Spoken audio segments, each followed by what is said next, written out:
The Awakening by Kate Chopin. Chapter 1. A green and yellow parrot, which hung in a cage outside the door, kept repeating over and over, "Ayeth boo in, ayeth boo in. Sapristi, that's all right." He could speak a little Spanish, and also a language which nobody understood, unless it was the mockingbird that hung on the other side of the door, whistling his fluty notes out upon the breeze with maddening persistence. Mr. Pontellier, unable to read his newspaper with any degree of comfort, arose with an expression and an exclamation of disgust. He walked down the gallery and across the narrow bridges which connected the Lebrun cottages one with the other. He had been seated before the door of the main house. The parrot and the mockingbird were the property of Madame Lebrun, and they had the right to make all the noise they wished. Mr. Pontellier had the privilege of quitting their society when they ceased to be entertaining. He stopped before the door of his own cottage, which was the fourth one from the main building and next to the last. Seating himself in a wicker rocker which was there, he once more applied himself to the task of reading the newspaper. The day was Sunday. The paper was a day old. The Sunday papers had not yet reached Grand Isle. He was already acquainted with the market reports, and he glanced restlessly over the editorials and bits of news which he had not had time to read before quitting New Orleans the day before. Mr. Pontellier wore eyeglasses.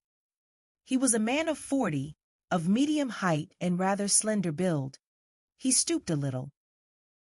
His hair was brown and straight, parted on one side. His beard was neatly and closely trimmed. Once in a while he withdrew his glance from the newspaper and looked about him. There was more noise than ever over at the house. The main building was called the house, to distinguish it from the cottages. The chattering and whistling birds were still at it. Two young girls, the Farival twins, were playing a duet from Zampa upon the piano. Madame Lebrun was bustling in and out, giving orders in a high key to a yard boy whenever she got inside the house, and directions in an equally high voice to a dining-room servant whenever she got outside. She was a fresh, pretty woman, clad always in white with elbow sleeves. Her starched skirts crinkled as she came and went. Farther down, before one of the cottages, a lady in black was walking demurely up and down, telling her beads. A good many persons of the pension had gone over to the Cheniere Caminada in Baudelaire's lugger to hear mass. Some young people were out under the water oaks playing croquet. Mr. Pontellier's two children were there, sturdy little fellows of 4 and 5. A quadroon nurse followed them about with a far-away meditative air. Mr. Pontellier finally lit a cigar and began to smoke, letting the paper drag idly from his hand. He fixed his gaze upon a white sunshade that was advancing at snail's pace from the beach. He could see it plainly between the gaunt trunks of the water oaks and across the stretch of yellow chamomile. The gulf looked far away, melting hazily into the blue of the horizon. The sunshade continued to approach slowly. Beneath its pink-lined shelter were his wife, Mrs. Pontellier, and young Robert Lebrun. When they reached the cottage, the two seated themselves with some appearance of fatigue upon the upper step of the porch, facing each other, each leaning against a supporting post. "What folly! To bathe at such an hour in such heat!" exclaimed Mr. Pontellier. He himself had taken a plunge at daylight. That was why the morning seemed long to him. "You are burnt beyond recognition," he added, looking at his wife as one looks at a valuable piece of personal property which has suffered some damage. She held up her hands, strong, shapely hands, and surveyed them critically, drawing up her fawn sleeves above the wrists. Looking at them reminded her of her rings, which she had given to her husband before leaving for the beach. She silently reached out to him, and he, understanding, took the rings from his vest pocket and dropped them into her open palm. She slipped them upon her fingers, then clasping her knees, She looked across at Robert and began to laugh. The rings sparkled upon her fingers. He sent back an answering smile. "What is it?" asked Pontellier, looking lazily and amused from one to the other. It was some utter nonsense, some adventure out there in the water, and they both tried to relate it at once. It did not seem half so amusing when told. They realized this, and so did Mr. Pontellier. He yawned and stretched himself. Then he got up, saying he had half a mind to go over to Klein's hotel and play a game of billiards. "Come go along, Lebrun," he proposed to Robert. But Robert admitted quite frankly that he preferred to stay where he was and talk to Mrs. Pontellier. "Well, send him about his business when he bores you, Edna," instructed her husband as he prepared to leave. "Here, take the umbrella," she exclaimed, holding it out to him. He accepted the sunshade and, lifting it over his head, descended the steps and walked away. "Coming back to dinner?" his wife called after him. He halted a moment and shrugged his shoulders. He felt in his vest pocket. There was a $10 bill there. He did not know. Perhaps he would return for the early dinner, and perhaps he would not. It all depended upon the company which he found over at Klein's and the size of the game. He did not say this, but she understood it and laughed, nodding goodbye to him. Both children wanted to follow their father when they saw him starting out. He kissed them and promised to bring them back bonbons and peanuts. Chapter 2. Mrs. Pontellier's eyes were quick and bright. They were a yellowish brown, about the color of her hair. She had a way of turning them swiftly upon an object and holding them there as if lost in some inward maze of contemplation or thought. Her eyebrows were a shade darker than her hair. They were thick and almost horizontal, emphasizing the depth of her eyes. She was rather handsome than beautiful. Her face was captivating by reason of a certain frankness of expression and a contradictory subtle play of features. Her manner was engaging. Robert rolled a cigarette. He smoked cigarettes because he could not afford cigars, he said. He had a cigar in his pocket which Mr. Pontellier had presented him with, and he was saving it for his after-dinner smoke. This seemed quite proper and natural on his part. In coloring he was not unlike his companion. A clean-shaved face made the resemblance more pronounced than it would otherwise have been. There rested no shadow of care upon his open countenance. His eyes gathered in and reflected the light and languor of the summer day.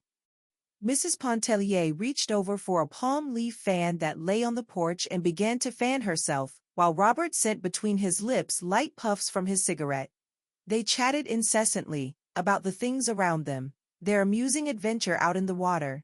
It had again assumed its entertaining aspect, about the wind, the trees, the people who had gone to the Cheniere, about the children playing croquet under the oaks, and the Farival twins, who were now performing the overture to The Poet and the Peasant.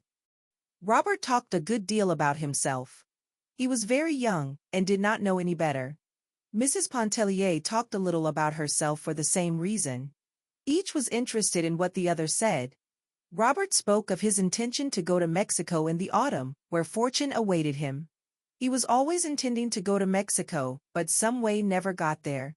Meanwhile he held on to his modest position in a mercantile house in New Orleans, where an equal familiarity with English, French and Spanish gave him no small value as a clerk and correspondent. He was spending his summer vacation, as he always did, with his mother at Grand Isle. In former times, before Robert could remember, the house had been a summer luxury of the Lebruns.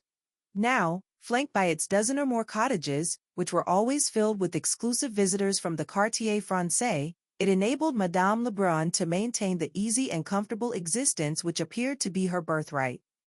Mrs. Pontellier talked about her father's Mississippi plantation and her girlhood home in the old Kentucky bluegrass country. She was an American woman, with a small infusion of French which seemed to have been lost in dilution. She read a letter from her sister, who was away in the East, and who had engaged herself to be married. Robert was interested, and wanted to know what manner of girls the sisters were, what the father was like, and how long the mother had been dead. When Mrs. Pontellier folded the letter, it was time for her to dress for the early dinner. "I see Léonce isn't coming back," she said, with a glance in the direction whence her husband had disappeared. Robert supposed he was not, as there were a good many New Orleans clubmen over at Klein's. When Mrs. Pontellier left him to enter her room, the young man descended the steps and strolled over toward the croquet players, where, during the half-hour before dinner, he amused himself with the little Pontellier children, who were very fond of him. Chapter 3. It was 11 o'clock that night when Mr. Pontellier returned from Klein's hotel. He was in an excellent humor, in high spirits, and very talkative. His entrance awoke his wife, who was in bed and fast asleep when he came in. He talked to her while he undressed, telling her anecdotes and bits of news and gossip that he had gathered during the day. From his trousers pockets he took a fistful of crumpled banknotes and a good deal of silver coin, which he piled on the bureau indiscriminately with keys, knife, handkerchief, and whatever else happened to be in his pockets. She was overcome with sleep, and answered him with little half-utterances. He thought it very discouraging that his wife, who was the sole object of his existence, evinced so little interest in things which concerned him, and valued so little his conversation. Mr. Pontellier had forgotten the bonbons and peanuts for the boys. Notwithstanding he loved them very much, and went into the adjoining room where they slept to take a look at them and make sure that they were resting comfortably. The result of his investigation was far from satisfactory. He turned and shifted the youngsters about in bed. One of them began to kick and talk about a basket full of crabs. Mr. Pontellier returned to his wife with the information that Raoul had a high fever and needed looking after. Then he lit a cigar and went and sat near the open door to smoke it. Mrs. Pontellier was quite sure Raoul had no fever. He had gone to bed perfectly well, she said, and nothing had ailed him all day. Mr. Pontellier was too well acquainted with fever symptoms to be mistaken. He assured her the child was consuming at that moment in the next room. He reproached his wife with her inattention, her habitual neglect of the children. If it was not a mother's place to look after children, whose on earth was it? He himself had his hands full with his brokerage business. He could not be in two places at once, making a living for his family on the street, and staying at home to see that no harm befell them. He talked in a monotonous, insistent way. Mrs. Pontellier sprang out of bed and went into the next room. She soon came back and sat on the edge of the bed, leaning her head down on the pillow. She said nothing, and refused to answer her husband when he questioned her. When his cigar was smoked out he went to bed, and in half a minute he was fast asleep. Mrs. Pontellier was by that time thoroughly awake. She began to cry a little, and wiped her eyes on the sleeve of her peignoir. Blowing out the candle, which her husband had left burning, she slipped her bare feet into a pair of satin mules at the foot of the bed and went out on the porch, where she sat down in the wicker chair and began to rock gently to and fro. It was then past midnight. The cottages were all dark. A single faint light gleamed out from the hallway of the house. There was no sound abroad except the hooting of an old owl in the top of a water oak, and the everlasting voice of the sea, that was not uplifted at that soft hour. It broke like a mournful lullaby upon the night. The tears came so fast to Mrs. Pontellier's eyes that the damp sleeve of her peignoir no longer served to dry them. She was holding the back of her chair with one hand, her loose sleeve had slipped almost to the shoulder of her uplifted arm. Turning, she thrust her face, steaming and wet, into the bend of her arm, and she went on crying there, not caring any longer to dry her face, her eyes, her arms. She could not have told why she was crying. Such experiences as the foregoing were not uncommon in her married life. They seemed never before to have weighed much against the abundance of her husband's kindness and a uniform devotion which had come to be tacit and self-understood. An indescribable oppression, which seemed to generate in some unfamiliar part of her consciousness, filled her whole being with a vague anguish. It was like a shadow, like a mist passing across her soul summer day. It was strange and unfamiliar. It was a mood. She did not sit there inwardly upbraiding her husband, lamenting at fate, which had directed her footsteps to the path which they had taken. She was just having a good cry all to herself. The mosquitoes made merry over her, biting her firm, round arms and nipping at her bare insteps. The little stinging, buzzing imp succeeded in dispelling a mood which might have held her there in the darkness half a night longer. The following morning Mr. Pontellier was up in good time to take the rockaway which was to convey him to the steamer at the wharf. He was returning to the city to his business, and they would not see him again at the island till the coming Saturday. He had regained his composure, which seemed to have been somewhat impaired the night before. He was eager to be gone, as he looked forward to a lively week in Carondelet Street. Mr. Pontellier gave his wife half of the money which he had brought away from Klein's hotel the evening before. She liked money as well as most women, and accepted it with no little satisfaction. "It will buy a handsome wedding present for Sister Janet," she exclaimed, smoothing out the bills as she counted them one by one. "Oh, we'll treat Sister Janet better than that, my dear," he laughed, as he prepared to kiss her goodbye. The boys were tumbling about, clinging to his legs, imploring that numerous things be brought back to them. Mr. Pontellier was a great favorite, and ladies, men, children, even nurses, were always on hand to say goodbye to him. His wife stood smiling and waving, the boys shouting, as he disappeared in the old rockaway down the sandy road. A few days later a box arrived for Mrs. Pontellier from New Orleans. It was from her husband. It was filled with friandises, with luscious and toothsome bits, the finest of fruits, pâtés, a rare bottle or two, delicious syrups, and bonbons in abundance. Mrs. Pontellier was always very generous with the contents of such a box. She was quite used to receiving them when away from home. The pâtés and fruit were brought to the dining room, the bonbons were passed around, and the ladies, selecting with dainty and discriminating fingers and a little greedily, all declared that Mr. Pontellier was the best husband in the world. Mrs. Pontellier was forced to admit that she knew of none better. Chapter 4. It would have been a difficult matter for Mr. Pontellier to define to his own satisfaction or anyone else's, wherein his wife failed in her duty toward their children. It was something which he felt rather than perceived, and he never voiced the feeling without subsequent regret and ample atonement. If one of the little Pontellier boys took a tumble whilst at play, he was not apt to rush crying to his mother's arms for comfort. He would more likely pick himself up, wipe the water out of his eyes and the sand out of his mouth, and go on playing. Tots as they were, they pulled together and stood their ground in childish battles with double fists and uplifted voices, which usually prevailed against the other mother tots. The quadroon nurse was looked upon as a huge encumbrance, only good to button up waists and panties and to brush and part hair, since it seemed to be a law of society that hair must be parted and brushed. In short, Mrs. Pontellier was not a mother woman. The mother women seemed to prevail that summer at Grand Isle. It was easy to know them, fluttering about with extended, protecting wings when any harm, real or imaginary, threatened their precious brood.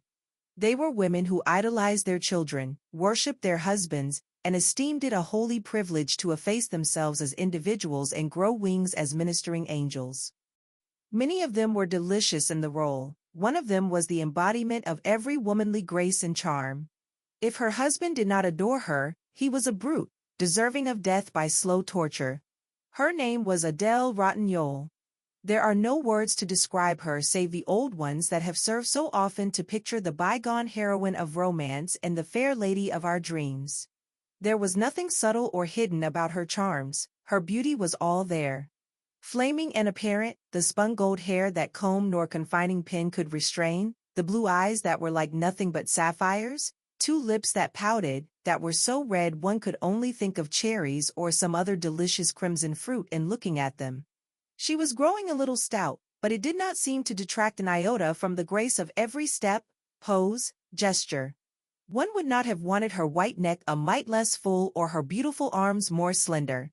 Never were hands more exquisite than hers, and it was a joy to look at them when she threaded her needle or adjusted her gold thimble to her taper middle finger as she sewed away on the little night drawers or fashioned a bodice or a bib.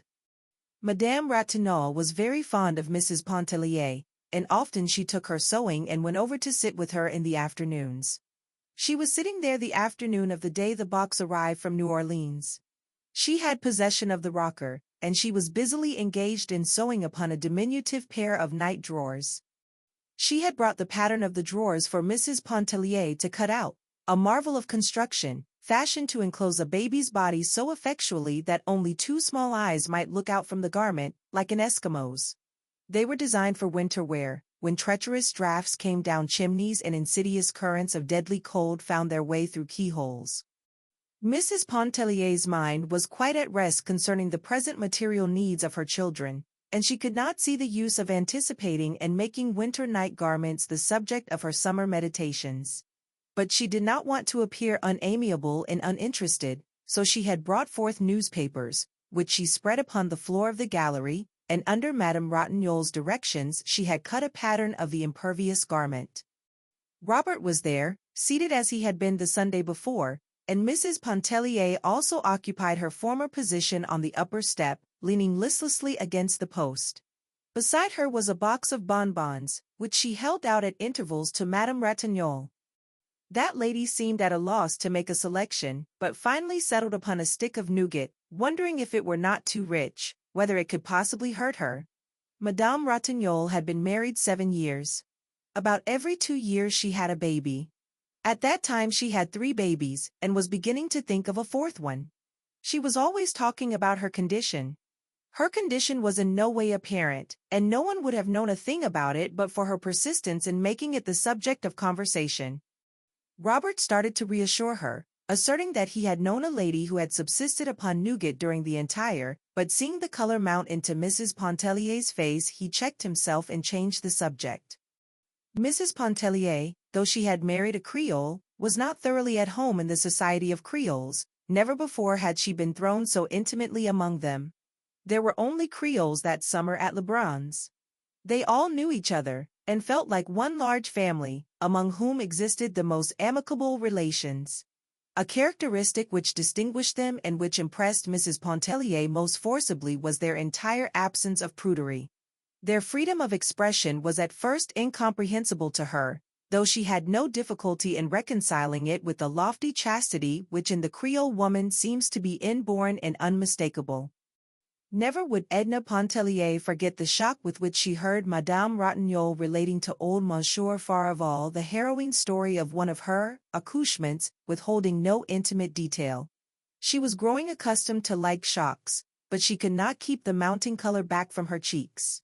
Oftener than once her coming had interrupted the droll story with which Robert was entertaining some amused group of married women. A book had gone the rounds of the pension. When it came her turn to read it, she did so with profound astonishment. She felt moved to read the book in secret and solitude, though none of the others had done so, to hide it from view at the sound of approaching footsteps. It was openly criticized and freely discussed at table. Mrs. Pontellier gave over being astonished, and concluded that wonders would never cease. Chapter 5. They formed a congenial group sitting there that summer afternoon, Madame Ratignole sewing away. Often stopping to relate a story or incident with much expressive gesture of her perfect hands, Robert and Mrs. Pontellier sitting idle, exchanging occasional words, glances or smiles which indicated a certain advanced stage of intimacy and camaraderie. He had lived in her shadow during the past month. No one thought anything of it. Many had predicted that Robert would devote himself to Mrs. Pontellier when he arrived. Since the age of 15, which was 11 years before, Robert each summer at Grand Isle had constituted himself the devoted attendant of some fair dame or damsel. Sometimes it was a young girl, again a widow, but as often as not it was some interesting married woman. For 2 consecutive seasons he lived in the sunlight of Mademoiselle Duvigne's presence. But she died between summers. Then Robert posed as an inconsolable, prostrating himself at the feet of Madame Ratignole for whatever crumbs of sympathy and comfort she might be pleased to vouchsafe. Mrs. Pontellier liked to sit and gaze at her fair companion as she might look upon a faultless Madonna. Could anyone fathom the cruelty beneath that fair exterior? Murmured Robert. She knew that I adored her once, and she let me adore her. It was Robert. Come, go, stand up, sit down. Do this, do that, see if the baby sleeps. My thimble, please, that I left God knows where. Come and read Daudet to me while I sew. Par exemple. I never had to ask. You were always there under my feet, like a troublesome cat. You mean like an adoring dog. And just as soon as Ratignole appeared on the scene, then it was like a dog. Passeth, adieu.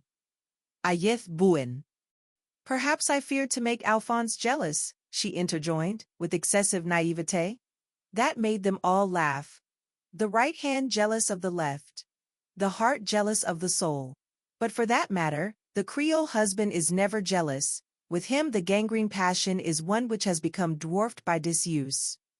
Meanwhile, Robert, addressing Mrs. Pontellier, continued to tell of his one-time hopeless passion for Madame Ratignolle, of sleepless nights, of consuming flames till the very sea sizzled when he took his daily plunge. While the lady at the needle kept up a little running, contemptuous comment. Blagueur, farceur, grosbete, ba. He never assumed the serio-comic tone when alone with Mrs. Pontellier. She never knew precisely what to make of it. At that moment it was impossible for her to guess how much of it was jest and what proportion was earnest. It was understood that he had often spoken words of love to Madame Ratignolle, without any thought of being taken seriously. Mrs. Pontellier was glad he had not assumed a similar role toward herself. It would have been unacceptable and annoying. Mrs. Pontellier had brought her sketching materials, which she sometimes dabbled with in an unprofessional way. She liked the dabbling. She felt in it satisfaction of a kind which no other employment afforded her. She had long wished to try herself on Madame Ratignolle. Never had that lady seemed a more tempting subject than at that moment, seated there like some sensuous Madonna, with the gleam of the fading day enriching her splendid color. Robert crossed over and seated himself upon the step below Mrs. Pontellier, that he might watch her work. She handled her brushes with a certain ease and freedom which came, not from long and close acquaintance with them, but from a natural aptitude. Robert followed her work with close attention, giving forth little ejaculatory expressions of appreciation in French, which he addressed to Madame Ratignolle. Mais te n'est pas mal. Elle si connaît, elle a de la force, oui. During his oblivious attention he once quietly rested his head against Mrs. Pontellier's arm. As gently she repulsed him. Once again he repeated the offense. She could not but believe it to be thoughtlessness on his part, yet that was no reason she should submit to it. She did not remonstrate, except again to repulse him quietly but firmly. He offered no apology. The picture completed bore no resemblance to Madame Ratignolle. She was greatly disappointed to find that it did not look like her. But it was a fair enough piece of work, and in many respects satisfying. Mrs. Pontellier evidently did not think so. After surveying the sketch critically, she drew a broad smudge of paint across its surface and crumpled the paper between her hands. The youngsters came tumbling up the steps, the quadroon following at the respectful distance which they required her to observe. Mrs. Pontellier made them carry her paints and things into the house. She sought to detain them for a little talk and some pleasantry. But they were greatly in earnest. They had only come to investigate the contents of the bonbon box. They accepted without murmuring what she chose to give them, each holding out two chubby hands scoop-like, in the vain hope that they might be filled, and then away they went. The sun was low in the west, and the breeze soft and languorous that came up from the south, charged with the seductive odor of the sea. Children freshly befurbelowed were gathering for their games under the oaks. Their voices were high and penetrating. Madame Ratignolle folded her sewing, placing thimble, scissors, and thread all neatly together in the roll, which she pinned securely. She complained of faintness. Mrs. Pontellier flew for the cologne water and a fan. She bathed Madame Ratignolle's face with cologne, while Robert plied the fan with unnecessary vigor. The spell was soon over, and Mrs. Pontellier could not help wondering if there were not a little imagination responsible for its origin, for the rose tint had never faded from her friend's face. She stood watching the fair woman walk down the long line of galleries with the grace and majesty which queens are sometimes supposed to possess. Her little ones ran to meet her. Two of them clung about her white skirts, the third she took from its nurse and with 1,000 endearments bore it along in her own fond, encircling arms. Though, as everybody well knew, the doctor had forbidden her to lift so much as a pin. "Are you going bathing?" asked Robert of Mrs. Pontellier. It was not so much a question as a reminder. "Oh, no," she answered, with a tone of indecision. "I'm tired, I think not." Her glance wandered from his face away toward the gulf, whose sonorous murmur reached her like a loving but imperative entreaty. "Oh, come," he insisted. "You mustn't miss your bath. Come on. The water must be delicious, it will not hurt you, come." He reached up for her big, rough straw hat that hung on a peg outside the door, and put it on her head. They descended the steps, and walked away together toward the beach. The sun was low in the west and the breeze was soft and warm. Chapter 6. Edna Pontellier could not have told why, wishing to go to the beach with Robert, she should in the first place have declined, and in the second place have followed in obedience to one of the two contradictory impulses which impelled her. A certain light was beginning to dawn dimly within her, the light which, showing the way, forbids it. At that early period it served but to bewilder her. It moved her to dreams, to thoughtfulness, to the shadowy anguish which had overcome her the midnight when she had abandoned herself to tears. In short, Mrs. Pontellier was beginning to realize her position in the universe as a human being, and to recognize her relations as an individual to the world within and about her. This may seem like a ponderous weight of wisdom to descend upon the soul of a young woman of 28, perhaps more wisdom than the Holy Ghost is usually pleased to vouchsafe to any woman. But the beginning of things, of a world especially, is necessarily vague, tangled, chaotic, and exceedingly disturbing. How few of us ever emerge from such beginning! How many souls perish in its tumult! The voice of the sea is seductive, never ceasing, whispering, clamoring, murmuring, inviting the soul to wander for a spell in abysses of solitude, to lose itself in mazes of inward contemplation. The voice of the sea speaks to the soul. The touch of the sea is sensuous, enfolding the body in its soft, close embrace. Chapter 7. Mrs. Pontellier was not a woman given to confidences, a characteristic hitherto contrary to her nature. Even as a child she had lived her own small life all within herself. At a very early period she had apprehended instinctively the dual life, that outward existence which conforms, the inward life which questions. That summer at Grand Isle she began to loosen a little the mantle of reserve that had always enveloped her. There must have been, influences, both subtle and apparent, working in their several ways to induce her to do this, but the most obvious was the influence of Adèle Ratignolle.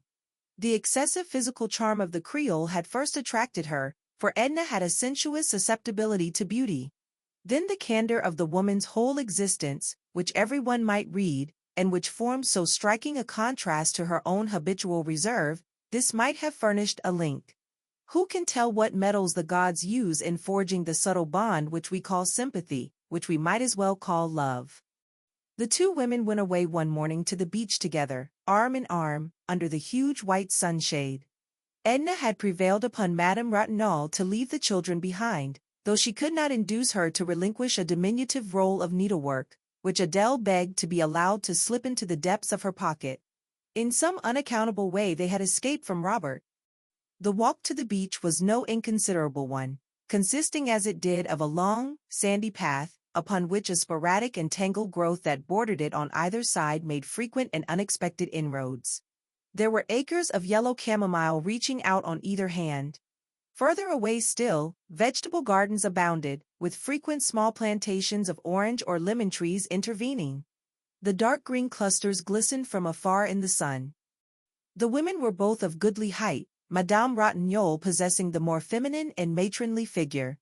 The charm of Edna Pontellier's physique stole insensibly upon you. The lines of her body were long, clean, and symmetrical. It was a body which occasionally fell into splendid poses. There was no suggestion of the trim, stereotyped fashion plate about it. A casual and indiscriminating observer, in passing, might not cast a second glance upon the figure. But with more feeling and discernment he would have recognized the noble beauty of its modeling, and the graceful severity of poise and movement, which made Edna Pontellier different from the crowd. She wore a cool muslin that morning, white, with a waving vertical line of brown running through it, also a white linen collar and the big straw hat which she had taken from the peg outside the door. The hat rested anyway on her yellow-brown hair, that waved a little, was heavy, and clung close to her head. Madame Ratignolle, more careful of her complexion, had twined a gauze veil about her head. She wore dogskin gloves, with gauntlets that protected her wrists. She was dressed in pure white, with the fluffiness of ruffles that became her. The draperies and fluttering things which she wore suited her rich, luxuriant beauty as a greater severity of line could not have done. There were a number of bathhouses along the beach, of rough but solid construction, built with small, protecting galleries facing the water.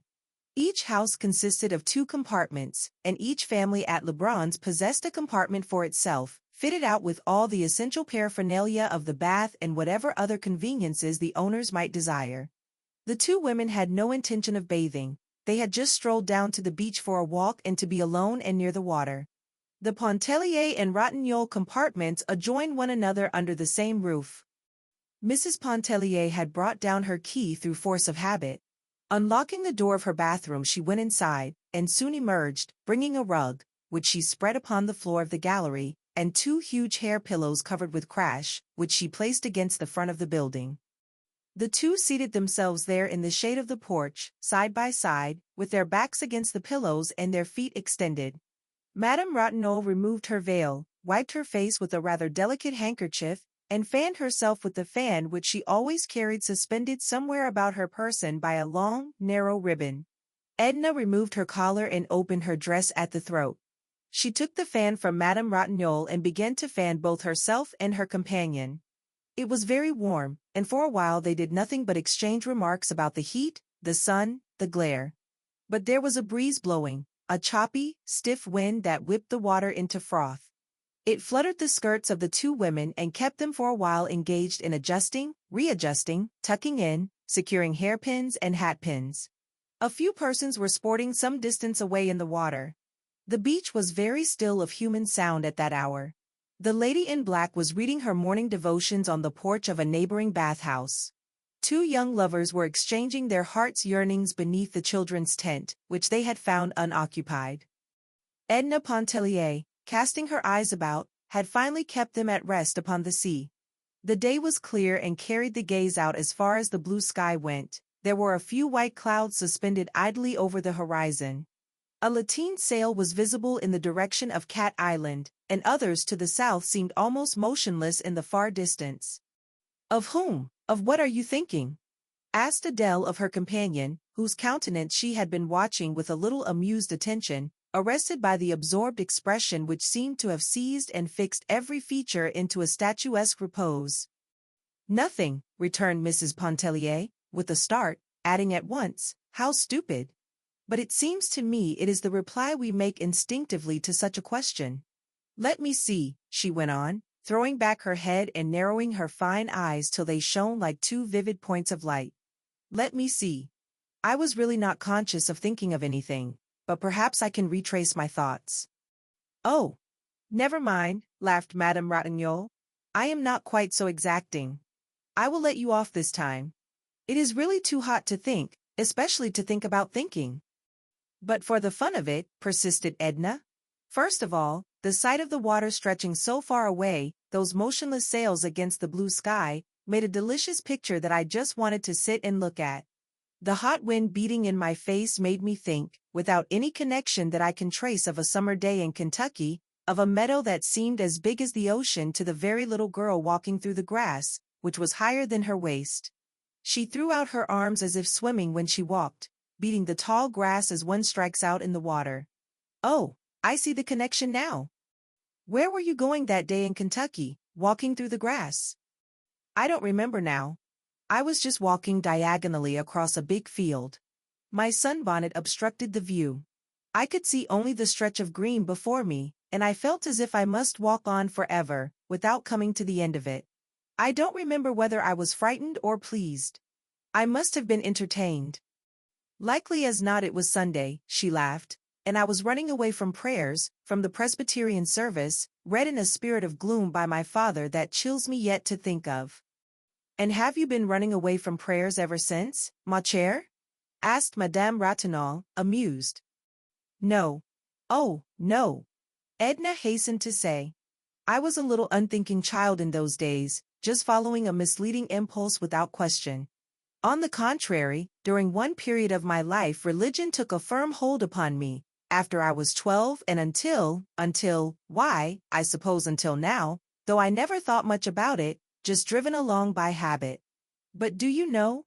She broke off, turning her quick eyes upon Madame Rossignol and leaning forward a little so as to bring her face quite close to that of her companion. Sometimes I feel this summer as if I were walking through the green meadow again, idly, aimlessly, unthinking and unguided. Madame Rossignol laid her hand over that of Mrs. Pontellier, which was near her. Seeing that the hand was not withdrawn, she clasped it firmly and warmly. She even stroked it a little, fondly, with the other hand, murmuring in an undertone, "Pauvre chérie." The action was at first a little confusing to Edna, but she soon lent herself readily to the Creole's gentle caress. She was not accustomed to an outward and spoken expression of affection, either in herself or in others. She and her younger sister, Janet, had quarreled a good deal through force of unfortunate habit. Her older sister, Margaret, was matronly and dignified, probably from having assumed matronly and housewifely responsibilities too early in life, their mother having died when they were quite young. Margaret was not effusive, she was practical. Edna had had an occasional girl friend, but whether accidentally or not, they seemed to have been all of one type, the self-contained. She never realized that the reserve of her own character had much, perhaps everything, to do with this.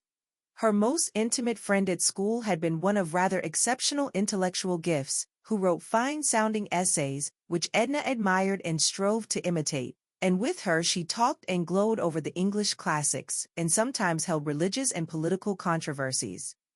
Edna often wondered at one propensity which sometimes had inwardly disturbed her without causing any outward show or manifestation on her part.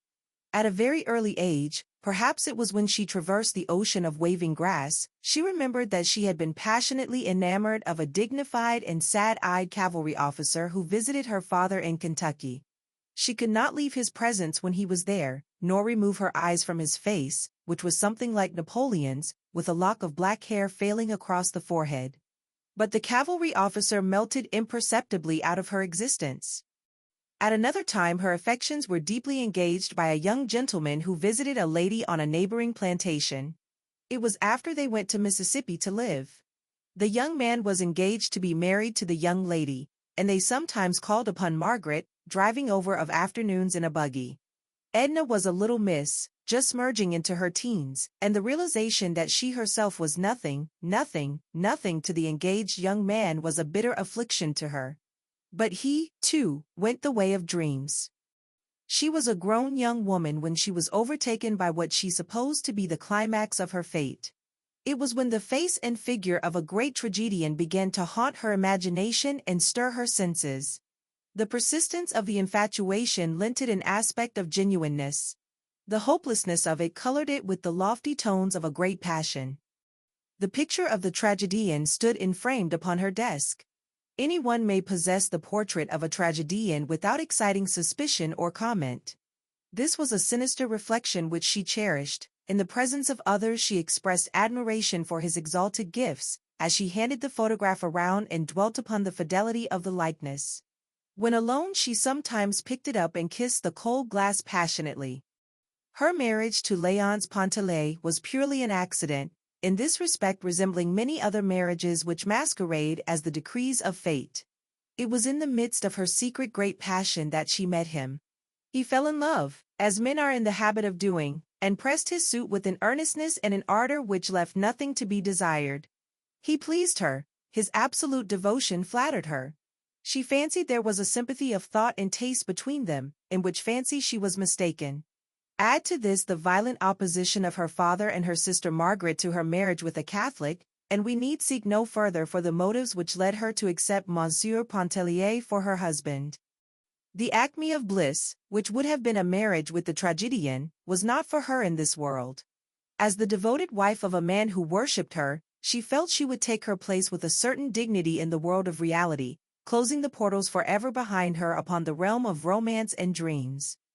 But it was not long before the tragedian had gone to join the cavalry officer and the engaged young man and a few others, and Edna found herself face to face with the realities. She grew fond of her husband, realizing with some unaccountable satisfaction that no trace of passion or excessive and fictitious warmth colored her affection, thereby threatening its dissolution. She was fond of her children in an uneven, impulsive way. She would sometimes gather them passionately to her heart, she would sometimes forget them. The year before they had spent part of the summer with their grandmother Pontellier in Iberville. Feeling secure regarding their happiness and welfare, she did not miss them except with an occasional intense longing. Their absence was a sort of relief, though she did not admit this, even to herself. It seemed to free her of a responsibility which she had blindly assumed and for which fate had not fitted her. Edna did not reveal so much as all this to Madame Ratignolle that summer day when they sat with faces turned to the sea. But a good part of it escaped her. She had put her head down on Madame Ratignolle's shoulder. She was flushed and felt intoxicated with the sound of her own voice and the unaccustomed taste of candor. It muddled her like wine, or like a first breath of freedom. There was the sound of approaching voices. It was Robert, surrounded by a troop of children, searching for them. The two little Pontelliers were with him, and he carried Madame Ratignolle's little girl in his arms. There were other children beside, and two nursemaids followed, looking disagreeable and resigned. The women at once rose and began to shake out their draperies and relax their muscles. Mrs. Pontellier threw the cushions and rug into the bathhouse. The children all scampered off to the awning, and they stood there in a line, gazing upon the intruding lovers, still exchanging their vows and sighs. The lovers got up, with only a silent protest, and walked slowly away somewhere else. The children possessed themselves of the tent, and Mrs. Pontellier went over to join them. Madame Ratignolle begged Robert to accompany her to the house. She complained of cramp in her limbs and stiffness of the joints. She leaned draggingly upon his arm as they walked. Chapter 8. "Do me a favor, Robert," spoke the pretty woman at his side, almost as soon as she and Robert had started their slow, homeward way. She looked up in his face, leaning on his arm beneath the encircling shadow of the umbrella which he had lifted.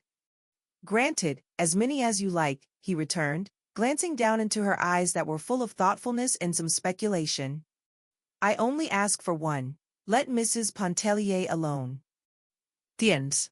he exclaimed, with a sudden, boyish laugh. "Voilà que Madame Ratignolle est jalouse." "Nonsense. I'm in earnest. I mean what I say.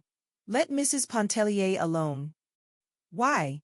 he asked, himself growing serious at his companion's solicitation. "She is not one of us, she is not like us. She might make the unfortunate blunder of taking you seriously." His face flushed with annoyance, and taking off his soft hat he began to beat it impatiently against his leg as he walked. "Why shouldn't she take me seriously?" he demanded sharply.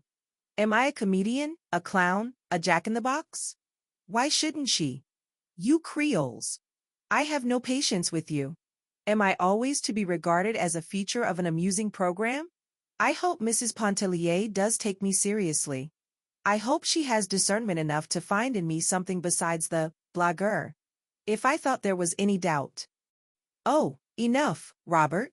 she broke into his heated outburst. "You are not thinking of what you are saying. You speak with about as little reflection as we might expect from one of those children down there playing in the sand. If your attentions to any married women here were ever offered with any intention of being convincing, you would not be the gentleman we all know you to be, and you would be unfit to associate with the wives and daughters of the people who trust you." Madame Ratignolle had spoken what she believed to be the law and the gospel. The young man shrugged his shoulders impatiently. "Oh, well, that isn't it," slamming his hat down vehemently upon his head. "You ought to feel that such things are not flattering to say to a fellow. Should our whole intercourse consist of an exchange of compliments? Ma foi! It isn't pleasant to have a woman tell you," he went on, unheedingly, but breaking off suddenly. "Now if I were like Arabin, you remember Alcée Arabin and that story of the consul's wife at Biloxi?" And he related the story of Alcée Arabin and the consul's wife, and another about the tenor of the French opera, who received letters which should never have been written, and still other stories, grave and gay, till Mrs. Pontellier and her possible propensity for taking young men seriously was apparently forgotten. Madame Ratignolle, when they had regained her cottage, went in to take the hour's rest which she considered helpful. Before leaving her, Robert begged her pardon for the impatience, he called it rudeness, with which he had received her well-meant caution. "You made one mistake, Adele," he said, with a light smile. "There is no earthly possibility of Mrs. Pontellier ever taking me seriously. You should have warned me against taking myself seriously. Your advice might then have carried some weight and given me subject for some reflection. Au revoir. But you look tired," he added, solicitously. "Would you like a cup of bouillon? Shall I stir you a toddy? Let me mix you a toddy with a drop of Angostura." She acceded to the suggestion of bouillon, which was grateful and acceptable. He went himself to the kitchen, which was a building apart from the cottages and lying to the rear of the house. And he himself brought her the golden brown bouillon, in a dainty Sèvres cup, with a flaky cracker or two on the saucer. She thrust a bare, white arm from the curtain which shielded her open door, and received the cup from his hands. She told him he was a bon garçon, and she meant it. Robert thanked her and turned away toward the house. The lovers were just entering the grounds of the pension. They were leaning toward each other as the water oaks bent from the sea. There was not a particle of earth beneath their feet. Their heads might have been turned upside down, so absolutely did they tread upon blue ether. The lady in black, creeping behind them, looked a trifle paler and more jaded than usual. There was no sign of Mrs. Pontellier and the children. Robert scanned the distance for any such apparition. They would doubtless remain away till the dinner hour. The young man ascended to his mother's room. It was situated at the top of the house, made up of odd angles and a queer, sloping ceiling. Two broad dormer windows looked out toward the gulf, and as far across it as a man's eye might reach. The furnishings of the room were light, cool, and practical. Madame Lebrun was busily engaged at the sewing machine. A little black girl sat on the floor, and with her hands worked the treadle of the machine. The Creole woman does not take any chances which may be avoided of imperiling her health. Robert went over and seated himself on the broad sill of one of the dormer windows. He took a book from his pocket and began energetically to read it, judging by the precision and frequency with which he turned the leaves. The sewing machine made a resounding clatter in the room. It was of a ponderous, bygone make. In the lulls, Robert and his mother exchanged bits of desultory conversation. "Where is Mrs. Pontellier?" "Down at the beach with the children. I promised to lend her the Goncourt. Don't forget to take it down when you go. It's there on the bookshelf over the small table." Clatter, clatter, clatter, bang. For the next 5 or 8 minutes. "Where is Victor going with the rockaway?" "The rockaway? Victor?" "Yes, down there in front. He seems to be getting ready to drive away somewhere." "Call him." Clatter, clatter. Robert uttered a shrill, piercing whistle which might have been heard back at the wharf. "He won't look up." Madame Lebrun flew to the window. She called Victor. She waved a handkerchief and called again. The young fellow below got into the vehicle and started the horse off at a gallop. Madame Lebrun went back to the machine, crimson with annoyance. Victor was the younger son and brother, a tête-montée, with a temper which invited violence and a will which no axe could break. "Whenever you say the word, I'm ready to thrash any amount of reason into him that he's able to hold. If your father had only lived." Clatter, clatter, clatter, clatter, bang. It was a fixed belief with Madame Lebrun that the conduct of the universe and all things pertaining thereto would have been manifestly of a more intelligent and higher order, had not Monsieur Lebrun been removed to other spheres during the early years of their married life. "What do you hear from Montel?" Montel was a middle-aged gentleman whose vain ambition and desire for the past 20 years had been to fill the void which Monsieur Lebrun's taking off had left in the Lebrun household. Clatter, clatter, bang, clatter. "I have a letter somewhere," looking in the machine drawer and finding the letter in the bottom of the workbasket. "He says to tell you he will be in Vera Cruz the beginning of next month." Clatter, clatter, and if you still have the intention of joining him, bang. Clatter, clatter, bang. "Why didn't you tell me so before, Mother? You know I wanted." Clatter, clatter, clatter. "Do you see Mrs. Pontellier starting back with the children? She will be in late to luncheon again." She never starts to get ready for lunch until the last minute. Clatter, clatter. Where are you going? Where did you say the Goncourt was? Chapter 9. Every light in the hall was ablaze, every lamp turned as high as it could be without smoking the chimney or threatening explosion. The lamps were fixed at intervals against the wall, encircling the whole room. Someone had gathered orange and lemon branches, and with these fashioned graceful festoons between. The dark green of the branches stood out and glistened against the white muslin curtains which draped the windows, and which puffed, floated, and flapped at the capricious will of a stiff breeze that swept up from the Gulf. It was Saturday night a few weeks after the intimate conversation held between Robert and Madame Ratignolle on their way from the beach. An unusual number of husbands, fathers, and friends had come down to stay over Sunday, and they were being suitably entertained by their families, with the material help of Madame Lebrun. The dining tables had all been removed to one end of the hall, and the chairs ranged about in rows and in clusters. Each little family group had had its say and exchanged its domestic gossip earlier in the evening. There was now an apparent disposition to relax, to widen the circle of confidences and give a more general tone to the conversation. Many of the children had been permitted to sit up beyond their usual bedtime. A small band of them were lying on their stomachs on the floor looking at the colored sheets of the comic papers which Mr. Pontellier had brought down. The little Pontellier boys were permitting them to do so and making their authority felt. Music, dancing, and a recitation or two were the entertainments furnished, or rather, offered. But there was nothing systematic about the program, no appearance of prearrangement nor even premeditation. At an early hour in the evening the Farival twins were prevailed upon to play the piano. They were girls of 14, always clad in the Virgin's colors, blue and white, having been dedicated to the Blessed Virgin at their baptism. They played a duet from Zampa, and at the earnest solicitation of everyone present followed it with the overture to The Poet and the Peasant. Ayeth buen, sapristi! Shrieked the parrot outside the door. He was the only being present who possessed sufficient candor to admit that he was not listening to these gracious performances for the first time that summer. Old Monsieur Farival, grandfather of the twins, grew indignant over the interruption, and insisted upon having the bird removed and consigned to regions of darkness. Victor Lebrun objected, and his decrees were as immutable as those of fate. The parrot fortunately offered no further interruption to the entertainment, the whole venom of his nature apparently having been cherished up and hurled against the twins in that one impetuous outburst. Later a young brother and sister gave recitations, which everyone present had heard many times at winter evening entertainments in the city. A little girl performed a skirt dance in the center of the floor. The mother played her accompaniments and at the same time watched her daughter with greedy admiration and nervous apprehension. She need have had no apprehension. The child was mistress of the situation. She had been properly dressed for the occasion in black tulle and black silk tights. Her little neck and arms were bare, and her hair, artificially crimped, stood out like fluffy black plumes over her head. Her poses were full of grace, and her little black shod toes twinkled as they shot out and upward with a rapidity and suddenness which were bewildering.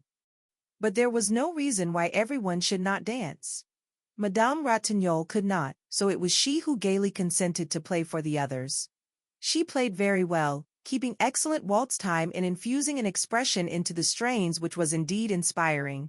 She was keeping up her music on account of the children, she said, because she and her husband both considered it a means of brightening the home and making it attractive. Almost everyone danced but the twins, who could not be induced to separate during the brief period when one or the other should be whirling around the room in the arms of a man. They might have danced together, but they did not think of it. The children were sent to bed. Some went submissively, others with shrieks and protests as they were dragged away. They had been permitted to sit up till after the ice cream, which naturally marked the limit of human indulgence. The ice cream was passed around with cake, gold and silver cake arranged on platters in alternate slices. It had been made and frozen during the afternoon back of the kitchen by two black women, under the supervision of Victor. It was pronounced a great success. Excellent if it had only contained a little less vanilla or a little more sugar, if it had been frozen a degree harder, and if the salt might have been kept out of portions of it. Victor was proud of his achievement and went about recommending it and urging everyone to partake of it to excess. After Mrs. Pontellier had danced twice with her husband, once with Robert, and once with Monsieur Rossignol, who was thin and tall and swayed like a reed in the wind when he danced, she went out on the gallery and seated herself on the low window-sill, where she commanded a view of all that went on in the hall and could look out toward the gulf. There was a soft effulgence in the east. The moon was coming up, and its mystic shimmer was casting a million lights across the distant, restless water. "Would you like to hear Mademoiselle Rice play?" asked Robert, coming out on the porch where she was. Of course Edna would like to hear Mademoiselle Rice play, but she feared it would be useless to entreat her. "I'll ask her," he said. "I'll tell her that you want to hear her. She likes you. She will come." He turned and hurried away to one of the far cottages, where Mademoiselle Rice was shuffling away. She was dragging a chair in and out of her room, and at intervals objecting to the crying of a baby, which a nurse in the adjoining cottage was endeavoring to put to sleep. She was a disagreeable little woman, no longer young, who had quarreled with almost everyone, owing to a temper which was self-assertive and a disposition to trample upon the rights of others. Robert prevailed upon her without any too great difficulty. She entered the hall with him during a lull in the dance. She made an awkward, imperious little bow as she went in. She was a homely woman, with a small weazen face and body and eyes that glowed. She had absolutely no taste in dress, and wore a batch of rusty black lace with a bunch of artificial violets pinned to the side of her hair. "Ask Mrs. Pontellier what she would like to hear me play," she requested of Robert. She sat perfectly still before the piano, not touching the keys, while Robert carried her message to Edna at the window. A general air of surprise and genuine satisfaction fell upon every one as they saw the pianist enter. There was a settling down and a prevailing air of expectancy everywhere. Edna was a trifle embarrassed at being thus signaled out for the imperious little woman's favor. She would not dare to choose, and begged that Mademoiselle Rice would please herself in her selections. Edna was what she herself called very fond of music. Musical strains, well rendered, had a way of evoking pictures in her mind. She sometimes liked to sit in the room of mornings when Madame Ratignolle played or practiced. One piece which that lady played Edna had entitled Solitude. It was a short, plaintive, minor strain. The name of the piece was something else, but she called it Solitude. When she heard it, there came before her imagination the figure of a man standing beside a desolate rock on the seashore. He was naked.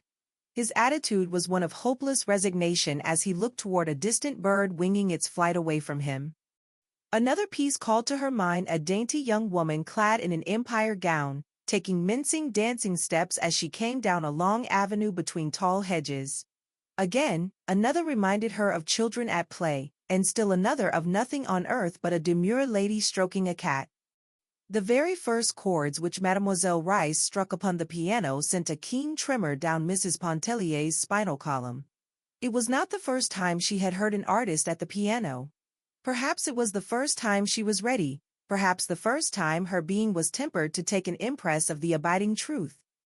She waited for the material pictures which she thought would gather and blaze before her imagination. She waited in vain. She saw no pictures of solitude, of hope, of longing, or of despair. But the very passions themselves were aroused within her soul, swaying it, lashing it, as the waves daily beat upon her splendid body. She trembled, she was choking, and the tears blinded her. Mademoiselle had finished. She arose, and bowing her stiff, lofty bow, she went away, stopping for neither thanks nor applause. As she passed along the gallery she patted Edna upon the shoulder. "Well, how did you like my music?" she asked. The young woman was unable to answer. She pressed the hand of the pianist convulsively. Mademoiselle Rice perceived her agitation and even her tears. She patted her again upon the shoulder as she said, "You are the only one worth playing for. Those others? Bah!" And she went shuffling and sidling on down the gallery toward her room. But she was mistaken about those others. Her playing had aroused a fever of enthusiasm. What passion! What an artist! I have always said no one could play Chopin like Mademoiselle Rice. That last prelude. Bon Dieu! It shakes a man. It was growing late, and there was a general disposition to disband. But someone, perhaps it was Robert, thought of a bath at that mystic hour and under that mystic moon. Chapter 10. At all events Robert proposed it, and there was not a dissenting voice. There was not one but was ready to follow when he led the way. He did not lead the way, however, he directed the way, and he himself loitered behind with the lovers, who had betrayed a disposition to linger and hold themselves apart. He walked between them, whether with malicious or mischievous intent was not wholly clear, even to himself. The Pontelliers in Rotten Knoll walked ahead, the women leaning upon the arms of their husbands. Edna could hear Robert's voice behind them, and could sometimes hear what he said. She wondered why he did not join them. It was unlike him not to. Of late he had sometimes held away from her for an entire day, redoubling his devotion upon the next and the next, as though to make up for hours that had been lost. She missed him the days when some pretext served to take him away from her, just as one misses the sun on a cloudy day without having thought much about the sun when it was shining. The people walked in little groups toward the beach. They talked and laughed, some of them sang.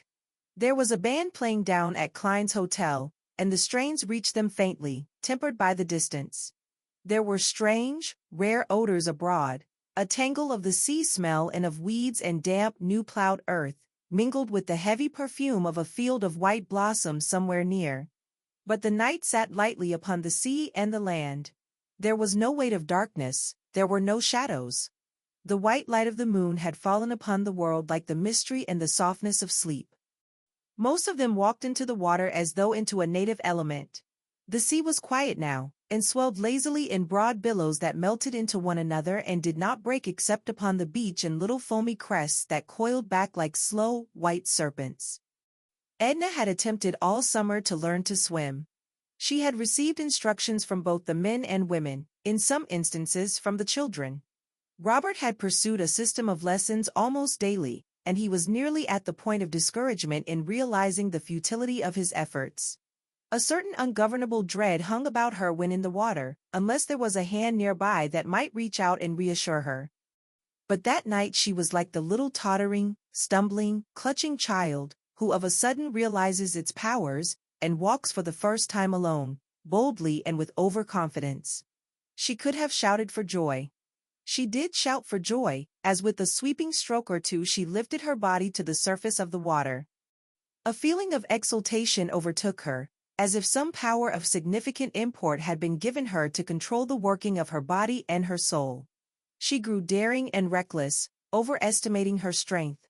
She wanted to swim far out, where no woman had swum before. Her unlooked-for achievement was the subject of wonder, applause, and admiration. Each one congratulated himself that his special teachings had accomplished this desired end. "How easy it is," she thought. "It is nothing," she said aloud. "Why did I not discover before that it was nothing? Think of the time I have lost splashing about like a baby." She would not join the groups in their sports and bouts, but intoxicated with her newly conquered power, she swam out alone.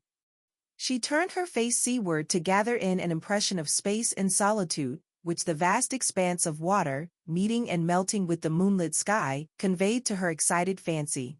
As she swam she seemed to be reaching out for the unlimited in which to lose herself. Once she turned and looked toward the shore, toward the people she had left there. She had not gone any great distance, that is, what would have been a great distance for an experienced swimmer. But to her unaccustomed vision the stretch of water behind her assumed the aspect of a barrier which her unaided strength would never be able to overcome. A quick vision of death smote her soul, and for a second of time appalled and enfeebled her senses. But by an effort she rallied her staggering faculties and managed to regain the land. She made no mention of her encounter with death in her flash of terror, except to say to her husband, "I thought I should have perished out there alone." "You were not so very far, my dear, I was watching you," he told her. Edna went at once to the bathhouse, and she had put on her dry clothes and was ready to return home before the others had left the water. She started to walk away alone. They all called to her and shouted to her. She waved a dissenting hand, and went on, paying no further heed to their renewed cries which sought to detain her. Sometimes I am tempted to think that Mrs. Pontellier is capricious, said Madame Lebrun, who was amusing herself immensely and feared that Edna's abrupt departure might put an end to the pleasure. I know she is, assented Mr. Pontellier, sometimes, not often. Edna had not traversed a quarter of the distance on her way home before she was overtaken by Robert. Did you think I was afraid? She asked him, without a shade of annoyance. No, I knew you weren't afraid. Then why did you come? Why didn't you stay out there with the others? I never thought of it. Thought of what? Of anything. What difference does it make? I'm very tired, she uttered, complainingly. I know you are. You don't know anything about it. Why should you know? I never was so exhausted in my life. But it isn't unpleasant. 1,000 emotions have swept through me tonight. I don't comprehend half of them. Don't mind what I'm saying, I am just thinking aloud. I wonder if I shall ever be stirred again as Mademoiselle Rise's playing moved me tonight. I wonder if any night on earth will ever again be like this one. It is like a night in a dream. The people about me are like some uncanny, half-human beings. There must be spirits abroad tonight.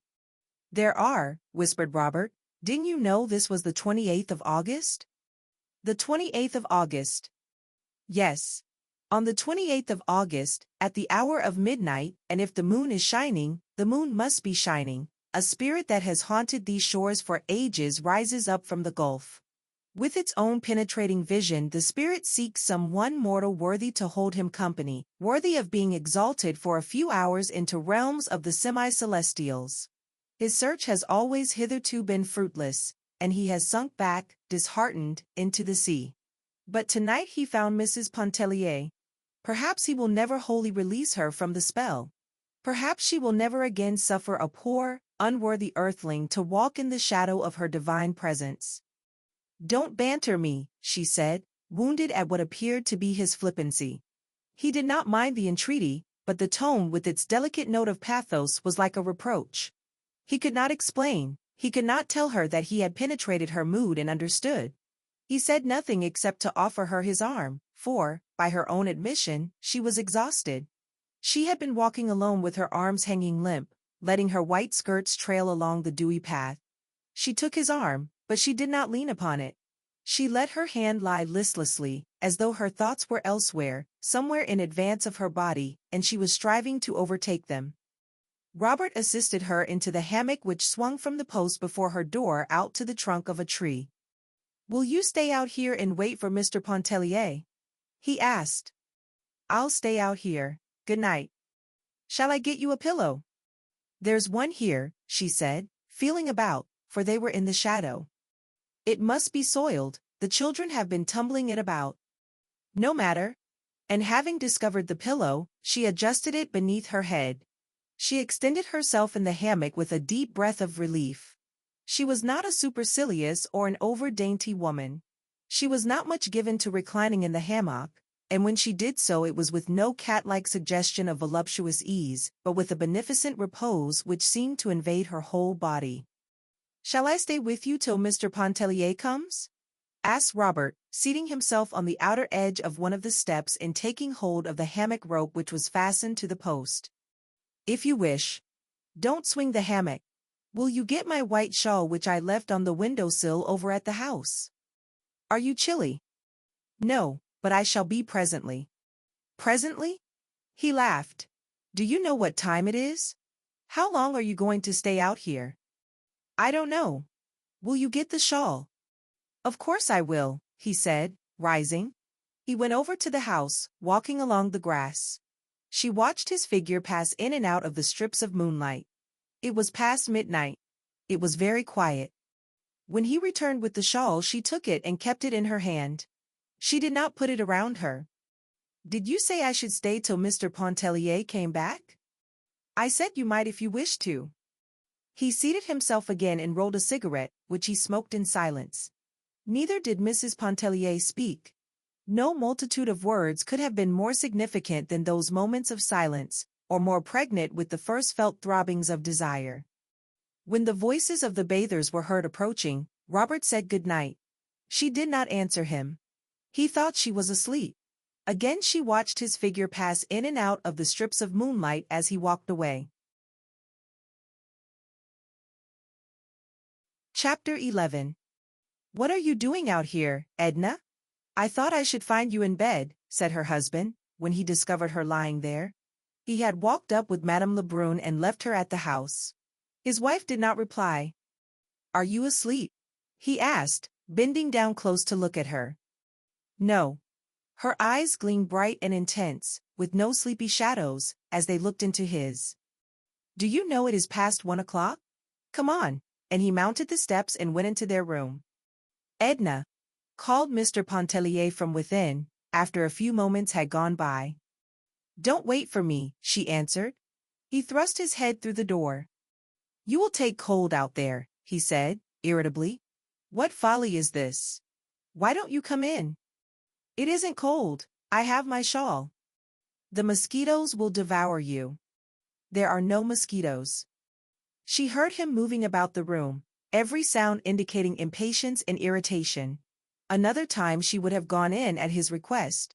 She would, through habit, have yielded to his desire, not with any sense of submission or obedience to his compelling wishes, but unthinkingly, as we walk, move, sit, stand, go through the daily treadmill of the life which has been portioned out to us. Edna, dear, are you not coming in soon? He asked again, this time fondly, with a note of entreaty. No, I am going to stay out here. This is more than folly, he blurted out. I can't permit you to stay out there all night. You must come in the house instantly. With a writhing motion she settled herself more securely in the hammock. She perceived that her will had blazed up, stubborn and resistant. She could not at that moment have done other than denied and resisted. She wondered if her husband had ever spoken to her like that before, and if she had submitted to his command. Of course she had, she remembered that she had. But she could not realize why or how she should have yielded, feeling as she then did. Léonce, go to bed, she said. I mean to stay out here. I don't wish to go in, and I don't intend to. Don't speak to me like that again, I shall not answer you. Mr. Pontellier had prepared for bed, but he slipped on an extra garment. He opened a bottle of wine, of which he kept a small and select supply in a buffet of his own. He drank a glass of the wine and went out on the gallery and offered a glass to his wife. She did not wish any. He drew up the rocker, hoisted his slippered feet on the rail, and proceeded to smoke a cigar. He smoked 2 cigars, then he went inside and drank another glass of wine. Mrs. Pontellier again declined to accept a glass when it was offered to her. Mr. Pontellier once more seated himself with elevated feet, and after a reasonable interval of time smoked some more cigars.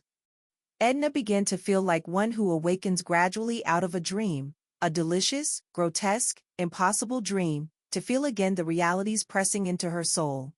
The physical need for sleep began to overtake her. The exuberance which had sustained and exalted her spirit left her helpless and yielding to the conditions which crowded her in.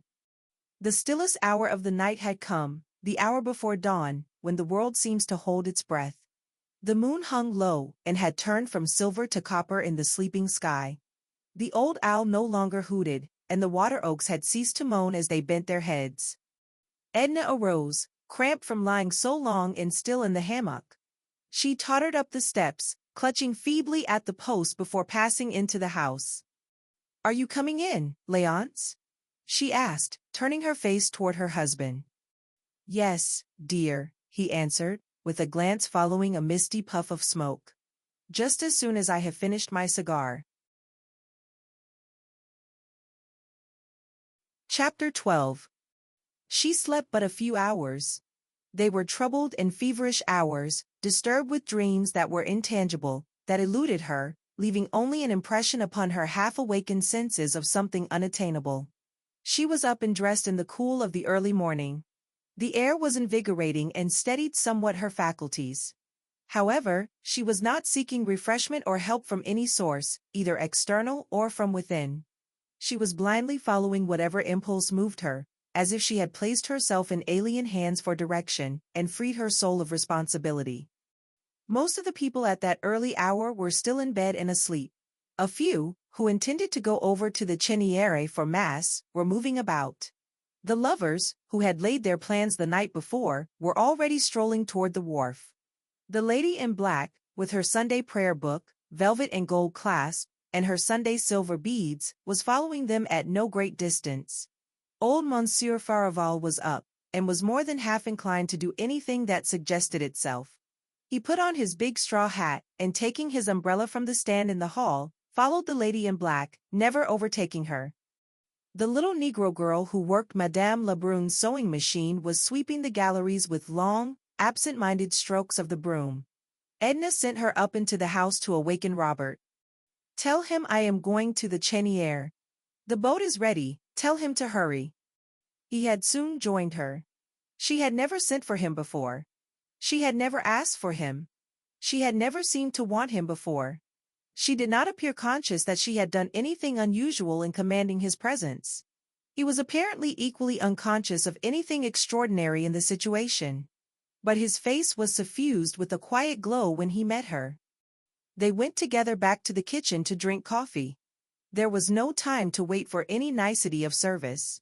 They stood outside the window and the cook passed them their coffee and a roll, which they drank and ate from the windowsill. Edna said it tasted good. She had not thought of coffee nor of anything. He told her he had often noticed that she lacked forethought. "Wasn't it enough to think of going to the Cheniere and waking you up?" She laughed. "Do I have to think of everything? As Leon says when he's in a bad humor. I don't blame him, he'd never be in a bad humor if it weren't for me." They took a shortcut across the sands. At a distance they could see the curious procession moving toward the wharf. The lovers, shoulder to shoulder, creeping, the lady in black, gaining steadily upon them, old Monsieur Farival, losing ground inch by inch, and a young barefooted Spanish girl, with a red kerchief on her head and a basket on her arm, bringing up the rear. Robert knew the girl, and he talked to her a little in the boat. No one present understood what they said. Her name was Mariquita. She had a round, sly, piquant face and pretty black eyes. Her hands were small, and she kept them folded over the handle of her basket. Her feet were broad and coarse. She did not strive to hide them. Edna looked at her feet, and noticed the sand and slime between her brown toes. Beaudelet grumbled because Mariquita was there, taking up so much room. In reality he was annoyed at having old Monsieur Farival, who considered himself the better sailor of the two. But he would not quarrel with so old a man as Monsieur Farival, so he quarreled with Mariquita. The girl was deprecatory at one moment, appealing to Robert. She was saucy the next, moving her head up and down, making eyes at Robert and making mouths at Beaudelet. The lovers were all alone. They saw nothing, they heard nothing. The lady in black was counting her beads for the third time. Old Monsieur Farival talked incessantly of what he knew about handling a boat, and of what Beaudelet did not know on the same subject. Edna liked it all. She looked Mariquita up and down, from her ugly brown toes to her pretty black eyes, and back again. "Why does she look at me like that?" inquired the girl of Robert. "Maybe she thinks you are pretty. Shall I ask her?" "No. Is she your sweetheart?" "She's a married lady, and has 2 children. "Oh, well. Francisco ran away with Silvano's wife, who had 4 children. They took all his money and one of the children and stole his boat." "Shut up. Does she understand?" "Oh, hush. Are those 2 married over there, leaning on each other?" "Of course not," laughed Robert. "Of course not," echoed Mariquita, with a serious, confirmatory bob of the head. The sun was high up and beginning to bite. The swift breeze seemed to Edna to bury the sting of it into the pores of her face and hands. Robert held his umbrella over her. As they went cutting sidewise through the water, the sails bellied taut, with the wind filling and overflowing them. Old Monsieur Farival laughed sardonically at something as he looked at the sails, and Beaudelet swore at the old man under his breath. Sailing across the bay to the Cheniere Caminada, Edna felt as if she were being borne away from some anchorage which had held her fast, whose chains had been loosening, had snapped the night before when the mystic spirit was abroad, leaving her free to drift whithersoever she chose to set her sails. Robert spoke to her incessantly. He no longer noticed Mariquita. The girl had shrimps in her bamboo basket. They were covered with Spanish moss. She beat the moss down impatiently and muttered to herself sullenly. "Let us go to Grande Terre tomorrow," said Robert in a low voice. "What shall we do there?" "Climb up the hill to the old fort and look at the little wriggling gold snakes, and watch the lizards sun themselves." She gazed away toward Grande Terre and thought she would like to be alone there with Robert in the sun, listening to the ocean's roar and watching the slimy lizards writhe in and out among the ruins of the old fort. "And the next day or the next we can sail to the Bayou Brûlot," he went on. "What shall we do there?" "Anything, cast bait for fish." "No, we'll go back to Grande Terre. Let the fish alone." "We'll go wherever you like," he said.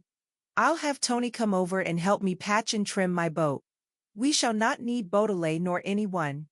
Are you afraid of the pirogue?" "Oh, no." "Then I'll take you some night in the pirogue when the moon shines. Maybe your Gulf spirit will whisper to you in which of these islands the treasures are hidden, direct you to the very spot, perhaps.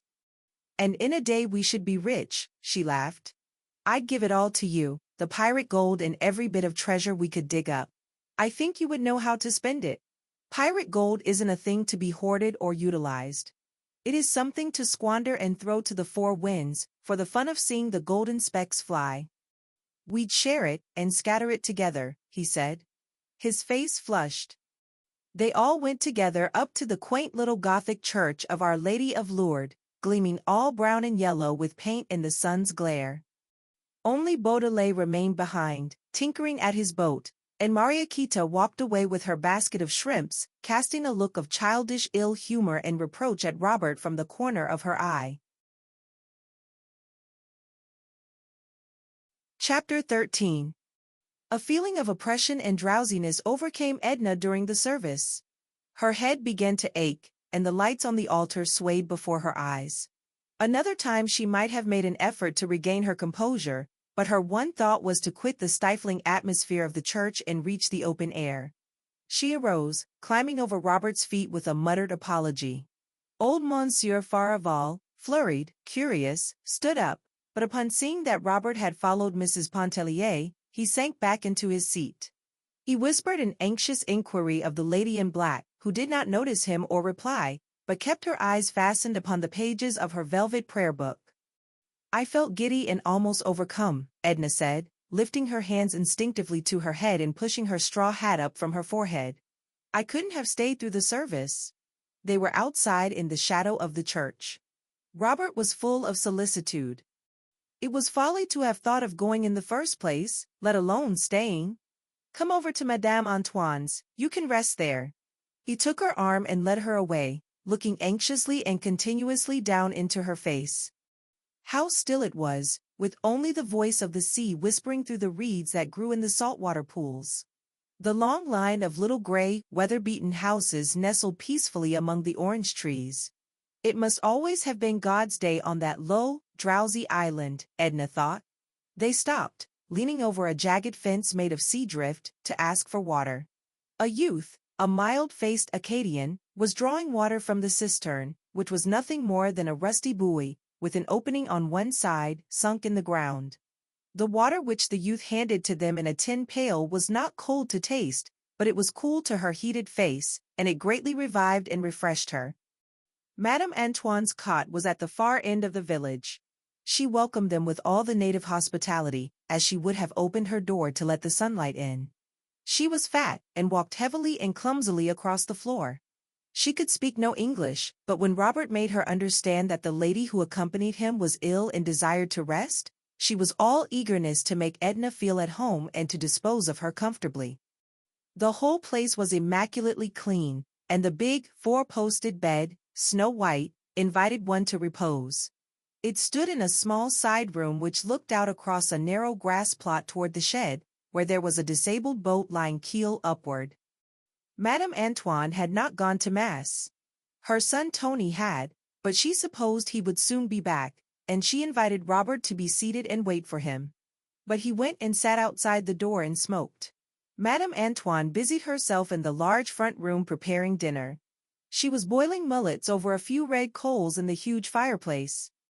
Edna, left alone in the little side room, loosened her clothes, removing the greater part of them. She bathed her face, her neck and arms in the basin that stood between the windows. She took off her shoes and stockings and stretched herself in the very center of the high, white bed. How luxurious it felt to rest thus in a strange, quaint bed, with its sweet country odor of laurel lingering about the sheets and mattress. She stretched her strong limbs that ached a little. She ran her fingers through her loosened hair for a while. She looked at her round arms as she held them straight up and rubbed them one after the other, observing closely, as if it were something she saw for the first time, the fine, firm quality and texture of her flesh. She clasped her hands easily above her head, and it was thus she fell asleep. She slept lightly at first, half awake and drowsily attentive to the things about her. She could hear Madame Antoine's heavy, scraping tread as she walked back and forth on the sanded floor. Some chickens were clucking outside the windows, scratching for bits of gravel in the grass. Later she half heard the voices of Robert and Tony talking under the shed. She did not stir. Even her eyelids rested numb and heavily over her sleepy eyes. The voices went on, Tony's slow, Acadian drawl, Robert's quick, soft, smooth French. She understood French imperfectly unless directly addressed, and the voices were only part of the other drowsy, muffled sounds lulling her senses. When Edna awoke, it was with the conviction that she had slept long and soundly. The voices were hushed under the shed. Madame Antoine's step was no longer to be heard in the adjoining room. Even the chickens had gone elsewhere to scratch and cluck. The mosquito bar was drawn over her. The old woman had come in while she slept and let down the bar. Edna arose quietly from the bed, and looking between the curtains of the window, she saw by the slanting rays of the sun that the afternoon was far advanced. Robert was out there under the shed, reclining in the shade against the sloping keel of the overturned boat. He was reading from a book. Tony was no longer with him. She wondered what had become of the rest of the party. She peeped out at him 2 or 3 times as she stood washing herself in the little basin between the windows. Madame Antoine had laid some coarse, clean towels upon a chair, and had placed a box of poudre de riz within easy reach. Edna dabbed the powder upon her nose and cheeks as she looked at herself closely in the little distorted mirror which hung on the wall above the basin. Her eyes were bright and wide awake and her face glowed. When she had completed her toilet, she walked into the adjoining room. She was very hungry. No one was there. But there was a cloth spread upon the table that stood against the wall, and a cover was laid for one, with a crusty brown loaf and a bottle of wine beside the plate. Edna bit a piece from the brown loaf, tearing it with her strong, white teeth. She poured some of the wine into the glass and drank it down. Then she went softly out of doors, and plucking an orange from the low-hanging bough of a tree, threw it at Robert, who did not know she was awake and up. An illumination broke over his whole face when he saw her and joined her under the orange tree. "How many years have I slept?" she inquired. "The whole island seems changed. A new race of beings must have sprung up, leaving only you and me as past relics. How many ages ago did Madame Antoine and Tony die? And when did our people from Grand Isle disappear from the earth?" He familiarly adjusted a ruffle upon her shoulder. "You have slept precisely 100 years. I was left here to guard your slumbers, and for 100 years I have been out under the shed reading a book. The only evil I couldn't prevent was to keep a broiled fowl from drying up. If it has turned to stone, still will I eat it," said Edna, moving with him into the house. "But really, what has become of Monsieur Farival and the others?" "Gone hours ago. When they found that you were sleeping, they thought it best not to awake you. Anyway, I wouldn't have let them. What was I here for? I wonder if Léonce will be uneasy," she speculated, as she seated herself at table. "Of course not, he knows you are with me," Robert replied, as he busied himself among sundry pans and covered dishes which had been left standing on the hearth. "Where are Madame Antoine and her son?" asked Edna. "Gone to Vespers, and to visit some friends, I believe. I am to take you back in Tony's boat whenever you are ready to go." He stirred the smoldering ashes till the broiled fowl began to sizzle afresh. He served her with no mean repast, dripping the coffee anew and sharing it with her. Madame Antoine had cooked little else than the mullets, but while Edna slept, Robert had foraged the island. He was childishly gratified to discover her appetite, and to see the relish with which she ate the food which he had procured for her. "Shall we go right away?" she asked, after draining her glass and brushing together the crumbs of the crusty loaf. "The sun isn't as low as it will be in 2 hours," he answered. "The sun will be gone in 2 hours. Well, let it go, who cares?" They waited a good while under the orange trees, till Madame Antoine came back, panting, waddling, with 1,000 apologies to explain her absence. Tony did not dare to return. He was shy, and would not willingly face any woman except his mother. It was very pleasant to stay there under the orange trees, while the sun dipped lower and lower, turning the western sky to flaming copper and gold. The shadows lengthened and crept out like stealthy, grotesque monsters across the grass. Edna and Robert both sat upon the ground, that is, he lay upon the ground beside her, occasionally picking at the hem of her muslin gown. Madame Antoine seated her fat body, broad and squat, upon a bench beside the door. She had been talking all the afternoon, and had wound herself up to the storytelling pitch. And what stories she told them! But twice in her life she had left the Cheniere Caminada, and then for the briefest span. All her years she had squatted and waddled there upon the island, gathering legends of the Baratarians and the sea. The night came on, with the moon to lighten it. Edna could hear the whispering voices of dead men and the click of muffled gold. When she and Robert stepped into Tony's boat, with the red lateen sail, misty spirit forms were prowling in the shadows and among the reeds, and upon the water were phantom ships, speeding to cover. Chapter 14. The youngest boy, Etienne, had been very naughty, Madame Ratignolle said, as she delivered him into the hands of his mother. He had been unwilling to go to bed and had made a scene, whereupon she had taken charge of him and pacified him as well as she could. Raoul had been in bed and asleep for 2 hours. The youngster was in his long white nightgown, that kept tripping him up as Madame Ratignolle led him along by the hand. With the other chubby fist he rubbed his eyes, which were heavy with sleep and ill humor. Edna took him in her arms, and seating herself in the rocker, began to coddle and caress him, calling him all manner of tender names, soothing him to sleep. It was not more than 9 o'clock. No one had yet gone to bed but the children. Léonce had been very uneasy at first, Madame Ratignolle said, and had wanted to start at once for the Cheniere. But Monsieur Farival had assured him that his wife was only overcome with sleep and fatigue, that Tony would bring her safely back later in the day, and he had thus been dissuaded from crossing the bay. He had gone over to Klein's, looking up some cotton broker whom he wished to see in regard to securities, exchanges, stocks, bonds, or something of the sort. Madame Ratignolle did not remember what. He said he would not remain away late. She herself was suffering from heat and oppression, she said. She carried a bottle of salts and a large fan. She would not consent to remain with Edna, for Monsieur Ratignolle was alone, and he detested above all things to be left alone. When Etienne had fallen asleep, Edna bore him into the back room, and Robert went and lifted the mosquito bar that she might lay the child comfortably in his bed. The quadroon had vanished. When they emerged from the cottage, Robert bade Edna good night. "Do you know we have been together the whole livelong day, Robert, since early this morning?" she said at parting. "All but the 100 years when you were sleeping. Good night." He pressed her hand and went away in the direction of the beach. He did not join any of the others, but walked alone toward the gulf. Edna stayed outside, awaiting her husband's return. She had no desire to sleep or to retire, nor did she feel like going over to sit with the Rossignol, or to join Madame Lebrun and a group whose animated voices reached her as they sat in conversation before the house. She let her mind wander back over her stay at Grand Isle, and she tried to discover wherein this summer had been different from any and every other summer of her life. She could only realize that she herself, her present self, was in some way different from the other self.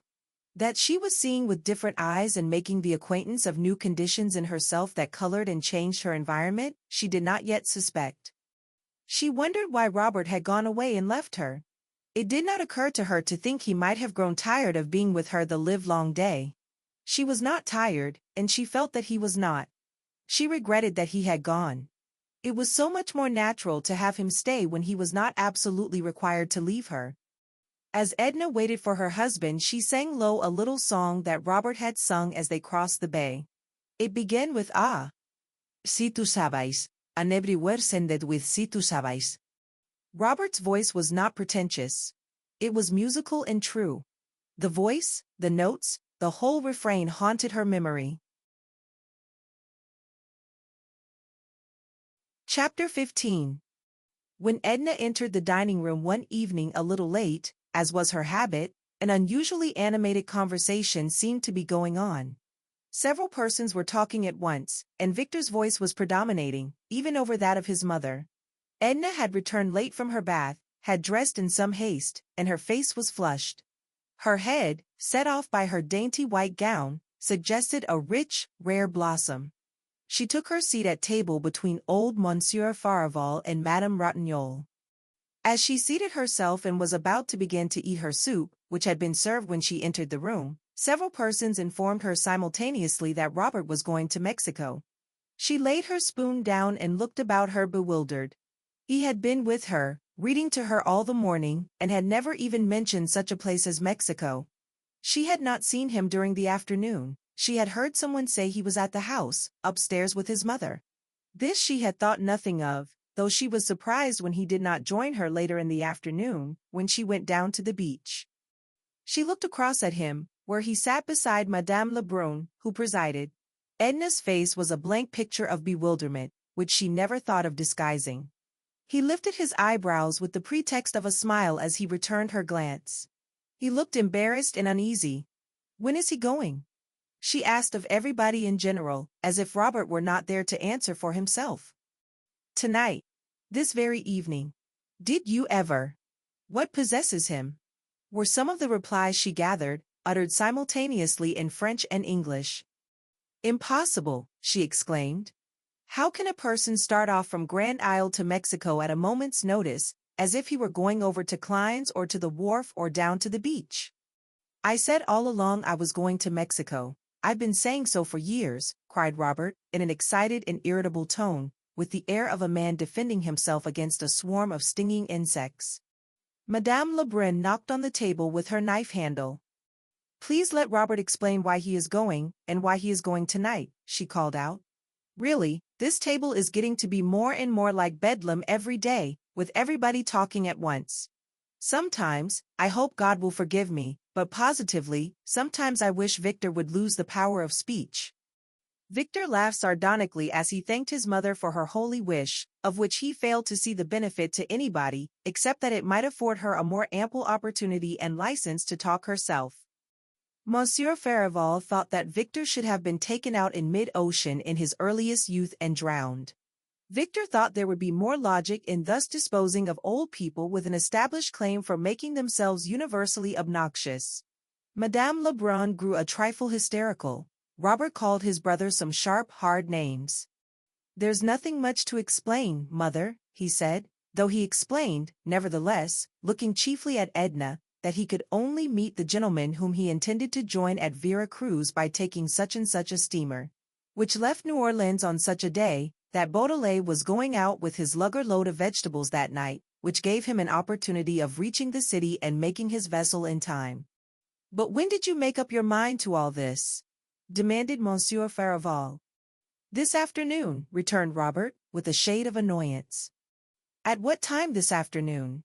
persisted the old gentleman, with nagging determination, as if he were cross-questioning a criminal in a court of justice. "At 4 o'clock this afternoon, Monsieur Farival," Robert replied, in a high voice and with a lofty air, which reminded Edna of some gentleman on the stage.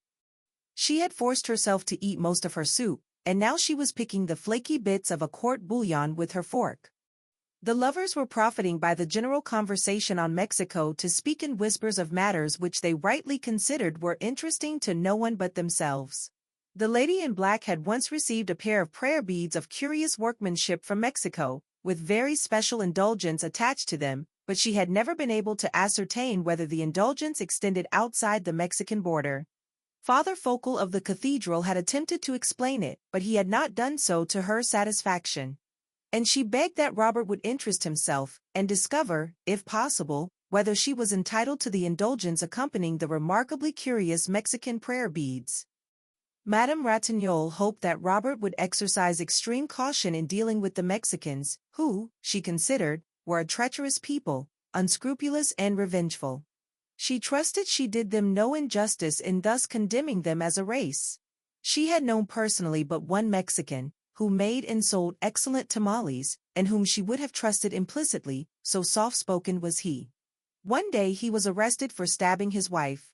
She never knew whether he had been hanged or not. Victor had grown hilarious, and was attempting to tell an anecdote about a Mexican girl who served chocolate one winter in a restaurant in Dauphine Street. No one would listen to him but old Monsieur Farival, who went into convulsions over the droll story. Edna wondered if they had all gone mad, to be talking and clamoring at that rate. She herself could think of nothing to say about Mexico or the Mexicans. "At what time do you leave?" she asked Robert. "At 10, he told her. "Baudelaire wants to wait for the moon." "Are you all ready to go?" "Quite ready. I shall only take a handbag, and shall pack my trunk in the city." He turned to answer some question put to him by his mother, and Edna, having finished her black coffee, left the table. She went directly to her room. The little cottage was close and stuffy after leaving the outer air. But she did not mind. There appeared to be 100 different things demanding her attention indoors. She began to set the toilet stand to rights, grumbling at the negligence of the quadroon, who was in the adjoining room putting the children to bed. She gathered together stray garments that were hanging on the backs of chairs, and put each where it belonged in closet or bureau drawer. She changed her gown for a more comfortable and commodious wrapper. She rearranged her hair, combing and brushing it with unusual energy. Then she went in and assisted the quadroon in getting the boys to bed. They were very playful and inclined to talk, to do anything but lie quiet and go to sleep. Edna sent the quadroon away to her supper and told her she need not return. Then she sat and told the children a story. Instead of soothing, it excited them, and added to their wakefulness. She left them in heated argument, speculating about the conclusion of the tale which their mother promised to finish the following night. The little black girl came in to say that Madame Lebrun would like to have Mrs. Pontellier go and sit with them over at the house till Mr. Robert went away. Edna returned answer that she had already undressed, that she did not feel quite well, but perhaps she would go over to the house later. She started to dress again, and got as far advanced as to remove her peignoir. But changing her mind once more, she resumed the peignoir, and went outside and sat down before her door. She was overheated and irritable, and fanned herself energetically for a while. Madame Ratignolle came down to discover what was the matter. "All that noise and confusion at the table must have upset me," replied Edna, "and moreover, I hate shocks and surprises. The idea of Robert starting off in such a ridiculously sudden and dramatic way, as if it were a matter of life and death, never saying a word about it all morning when he was with me." "Yes," agreed Madame Ratignolle. "I think it was showing us all, you especially, very little consideration. It wouldn't have surprised me in any of the others. Those Lebruns are all given to heroics. But I must say I should never have expected such a thing from Robert. Are you not coming down? Come on, dear, it doesn't look friendly." "No," said Edna, a little sullenly. "I can't go to the trouble of dressing again. I don't feel like it." "You needn't dress. You look all right. Fasten a belt around your waist. Just look at me." "No," persisted Edna, "but you go on. Madame Lebrun might be offended if we both stayed away." Madame Ratignolle kissed Edna good night, and went away, being in truth rather desirous of joining in the general and animated conversation which was still in progress concerning Mexico and the Mexicans. Somewhat later Robert came up, carrying his handbag. "Aren't you feeling well?" he asked. "Oh, well enough. Are you going right away?" He lit a match and looked at his watch. "In 20 minutes, he said. The sudden and brief flare of the match emphasized the darkness for a while. He sat down upon a stool which the children had left out on the porch. "Get a chair," said Edna. "This will do," he replied. He put on his soft hat and nervously took it off again, and wiping his face with his handkerchief, complained of the heat. "Take the fan," said Edna, offering it to him. Oh, no. Thank you. It does no good. You have to stop fanning sometime, and feel all the more uncomfortable afterward. That's one of the ridiculous things which men always say. I have never known one to speak otherwise of fanning. How long will you be gone? Forever, perhaps. I don't know. It depends upon a good many things. Well, in case it shouldn't be forever, how long will it be? I don't know. This seems to me perfectly preposterous and uncalled for. I don't like it. I don't understand your motive for silence and mystery, never saying a word to me about it this morning. He remained silent, not offering to defend himself. He only said, after a moment, "Don't part from me in any ill humor. I never knew you to be out of patience with me before." "I don't want to part in any ill humor," she said. "But can't you understand? I've grown used to seeing you, to having you with me all the time, and your action seems unfriendly, even unkind. You don't even offer an excuse for it. Why, I was planning to be together, thinking of how pleasant it would be to see you in the city next winter." "So was I," he blurted. "Perhaps that's the—" He stood up suddenly and held out his hand. "Goodbye, my dear Mrs. Pontellier, goodbye. I hope you won't completely forget me." She clung to his hand, striving to detain him. "Write to me when you get there, won't you, Robert?" she entreated. "I will, thank you, goodbye." How unlike Robert. The merest acquaintance would have said something more emphatic than "I will, thank you, goodbye," to such a request. He had evidently already taken leave of the people over at the house, for he descended the steps and went to join Beaudelet, who was out there with an oar across his shoulder waiting for Robert. They walked away in the darkness. She could only hear Beaudelet's voice. Robert had apparently not even spoken a word of greeting to his companion. Edna bit her handkerchief convulsively, striving to hold back and to hide, even from herself as she would have hidden from another, the emotion which was troubling, tearing, her. Her eyes were brimming with tears. For the first time she recognized the symptoms of infatuation which she had felt incipiently as a child, as a girl in her earliest teens, and later as a young woman. The recognition did not lessen the reality, the poignancy of the revelation by any suggestion or promise of instability. The past was nothing to her, offered no lesson which she was willing to heed. The future was a mystery which she never attempted to penetrate. The present alone was significant, was hers, to torture her as it was doing then with the biting conviction that she had lost that which she had held, that she had been denied that which her impassioned, newly awakened being demanded. Chapter 16.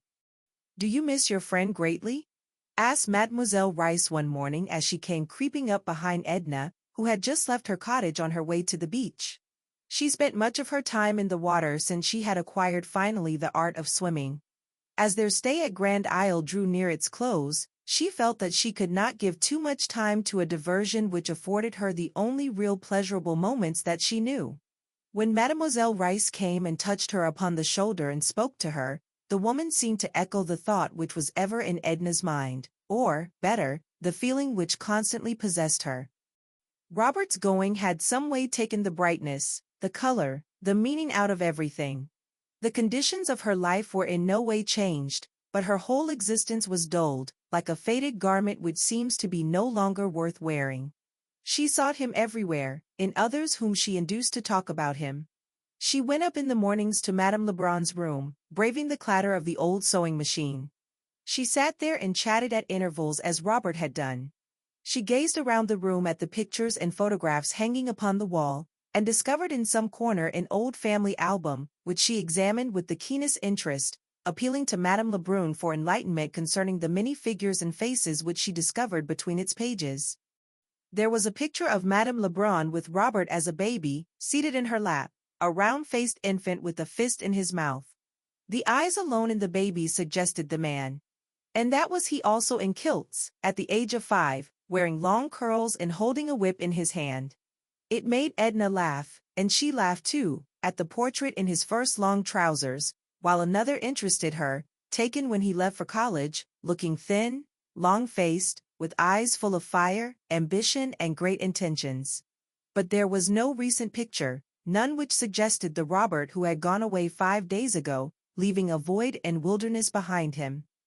Oh, Robert stopped having his pictures taken when he had to pay for them himself. He found wiser use for his money, he says, explained Madame Lebrun. She had a letter from him, written before he left New Orleans. Edna wished to see the letter, and Madame Lebrun told her to look for it either on the table or the dresser, or perhaps it was on the mantelpiece. The letter was on the bookshelf. It possessed the greatest interest and attraction for Edna: the envelope, its size and shape, the postmark, the handwriting. She examined every detail of the outside before opening it. There were only a few lines, setting forth that he would leave the city that afternoon, that he had packed his trunk in good shape, that he was well, and sent her his love and begged to be affectionately remembered to all. There was no special message to Edna except a postscript saying that if Mrs. Pontellier desired to finish the book which he had been reading to her, his mother would find it in his room, among other books there on the table. Edna experienced a pang of jealousy because he had written to his mother rather than to her. Everyone seemed to take for granted that she missed him. Even her husband, when he came down the Saturday following Robert's departure, expressed regret that he had gone. "How do you get on without him, Edna?" he asked. "It's very dull without him," she admitted. Mr. Pontellier had seen Robert in the city, and Edna asked him a dozen questions or more. Where had they met? On Carondelet Street, in the morning. They had gone in and had a drink and a cigar together. What had they talked about? Chiefly about his prospects in Mexico, which Mr. Pontellier thought were promising. How did he look? How did he seem? Grave, or gay, or how? Quite cheerful, and wholly taken up with the idea of his trip, which Mr. Pontellier found altogether natural in a young fellow about to seek fortune and adventure in a strange, queer country. Edna tapped her foot impatiently, and wondered why the children persisted in playing in the sun when they might be under the trees. She went down and led them out of the sun, scolding the quadroon for not being more attentive. It did not strike her as in the least grotesque that she should be making of Robert the object of conversation and leading her husband to speak of him. The sentiment which she entertained for Robert in no way resembled that which she felt for her husband, or had ever felt, or ever expected to feel. She had all her life long been accustomed to harbor thoughts and emotions which never voiced themselves. They had never taken the form of struggles. They belonged to her and were her own, and she entertained the conviction that she had a right to them and that they concerned no one but herself. Edna had once told Madame Ratignolle that she would never sacrifice herself for her children, or for anyone. Then had followed a rather heated argument. The two women did not appear to understand each other or to be talking the same language. Edna tried to appease her friend, to explain. "I would give up the unessential, I would give my money, I would give my life for my children, but I wouldn't give myself. I can't make it more clear, it's only something which I am beginning to comprehend, which is revealing itself to me." "I don't know what you would call the essential, or what you mean by the unessential," said Madame Ratignolle, cheerfully, "but a woman who would give her life for her children could do no more than that, your Bible tells you so. I'm sure I couldn't do more than that." "Oh, yes you could," laughed Edna. She was not surprised at Mademoiselle Reisz's question the morning that lady, following her to the beach, tapped her on the shoulder and asked if she did not greatly miss her young friend. "Oh, good morning, mademoiselle. Is it you? Why, of course I miss Robert. Are you going down to bathe?" "Why should I go down to bathe at the very end of the season when I haven't been in the surf all summer?" replied the woman, disagreeably. "I beg your pardon," offered Edna, in some embarrassment, for she should have remembered that Mademoiselle Reisz's avoidance of the water had furnished a theme for much pleasantry. Some among them thought it was on account of her false hair, or the dread of getting the violets wet, while others attributed it to the natural aversion for water sometimes believed to accompany the artistic temperament. Mademoiselle offered Edna some chocolates in a paper bag, which she took from her pocket, by way of showing that she bore no ill feeling. She habitually ate chocolates for their sustaining quality. They contain much nutriment in small compass, she said. They saved her from starvation, as Madame Lebrun's table was utterly impossible, and no one save so impertinent a woman as Madame Lebrun could think of offering such food to people and requiring them to pay for it. She must feel very lonely without her son, said Edna, desiring to change the subject. Her favorite son, too. It must have been quite hard to let him go. Mademoiselle laughed maliciously. Her favorite son. Oh, dear. Who could have been imposing such a tale upon you? Aline Lebrun lives for Victor, and for Victor alone. She has spoiled him into the worthless creature he is. She worships him and the ground he walks on. Robert is very well in a way, to give up all the money he can earn to the family and keep the barest pittance for himself. Favorite son, indeed. I miss the poor fellow myself, my dear. I like to see him and to hear him about the place, the only Lebrun who is worth a pinch of salt. He comes to see me often in the city. I like to play to him. That Victor. Hanging would be too good for him. It's a wonder Robert hasn't beaten him to death long ago. I thought he had great patience with his brother, offered Edna, glad to be talking about Robert, no matter what was said. Oh, he thrashed him well enough a year or two ago, said Mademoiselle. It was about a Spanish girl, whom Victor considered that he had some sort of claim upon. He met Robert one day talking to the girl, or walking with her, or bathing with her, or carrying her basket, I don't remember what, and he became so insulting and abusive that Robert gave him a thrashing on the spot that has kept him comparatively in order for a good while. It's about time he was getting another. Was her name Mariquita? Asked Edna. Mariquita, yes, that was it, Mariquita. I had forgotten. Oh, she's a sly one, and a bad one, that Mariquita. Edna looked down at Mademoiselle Rice and wondered how she could have listened to her venom so long. For some reason she felt depressed, almost unhappy. She had not intended to go into the water, but she donned her bathing suit and left Mademoiselle alone, seated under the shade of the children's tent. The water was growing cooler as the season advanced. Edna plunged and swam about with an abandon that thrilled and invigorated her. She remained a long time in the water, half hoping that Mademoiselle Rice would not wait for her. But Mademoiselle waited. She was very amiable during the walk back, and raved much over Edna's appearance in her bathing suit. She talked about music. She hoped that Edna would go to see her in the city, and wrote her address with the stub of a pencil on a piece of card which she found in her pocket. "When do you leave?" asked Edna. "Next Monday, and you?" "The following week," answered Edna, adding, "It has been a pleasant summer, hasn't it, mademoiselle?" "Well," agreed Mademoiselle Rice, with a shrug, "rather pleasant, if it hadn't been for the mosquitoes and the Farival twins." Chapter 17. The Pontelliers possessed a very charming home on Esplanade Street in New Orleans. It was a large, double cottage, with a broad front veranda, whose round, fluted columns supported the sloping roof. The house was painted a dazzling white, the outside shutters, or jalousies, were green.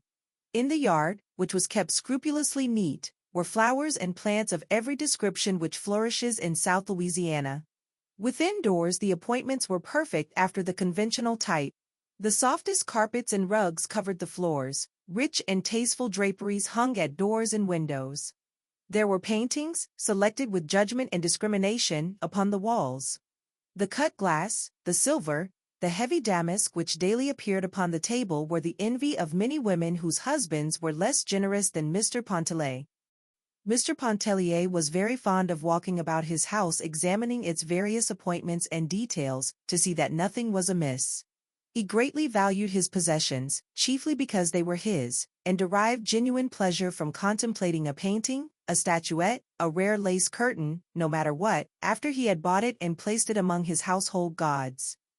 On Tuesday afternoons, Tuesday being Mrs. Pontellier's reception day, there was a constant stream of callers, women who came in carriages or in the streetcars, or walked when the air was soft and distance permitted. A light-colored mulatto boy, in dress coat and bearing a diminutive silver tray for the reception of cards, admitted them. A maid, in white fluted cap, offered the callers liqueur, coffee, or chocolate, as they might desire. Mrs. Pontellier, attired in a handsome reception gown, remained in the drawing-room the entire afternoon receiving her visitors. Men sometimes called in the evening with their wives. This had been the program which Mrs. Pontellier had religiously followed since her marriage, 6 years before. Certain evenings during the week she and her husband attended the opera or sometimes the play. Mr. Pontellier left his home in the mornings between 9 and 10 o'clock, and rarely returned before 6:30 or 7 in the evening, dinner being served at 7:30. He and his wife seated themselves at table one Tuesday evening, a few weeks after their return from Grand Isle. They were alone together. The boys were being put to bed. The patter of their bare, escaping feet could be heard occasionally, as well as the pursuing voice of the quadroon, lifted in mild protest and entreaty. Mrs. Pontellier did not wear her usual Tuesday reception gown. She was in ordinary house dress. Mr. Pontellier, who was observant about such things, noticed it, as he served the soup and handed it to the boy in waiting. "Tired out, Edna? Whom did you have?" "Many callers," he asked. He tasted his soup and began to season it with pepper, salt, vinegar, mustard, everything within reach. "There were a good many," replied Edna, who was eating her soup with evident satisfaction. "I found their cards when I got home. I was out." "Out!" exclaimed her husband, with something like genuine consternation in his voice as he laid down the vinegar cruet and looked at her through his glasses. "Why, what could have taken you out on Tuesday? What did you have to do?" "Nothing. I simply felt like going out, and I went out." "Well, I hope you left some suitable excuse," said her husband, somewhat appeased, as he added a dash of cayenne pepper to the soup. "No, I left no excuse. I told Joe to say I was out, that was all." "Why, my dear, I should think you'd understand by this time that people don't do such things. We've got to observe les convenances if we ever expect to get on and keep up with the procession. If you felt that you had to leave home this afternoon, you should have left some suitable explanation for your absence. This soup is really impossible. It's strange that woman hasn't learned yet to make a decent soup. Any free lunch stand in town serves a better one. Was Mrs. Belthrop here? Bring the tray with the cards, Joe. I don't remember who was here." The boy retired and returned after a moment, bringing the tiny silver tray, which was covered with ladies' visiting cards. He handed it to Mrs. Pontellier. "Give it to Mr. Pontellier," she said. Joe offered the tray to Mr. Pontellier and removed the soup. Mr. Pontellier scanned the names of his wife's callers, reading some of them aloud, with comments as he read. "The Mrs. de las Hadas. I worked a big deal in futures for their father this morning. Nice girls, it's time they were getting married. Mrs. Belthrop. I tell you what it is, Edna, you can't afford to snub Mrs. Belthrop. Why, Belthrop could buy and sell us 10 times over. His business is worth a good round sum to me. You'd better write her a note. Mrs. James Highcamp, Hugh. The less you have to do with Mrs. Highcamp, the better. Madame LaForce. Came all the way from Carrollton too, poor old soul. Miss Wiggs, Mrs. Eleanor Bolton's." He pushed the cards aside. "Mercy!" exclaimed Edna, who had been fuming. "Why are you taking the thing so seriously and making such a fuss over it?"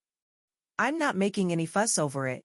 But it's just such seeming trifles that we've got to take seriously. Such things count." The fish was scorched. Mr. Pontellier would not touch it. Edna said she did not mind a little scorched taste. The roast was in some way not to his fancy, and he did not like the manner in which the vegetables were served. "It seems to me," he said, "we spend money enough in this house to procure at least one meal a day which a man could eat and retain his self-respect." "You used to think the cook was a treasure," returned Edna, indifferently. "Perhaps she was when she first came, but cooks are only human. They need looking after, like any other class of persons that you employ. Suppose I didn't look after the clerks in my office, just let them run things their own way. They'd soon make a nice mess of me and my business." "Where are you going?" asked Edna, seeing that her husband arose from table without having eaten a morsel except a taste of the highly seasoned soup. "I'm going to get my dinner at the club. Good night." He went into the hall, took his hat and stick from the stand, and left the house. She was somewhat familiar with such scenes. They had often made her very unhappy. On a few previous occasions she had been completely deprived of any desire to finish her dinner. Sometimes she had gone into the kitchen to administer a tardy rebuke to the cook. Once she went to her room and studied the cookbook during an entire evening, finally writing out a menu for the week, which left her harassed with the feeling that, after all, she had accomplished no good that was worth the name. But that evening Edna finished her dinner alone, with forced deliberation. Her face was flushed and her eyes flamed with some inward fire that lighted them. After finishing her dinner she went to her room, having instructed the boy to tell any other callers that she was indisposed. It was a large, beautiful room, rich and picturesque in the soft, dim light which the maid had turned low. She went and stood at an open window and looked out upon the deep tangle of the garden below. All the mystery and witchery of the night seemed to have gathered there amid the perfumes and the dusky and tortuous outlines of flowers and foliage. She was seeking herself and finding herself in just such sweet, half-darkness which met her moods. But the voices were not soothing that came to her from the darkness and the sky above and the stars. They jeered and sounded mournful notes without promise, devoid even of hope. She turned back into the room and began to walk to and fro down its whole length without stopping, without resting. She carried in her hands a thin handkerchief, which she tore into ribbons, rolled into a ball, and flung from her. Once she stopped, and taking off her wedding ring, flung it upon the carpet. When she saw it lying there, she stamped her heel upon it, striving to crush it. But her small boot heel did not make an indenture, not a mark upon the little glittering circlet. In a sweeping passion she seized a glass vase from the table and flung it upon the tiles of the hearth. She wanted to destroy something. The crash and clatter were what she wanted to hear. A maid, alarmed at the din of breaking glass, entered the room to discover what was the matter. "A vase fell upon the hearth," said Edna. "Never mind, leave it till morning." "Oh, you might get some of the glass in your feet, ma'am," insisted the young woman, picking up bits of the broken vase that were scattered upon the carpet. "And here's your ring, ma'am, under the chair." Edna held out her hand, and taking the ring, slipped it upon her finger. Chapter 18. The following morning Mr. Pontellier, upon leaving for his office, asked Edna if she would not meet him in town in order to look at some new fixtures for the library. "I hardly think we need new fixtures, Léonce.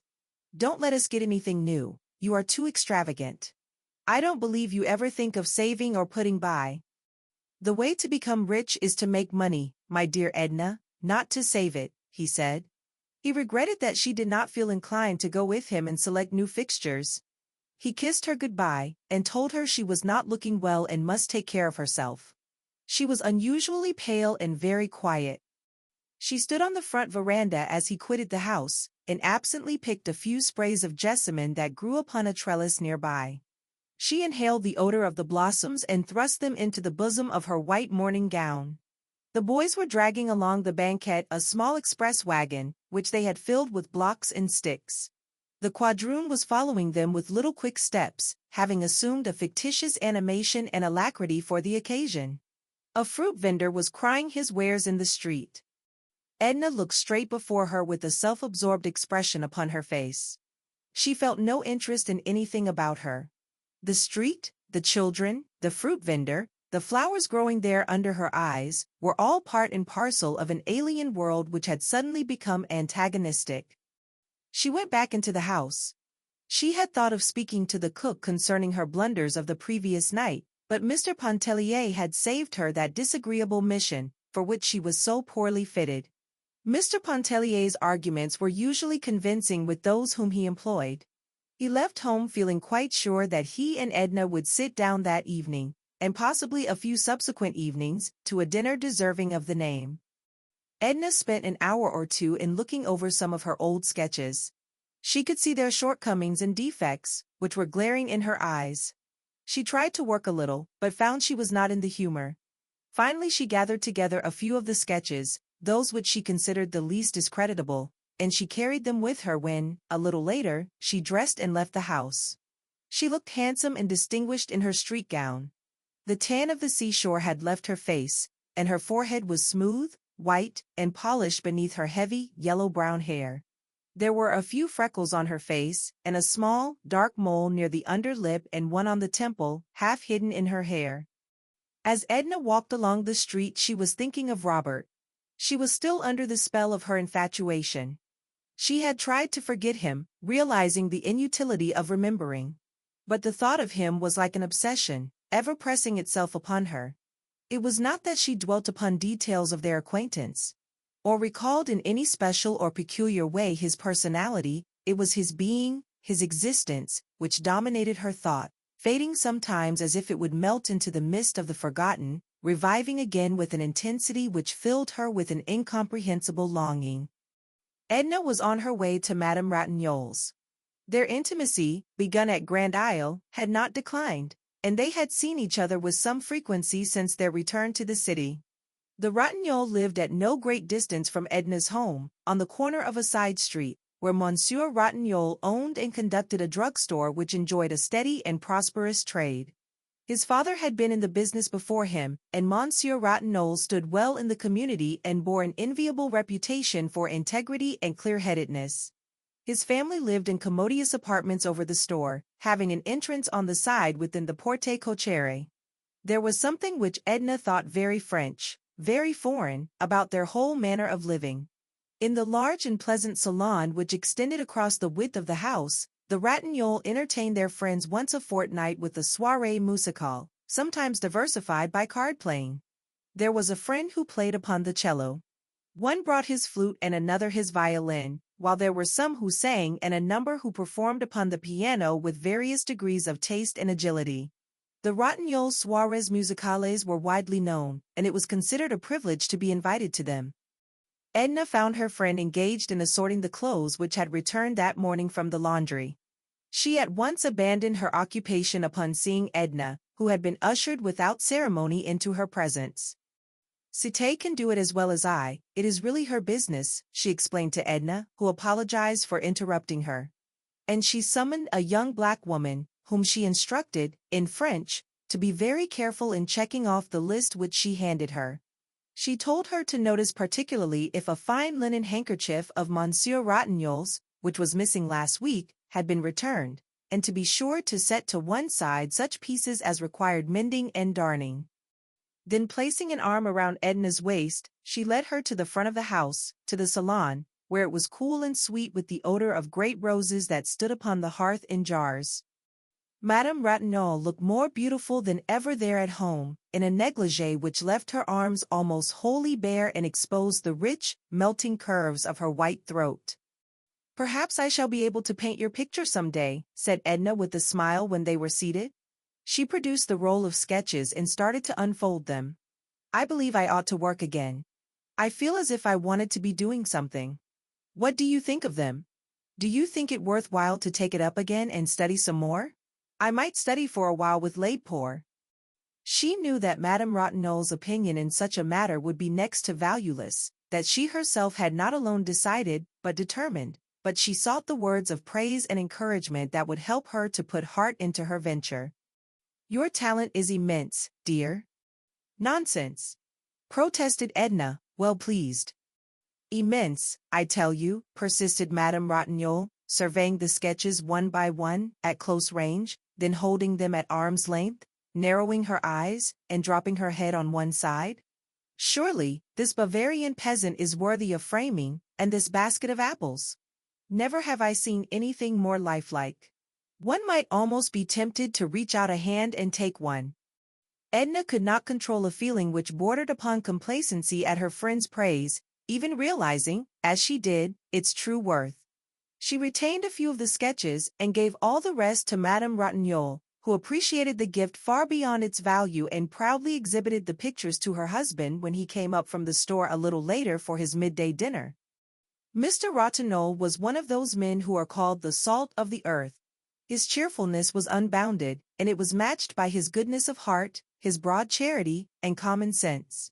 He and his wife spoke English with an accent which was only discernible through its un-English emphasis and a certain carefulness and deliberation. Edna's husband spoke English with no accent whatever. The Ratignolles understood each other perfectly. If ever the fusion of two human beings into one has been accomplished on this sphere, it was surely in their union. As Edna seated herself at table with them, she thought, better a dinner of herbs, though it did not take her long to discover that it was no dinner of herbs, but a delicious repast, simple, choice, and in every way satisfying. Monsieur Ratignolle was delighted to see her, though he found her looking not so well as at Grand Isle, and he advised a tonic. He talked a good deal on various topics, a little politics, some city news and neighborhood gossip. He spoke with an animation and earnestness that gave an exaggerated importance to every syllable he uttered. His wife was keenly interested in everything he said, laying down her fork the better to listen, chiming in, taking the words out of his mouth. Edna felt depressed rather than soothed after leaving them. The little glimpse of domestic harmony which had been offered her, gave her no regret, no longing. It was not a condition of life which fitted her, and she could see in it but an appalling and hopeless ennui. She was moved by a kind of commiseration for Madame Ratignolle, a pity for that colorless existence which never uplifted its possessor beyond the region of blind contentment, in which no moment of anguish ever visited her soul, in which she would never have the taste of life's delirium. Edna vaguely wondered what she meant by life's delirium. It had crossed her thought like some unsought, extraneous impression. Chapter 19. Edna could not help but think that it was very foolish, very childish, to have stamped upon her wedding ring and smashed the crystal vase upon the tiles. She was visited by no more outbursts, moving her to such futile expedients. She began to do as she liked and to feel as she liked. She completely abandoned her Tuesdays at home, and did not return the visits of those who had called upon her. She made no ineffectual efforts to conduct her household in bonne ménagère, going and coming as it suited her fancy, and, so far as she was able, lending herself to any passing caprice.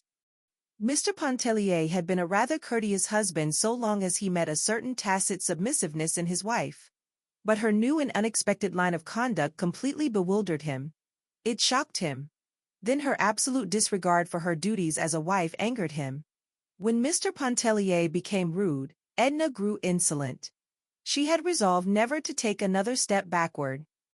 It seems to me the utmost folly for a woman at the head of a household, and the mother of children, to spend in an atelier days which would be better employed contriving for the comfort of her family. "I feel like painting," answered Edna. "Perhaps I shan't always feel like it."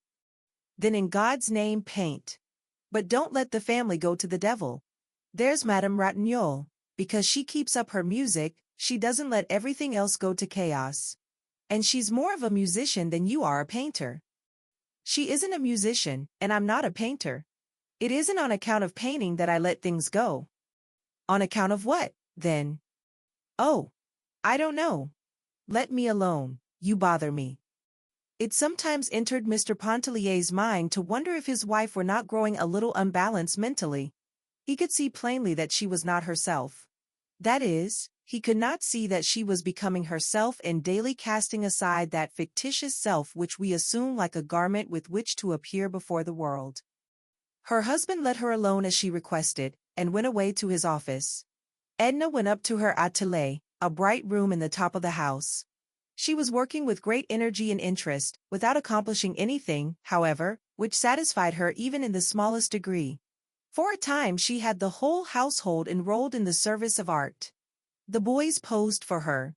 They thought it amusing at first, but the occupation soon lost its attractiveness when they discovered that it was not a game arranged especially for their entertainment.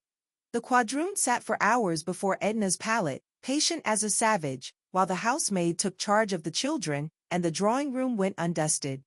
But the housemaid, too, served her term as model when Edna perceived that the young woman's back and shoulders were molded on classic lines, and that her hair, loosened from its confining cap, became an inspiration. While Edna worked she sometimes sang low the little air, "Ah, si tu sabes." It moved her with recollections. She could hear again the ripple of the water, the flapping sail. She could see the glint of the moon upon the bay, and could feel the soft, gusty beating of the hot south wind. A subtle current of desire passed through her body, weakening her hold upon the brushes and making her eyes burn. There were days when she was very happy without knowing why. She was happy to be alive and breathing, when her whole being seemed to be one with the sunlight, the color, the odors, the luxuriant warmth of some perfect southern day. She liked then to wander alone into strange and unfamiliar places. She discovered many a sunny, sleepy corner, fashioned to dream in. And she found it good to dream and to be alone and unmolested. There were days when she was unhappy, she did not know why, when it did not seem worthwhile to be glad or sorry, to be alive or dead, when life appeared to her like a grotesque pandemonium and humanity like worms struggling blindly toward inevitable annihilation. She could not work on such a day, nor weave fancies to stir her pulses and warm her blood. Chapter 20. It was during such a mood that Edna hunted up Mademoiselle Rice. She had not forgotten the rather disagreeable impression left upon her by their last interview, but she nevertheless felt a desire to see her, above all, to listen while she played upon the piano. Quite early in the afternoon she started upon her quest for the pianist. Unfortunately she had mislaid or lost Mademoiselle Rice's card, and looking up her address in the city directory, she found that the woman lived on Bienville Street, some distance away. The directory which fell into her hands was a year or more old, however, and upon reaching the number indicated, Edna discovered that the house was occupied by a respectable family of mulattoes who had chambres garnies to let. They had been living there for 6 months, and knew absolutely nothing of a Mademoiselle Rice. In fact, they knew nothing of any of their neighbors. Their lodgers were all people of the highest distinction, they assured Edna. She did not linger to discuss class distinctions with Madame Poupon, but hastened to a neighboring grocery store, feeling sure that Mademoiselle would have left her address with the proprietor. He knew Mademoiselle Rice a good deal better than he wanted to know her, he informed his questioner. In truth, he did not want to know her at all, or anything concerning her, the most disagreeable and unpopular woman who ever lived in Bienville Street. He thanked heaven she had left the neighborhood, and was equally thankful that he did not know where she had gone. Edna's desire to see Mademoiselle Rice had increased tenfold since these unlooked-for obstacles had arisen to thwart it. She was wondering who could give her the information she sought, when it suddenly occurred to her that Madame Lebrun would be the one most likely to do so. She knew it was useless to ask Madame Ratignolle, who was on the most distant terms with the musician, and preferred to know nothing concerning her. She had once been almost as emphatic in expressing herself upon the subject as the corner grocer. Edna knew that Madame Lebrun had returned to the city, for it was the middle of November. And she also knew where the Lebruns lived, on Chartres Street. Their home from the outside looked like a prison, with iron bars before the door and lower windows. The iron bars were a relic of the old régime, and no one had ever thought of dislodging them. At the side was a high fence enclosing the garden. A gate or door opening upon the street was locked.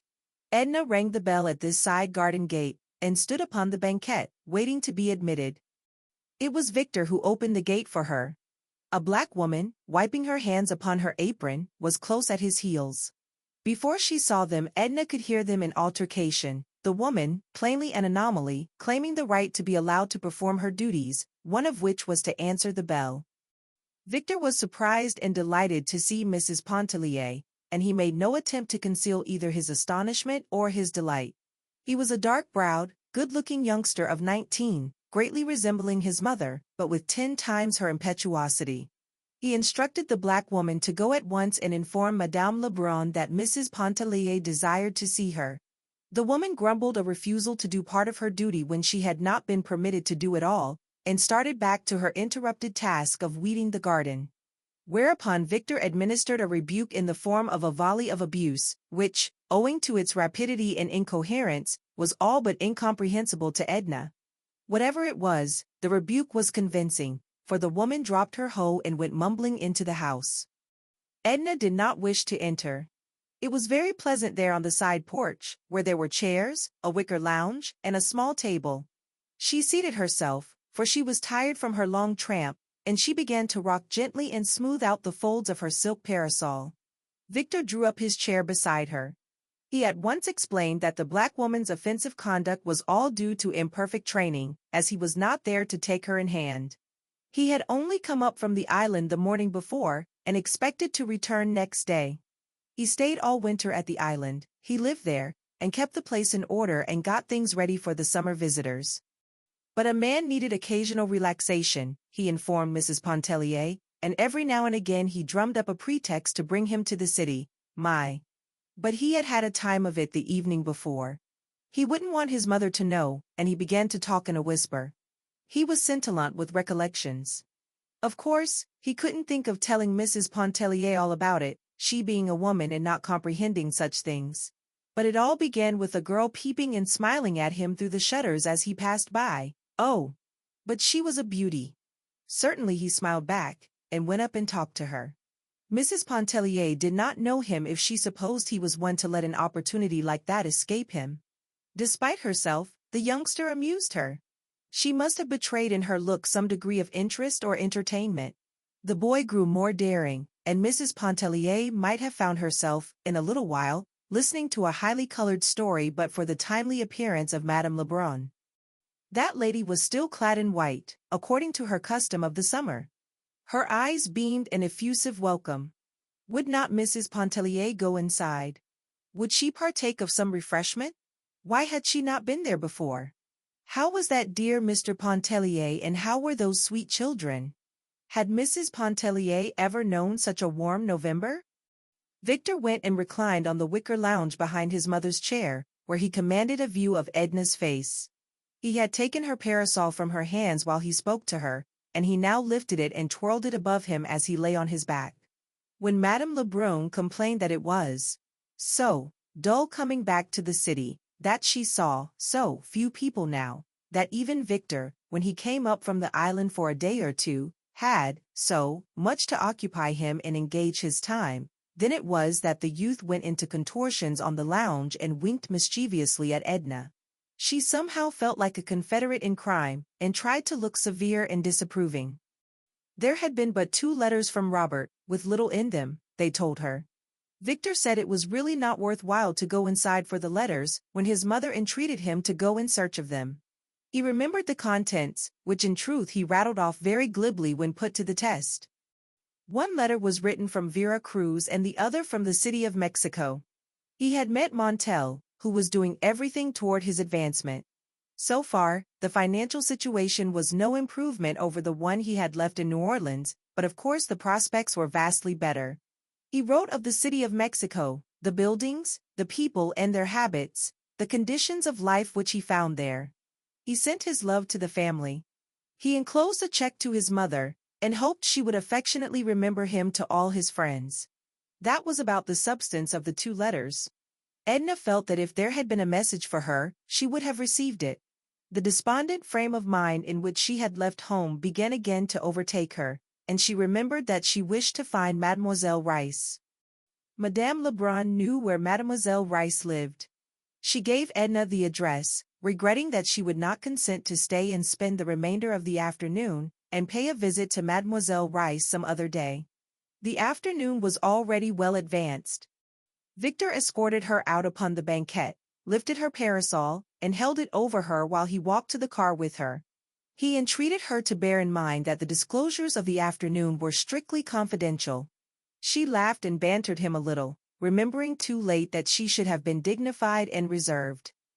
"How handsome Mrs. Pontellier looked," said Madame Lebrun to her son. "Ravishing," he admitted. "The city atmosphere has improved her. Some way she doesn't seem like the same woman." Chapter 21. Some people contended that the reason Mademoiselle Rice always chose apartments up under the roof was to discourage the approach of beggars, peddlers, and callers. There were plenty of windows in her little front room. They were for the most part dingy, but as they were nearly always open it did not make so much difference. They often admitted into the room a good deal of smoke and soot, but at the same time all the light and air that there was came through them. From her windows could be seen the crescent of the river, the masts of ships and the big chimneys of the Mississippi steamers. A magnificent piano crowded the apartment. In the next room she slept, and in the third and last she harbored a gasoline stove on which she cooked her meals when disinclined to descend to the neighboring restaurant. It was there also that she ate, keeping her belongings in a rare old buffet, dingy and battered from 100 years of use. When Edna knocked at Mademoiselle Rice's front room door and entered, she discovered that person standing beside the window, engaged in mending or patching an old prunella gaiter. The little musician laughed all over when she saw Edna. Her laugh consisted of a contortion of the face and all the muscles of the body. She seemed strikingly homely, standing there in the afternoon light. She still wore the shabby lace and the artificial bunch of violets on the side of her head. "So you remembered me at last," said Mademoiselle. "I had said to myself, ah, bah, she will never come." "Did you want me to come?" asked Edna with a smile. "I had not thought much about it," answered Mademoiselle. The two had seated themselves on a little bumpy sofa which stood against the wall. "I am glad, however, that you came. I have the water boiling back there, and was just about to make some coffee. You will drink a cup with me. And how is la belle dame? Always handsome. Always healthy. Always contented." She took Edna's hand between her strong wiry fingers, holding it loosely without warmth, and executing a sort of double theme upon the back and palm. "Yes," she went on, "I sometimes thought, she will never come. She promised as those women in society always do, without meaning it. She will not come. For I really don't believe you like me, Mrs. Pontellier." "I don't know whether I like you or not," replied Edna, gazing down at the little woman with a quizzical look. The candor of Mrs. Pontellier's admission greatly pleased Mademoiselle Rice. She expressed her gratification by repairing forthwith to the region of the gasoline stove and rewarding her guest with the promised cup of coffee. The coffee and the biscuit accompanying it proved very acceptable to Edna, who had declined refreshment at Madame Lebrun's and was now beginning to feel hungry. Mademoiselle set the tray which she brought in upon a small table near at hand, and seated herself once again on the lumpy sofa. "I have had a letter from your friend," she remarked, as she poured a little cream into Edna's cup and handed it to her. "My friend?" "Yes, your friend Robert. He wrote to me from the city of Mexico." "Wrote to you?" repeated Edna in amazement, stirring her coffee absently. "Yes, to me. Why not? Don't stir all the warmth out of your coffee, drink it." Though the letter might as well have been sent to you, it was nothing but Mrs. Pontellier from beginning to end. "Let me see it," requested the young woman, entreatingly. "No, a letter concerns no one but the person who writes it and the one to whom it is written." "Haven't you just said it concerned me from beginning to end?" "It was written about you, not to you. Have you seen Mrs. Pontellier? How is she looking?" he asks. As Mrs. Pontellier says, or as Mrs. Pontellier once said, "If Mrs. Pontellier should call upon you, play for her that impromptu of Chopin's, my favorite. I heard it here a day or two ago, but not as you play it. I should like to know how it affects her," and so on, as if he supposed we were constantly in each other's society. "Let me see the letter." "Oh, no." "Have you answered it?" "No." "Let me see the letter." "No," and again, "No." "Then play the impromptu for me." "It is growing late. What time do you have to be home?" "Time doesn't concern me. Your question seems a little rude. Play the impromptu." "But you have told me nothing of yourself. What are you doing?" "Painting," laughed Edna. "I am becoming an artist. Think of it." "Ah, an artist. You have pretensions, madame." "Why pretensions? Do you think I could not become an artist?" "I do not know you well enough to say. I do not know your talent or your temperament. To be an artist includes much. One must possess many gifts, absolute gifts, which have not been acquired by one's own effort. And, moreover, to succeed, the artist must possess the courageous soul." "What do you mean by the courageous soul?" "Courageous, ma foi. The brave soul. The soul that dares and defies." "Show me the letter and play for me the impromptu. You see that I have persistence. Does that quality count for anything in art?" "It counts with the foolish old woman whom you have captivated," replied Mademoiselle, with her wriggling laugh. The letter was right there at hand in the drawer of the little table upon which Edna had just placed her coffee cup. Mademoiselle opened the drawer and drew forth the letter, the topmost one. She placed it in Edna's hands, and without further comment arose and went to the piano. Mademoiselle played a soft interlude. It was an improvisation. She sat low at the instrument, and the lines of her body settled into ungraceful curves and angles that gave it an appearance of deformity. Gradually and imperceptibly the interlude melted into the soft opening minor chords of the Chopin impromptu. Edna did not know when the impromptu began or ended. She sat in the sofa corner reading Robert's letter by the fading light. Mademoiselle had glided from the Chopin into the quivering love notes of Isolde's song, and back again to the impromptu with its soulful and poignant longing. The shadows deepened in the little room. The music grew strange and fantastic, turbulent, insistent, plaintive and soft with entreaty. The shadows grew deeper. The music filled the room. It floated out upon the night, over the housetops, the crescent of the river, losing itself in the silence of the upper air. Edna was sobbing, just as she had wept one midnight at Grand Isle when strange, new voices awoke in her. She arose in some agitation to take her departure. "May I come again, mademoiselle?" she asked at the threshold. "Come whenever you feel like it. Be careful, the stairs and landings are dark, don't stumble." Mademoiselle re-entered and lit a candle. Robert's letter was on the floor. She stooped and picked it up. It was crumpled and damp with tears.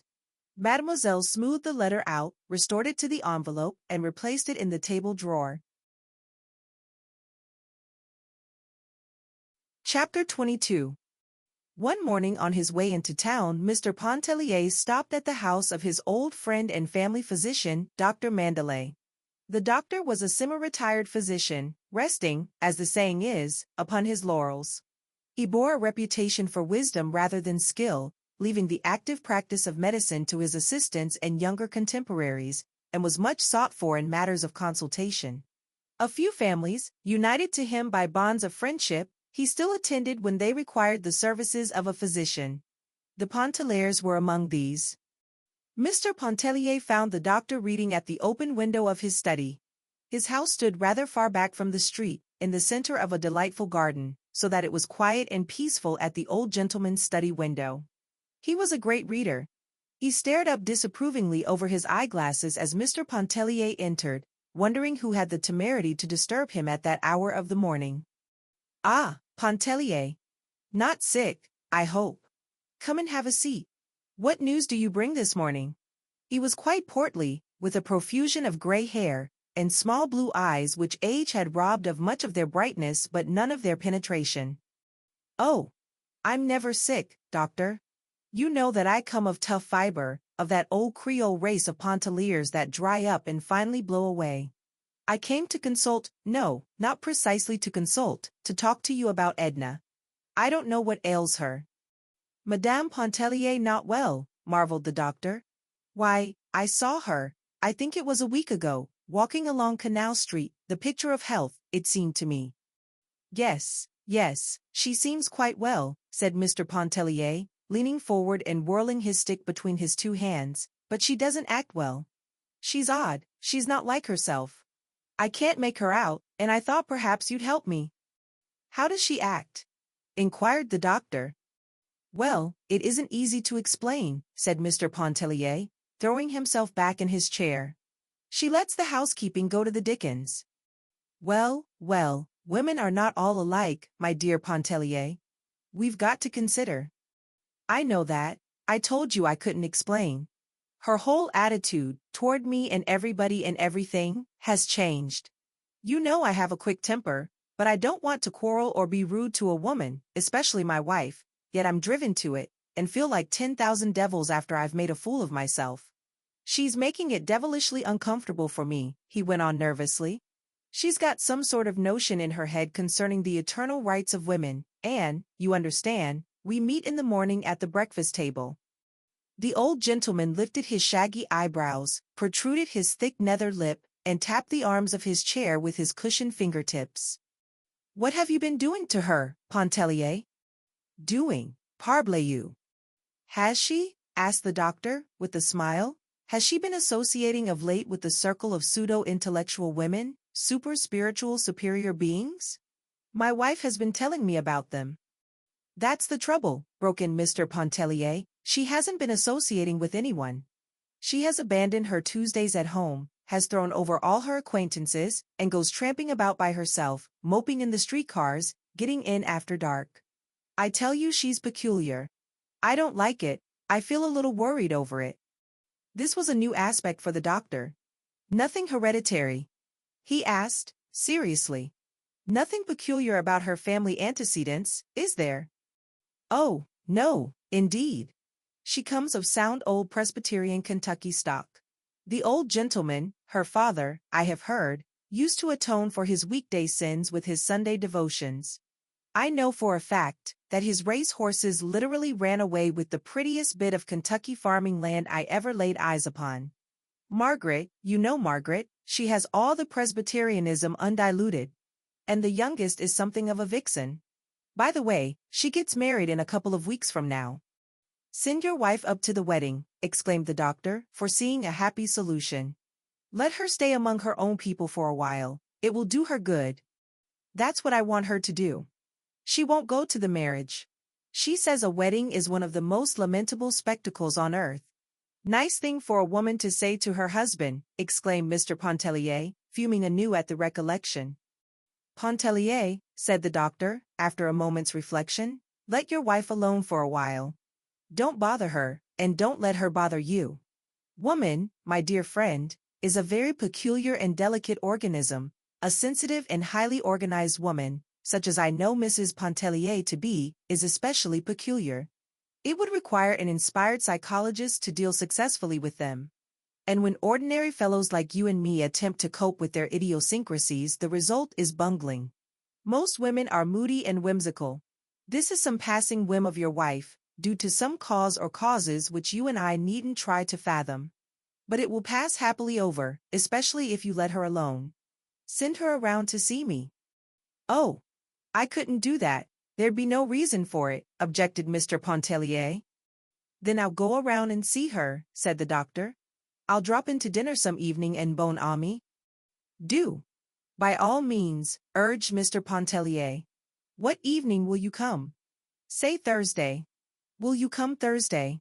He asked, rising to take his leave. Very well, Thursday. My wife may possibly have some engagement for me Thursday. In case she has, I shall let you know. Otherwise, you may expect me. Mr. Pontellier turned before leaving to say, I am going to New York on business very soon. I have a big scheme on hand, and want to be on the field proper to pull the ropes and handle the ribbons.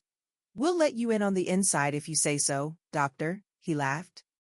No, I thank you, my dear sir, returned the doctor. I leave such ventures to you younger men with the fever of life still in your blood. What I wanted to say, continued Mr. Pontellier, with his hand on the knob, I may have to be absent a good while. Would you advise me to take Edna along? By all means, if she wishes to go. If not, leave her here. Don't contradict her. The mood will pass, I assure you. It may take a month, 2, 3 months, possibly longer, but it will pass. Have patience. Well, goodbye, a con acento grave heudi, said Mr. Pontellier, as he let himself out. The doctor would have liked during the course of conversation to ask, is there any man in the case? But he knew his Creole too well to make such a blunder as that. He did not resume his book immediately, but sat for a while meditatively looking out into the garden. Chapter 23. Edna's father was in the city, and had been with them several days. She was not very warmly or deeply attached to him, but they had certain tastes in common, and when together they were companionable. His coming was in the nature of a welcome disturbance. It seemed to furnish a new direction for her emotions. He had come to purchase a wedding gift for his daughter Janet, and an outfit for himself in which he might make a creditable appearance at her marriage. Mr. Pontellier had selected the bridal gift, as everyone immediately connected with him always deferred to his taste in such matters. And his suggestions on the question of dress, which too often assumes the nature of a problem, were of inestimable value to his father-in-law. But for the past few days the old gentleman had been upon Edna's hands, and in his society she was becoming acquainted with a new set of sensations. He had been a colonel in the Confederate Army, and still maintained, with the title, the military bearing which had always accompanied it. His hair and mustache were white and silky, emphasizing the rugged bronze of his face. He was tall and thin, and wore his coats padded, which gave a fictitious breadth and depth to his shoulders and chest. Edna and her father looked very distinguished together, and excited a good deal of notice during their perambulations. Upon his arrival she began by introducing him to her atelier and making a sketch of him. He took the whole matter very seriously. If her talent had been tenfold greater than it was, it would not have surprised him, convinced as he was that he had bequeathed to all of his daughters the germs of a masterful capability, which only depended upon their own efforts to be directed toward successful achievement. Before her pencil he sat rigid and unflinching, as he had faced the cannon's mouth in days gone by. He resented the intrusion of the children, who gaped with wondering eyes at him, sitting so stiff up there in their mother's bright atelier. When they drew near he motioned them away with an expressive action of the foot, loath to disturb the fixed lines of his countenance, his arms, or his rigid shoulders. Edna, anxious to entertain him, invited Mademoiselle Rice to meet him, having promised him a treat in her piano playing, but Mademoiselle declined the invitation. So together they attended a soirée musicale at the Rossignol. Monsieur and Madame Rossignol made much of the Colonel, installing him as the guest of honor and engaging him at once to dine with them the following Sunday, or any day which he might select. Madame coquetted with him in the most captivating and naive manner, with eyes, gestures, and a profusion of compliments, till the Colonel's old head felt 30 years younger on his padded shoulders. Edna marveled, not comprehending. She herself was almost devoid of coquetry. There were one or two men whom she observed at the soirée musicale, but she would never have felt moved to any kittenish display to attract their notice, to any feline or feminine wiles to express herself toward them. Their personality attracted her in an agreeable way. Her fancy selected them, and she was glad when a lull in the music gave them an opportunity to meet her and talk with her. Often on the street the glance of strange eyes had lingered in her memory, and sometimes had disturbed her. Mr. Pontellier did not attend these soirées musicales. He considered them bourgeois, and found more diversion at the club. To Madame Ratignolle he said the music dispensed at her soirées was too heavy, too far beyond his untrained comprehension. His excuse flattered her. But she disapproved of Mr. Pontellier's club, and she was frank enough to tell Edna so. "It's a pity Mr. Pontellier doesn't stay home more in the evenings. I think he would be more, well, if you don't mind my saying it, more united, if he did." "Oh, dear no," said Edna, with a blank look in her eyes. "What should I do if he stayed home? We wouldn't have anything to say to each other." She had not much of anything to say to her father, for that matter, but he did not antagonize her. She discovered that he interested her, though she realized that he might not interest her long, and for the first time in her life she felt as if she were thoroughly acquainted with him. He kept her busy serving him and ministering to his wants. It amused her to do so. She would not permit a servant or one of the children to do anything for him which she might do herself. Her husband noticed, and thought it was the expression of a deep filial attachment which he had never suspected. The Colonel drank numerous toddies during the course of the day, which left him, however, imperturbed. He was an expert at concocting strong drinks. He had even invented some, to which he had given fantastic names, and for whose manufacture he required diverse ingredients that it devolved upon Edna to procure for him. When Dr. Mandelet dined with the Pontelliers on Thursday, he could discern in Mrs. Pontellier no trace of that morbid condition which her husband had reported to him. She was excited and in a manner radiant. She and her father had been to the race-course, and their thoughts when they seated themselves at table were still occupied with the events of the afternoon, and their talk was still of the track. The doctor had not kept pace with turf affairs. He had certain recollections of racing in what he called the good old times when the Lecomte stables flourished, and he drew upon this fund of memories so that he might not be left out and seem wholly devoid of the modern spirit. But he failed to impose upon the Colonel, and was even far from impressing him with this trumped-up knowledge of bygone days. Edna had staked her father on his last venture, with the most gratifying results to both of them. Besides, they had met some very charming people, according to the Colonel's impressions. Mrs. Mortimer Merriman and Mrs. James Highcamp, who were there with Alcée Arobin, had joined them and had enlivened the hours in a fashion that warmed him to think of.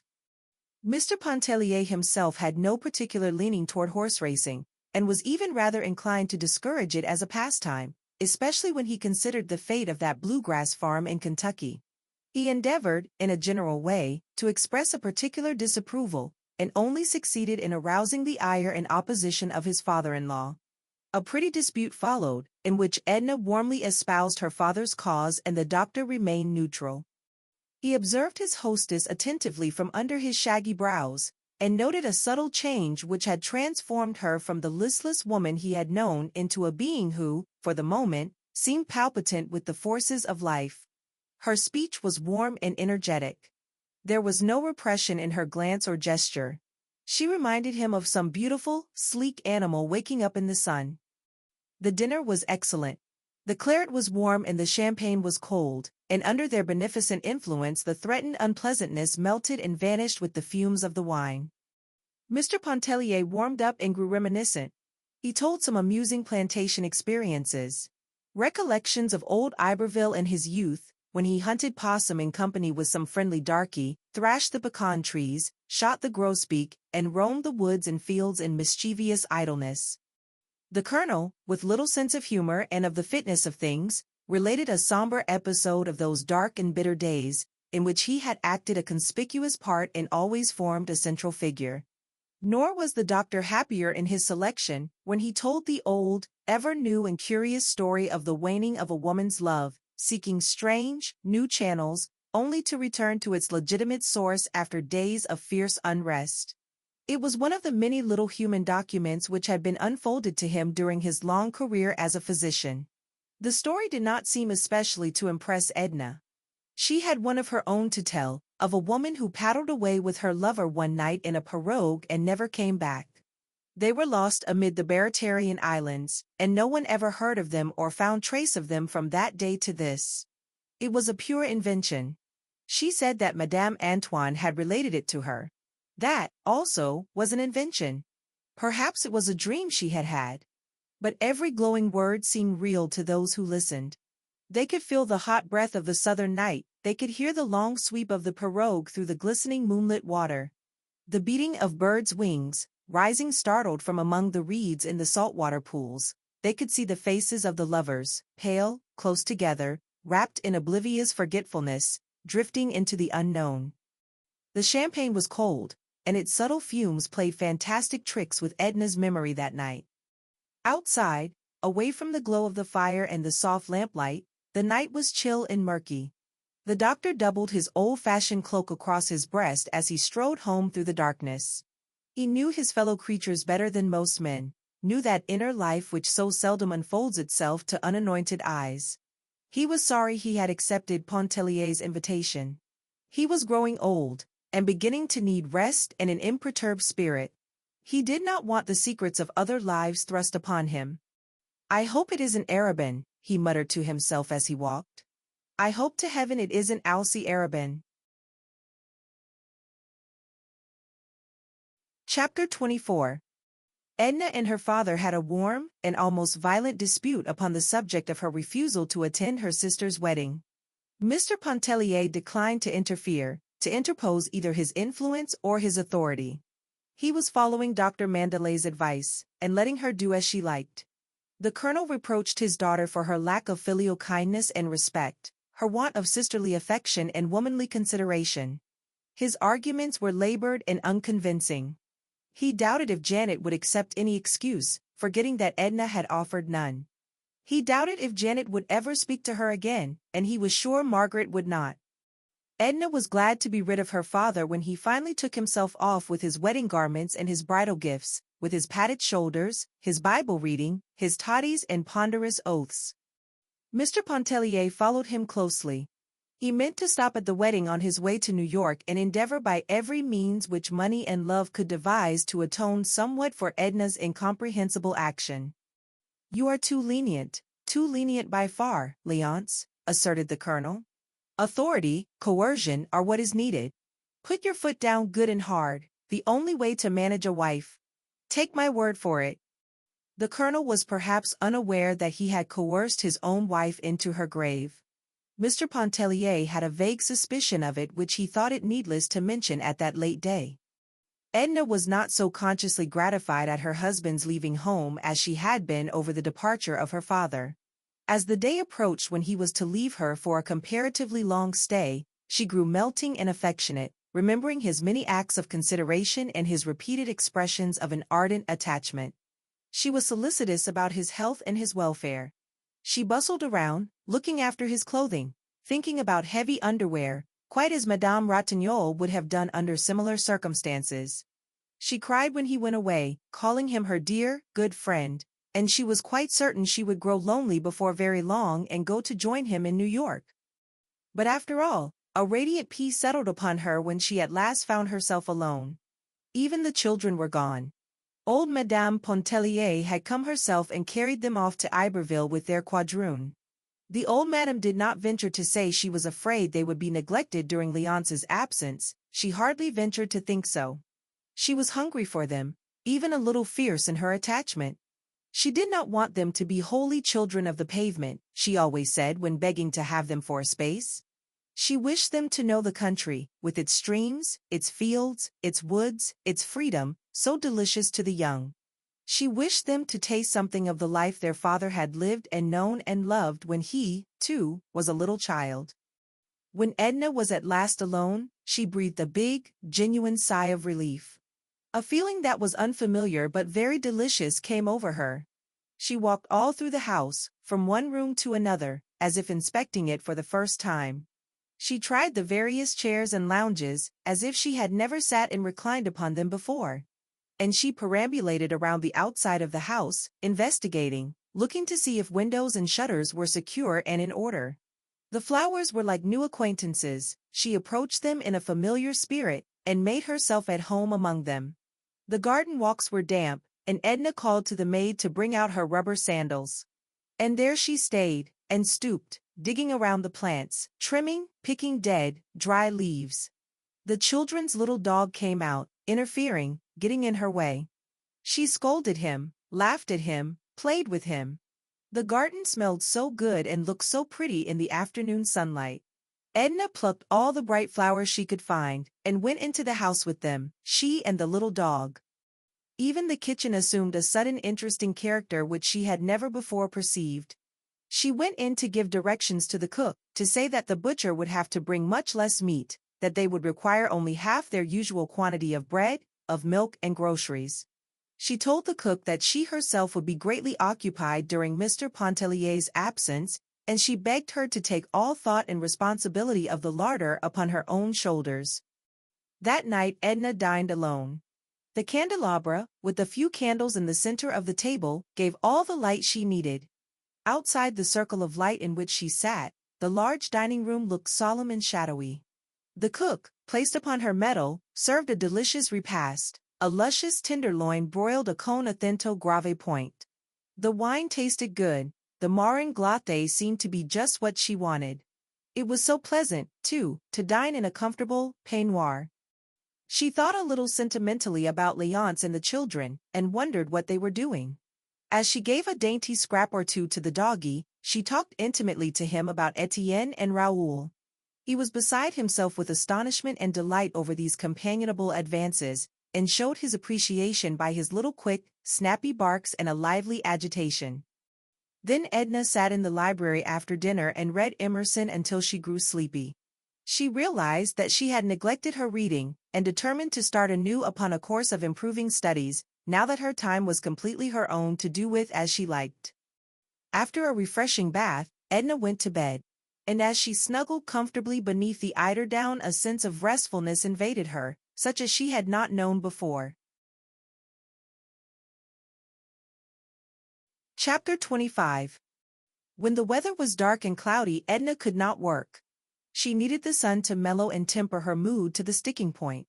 She had reached a stage when she seemed to be no longer feeling her way, working, when in the humor, with sureness and ease. And being devoid of ambition, and striving not toward accomplishment, she drew satisfaction from the work in itself. On rainy or melancholy days Edna went out and sought the society of the friends she had made at Grand Isle. Or else she stayed indoors and nursed a mood with which she was becoming too familiar for her own comfort and peace of mind. It was not despair, but it seemed to her as if life were passing by, leaving its promise broken and unfulfilled. Yet there were other days when she listened, was led on and deceived by fresh promises which her youth held out to her. She went again to the races, and again. Alcée Arobin and Mrs. Highcamp called for her one bright afternoon in Arobin's drag. Mrs. Highcamp was a worldly but unaffected, intelligent, slim, tall blonde woman in the 40s, with an indifferent manner and blue eyes that stared. She had a daughter who served her as a pretext for cultivating the society of young men of fashion. Alcée Arobin was one of them. He was a familiar figure at the racecourse, the opera, the fashionable clubs. There was a perpetual smile in his eyes, which seldom failed to awaken a corresponding cheerfulness in anyone who looked into them and listened to his good-humored voice. His manner was quiet, and at times a little insolent. He possessed a good figure, a pleasing face, not overburdened with depth of thought or feeling, and his dress was that of the conventional man of fashion. He admired Edna extravagantly, after meeting her at the races with her father. He had met her before on other occasions, but she had seemed to him unapproachable until that day. It was at his instigation that Mrs. Highcamp called to ask her to go with them to the Jockey Club to witness the turf event of the season.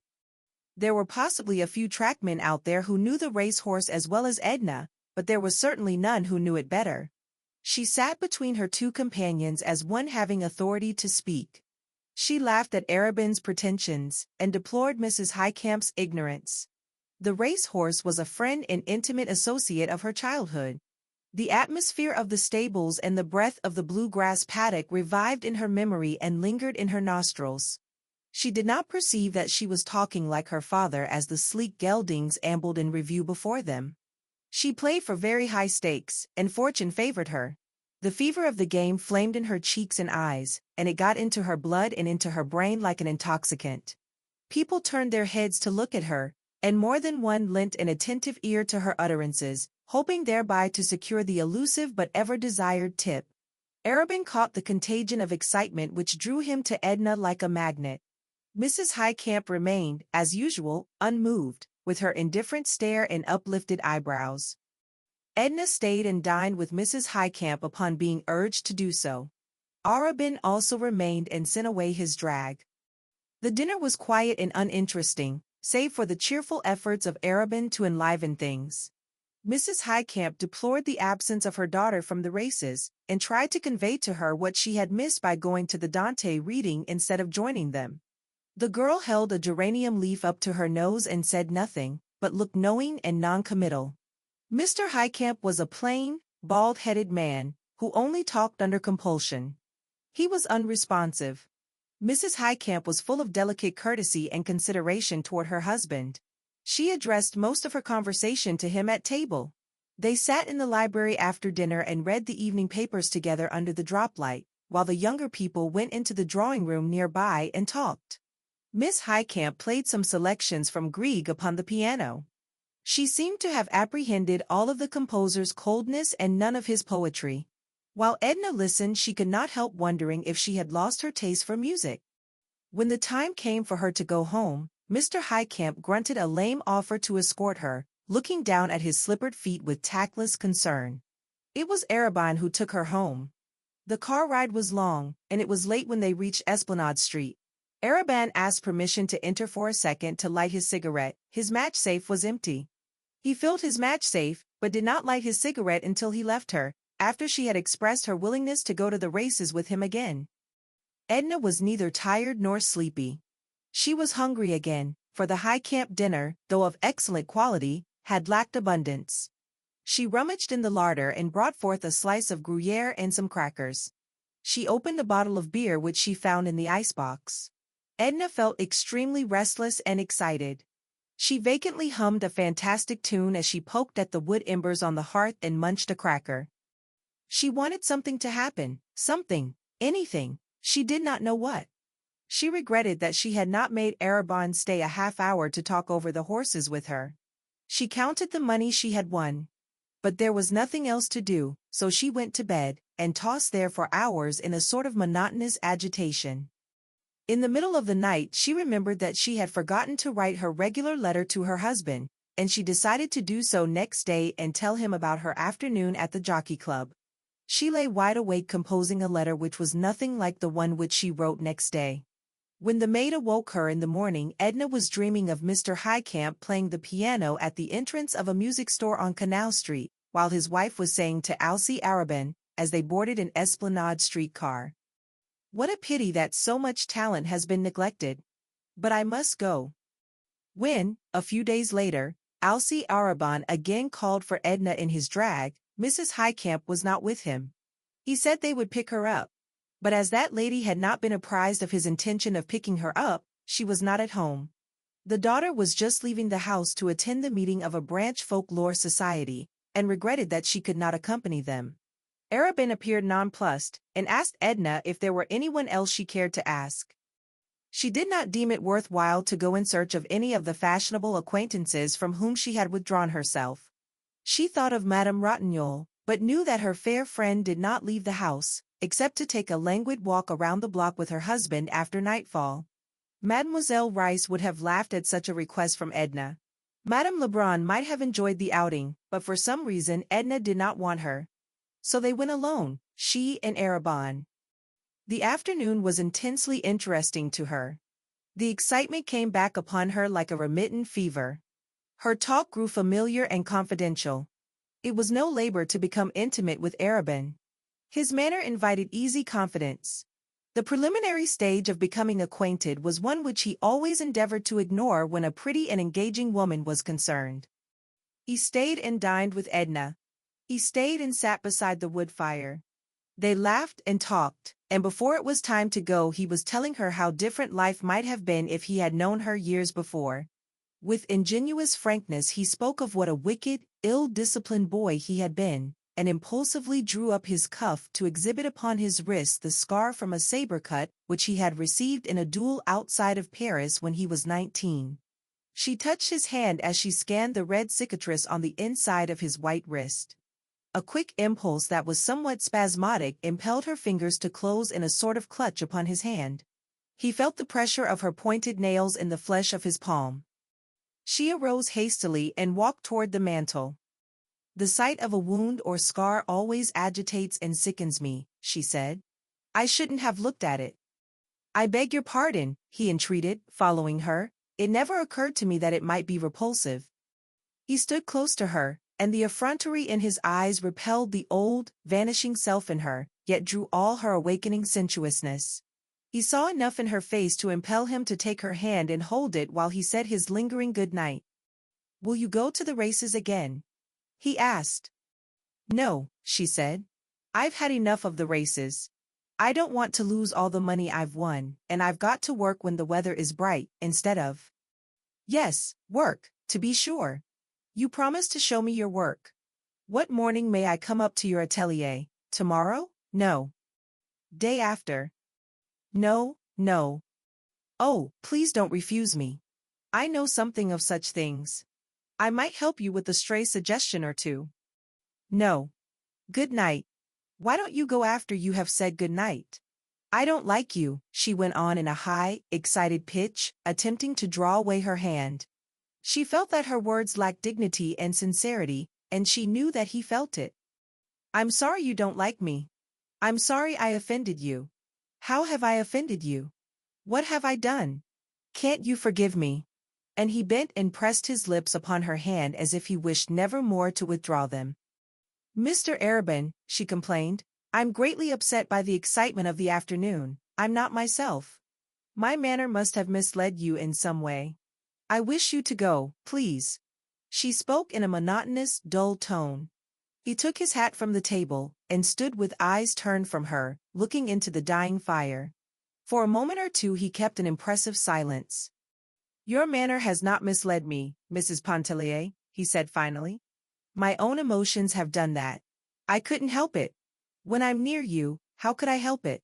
Don't think anything of it. Don't bother, please. You see, I go when you command me. If you wish me to stay away, I shall do so. If you let me come back, oh, you will let me come back." He cast one appealing glance at her, to which she made no response. Alcée Arobin's manner was so genuine that it often deceived even himself. Edna did not care or think whether it were genuine or not. When she was alone she looked mechanically at the back of her hand which he had kissed so warmly. Then she leaned her head down on the mantelpiece. She felt somewhat like a woman who in a moment of passion is betrayed into an act of infidelity, and realizes the significance of the act without being wholly awakened from its glamour. The thought was passing vaguely through her mind, what would he think? She did not mean her husband, she was thinking of Robert Lebrun. Her husband seemed to her now like a person whom she had married without love as an excuse. She lit a candle and went up to her room. Alcée Arobin was absolutely nothing to her. Yet his presence, his manners, the warmth of his glances, and above all the touch of his lips upon her hand had acted like a narcotic upon her. She slept a languorous sleep, interwoven with vanishing dreams. Chapter 26. Alcée Arobin wrote Edna an elaborate note of apology, palpitant with sincerity.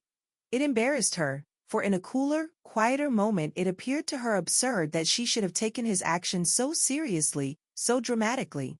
She felt sure that the significance of the whole occurrence had lain in her own self-consciousness. If she ignored his note it would give undue importance to a trivial affair. If she replied to it in a serious spirit it would still leave in his mind the impression that she had in a susceptible moment yielded to his influence. After all, it was no great matter to have one's hand kissed. She was provoked at his having written the apology. She answered in as light and bantering a spirit as she fancied it deserved, and said she would be glad to have him look in upon her at work whenever he felt the inclination and his business gave him the opportunity. He responded at once by presenting himself at her home with all his disarming naivete. And then there was scarcely a day which followed that she did not see him or was not reminded of him. He was prolific in pretexts. His attitude became one of good-humored subservience and tacit adoration. He was ready at all times to submit to her moods, which were as often kind as they were cold. She grew accustomed to him. They became intimate and friendly by imperceptible degrees, and then by leaps. He sometimes talked in a way that astonished her at first and brought the crimson into her face, in a way that pleased her at last, appealing to the animalism that stirred impatiently within her. There was nothing which so quieted the turmoil of Edna's senses as a visit to Mademoiselle Reisz.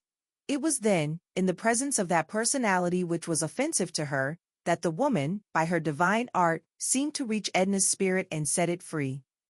It was misty, with heavy, lowering atmosphere, one afternoon, when Edna climbed the stairs to the pianist's apartments under the roof. Her clothes were dripping with moisture. She felt chilled and pinched as she entered the room. Mademoiselle was poking at a rusty stove that smoked a little and warmed the room indifferently. She was endeavoring to heat a pot of chocolate on the stove. The room looked cheerless and dingy to Edna as she entered. A bust of Beethoven, covered with a hood of dust, scowled at her from the mantelpiece. "Ah! Here comes the sunlight," exclaimed Mademoiselle, rising from her knees before the stove. "Now it will be warm and bright enough, I can let the fire alone."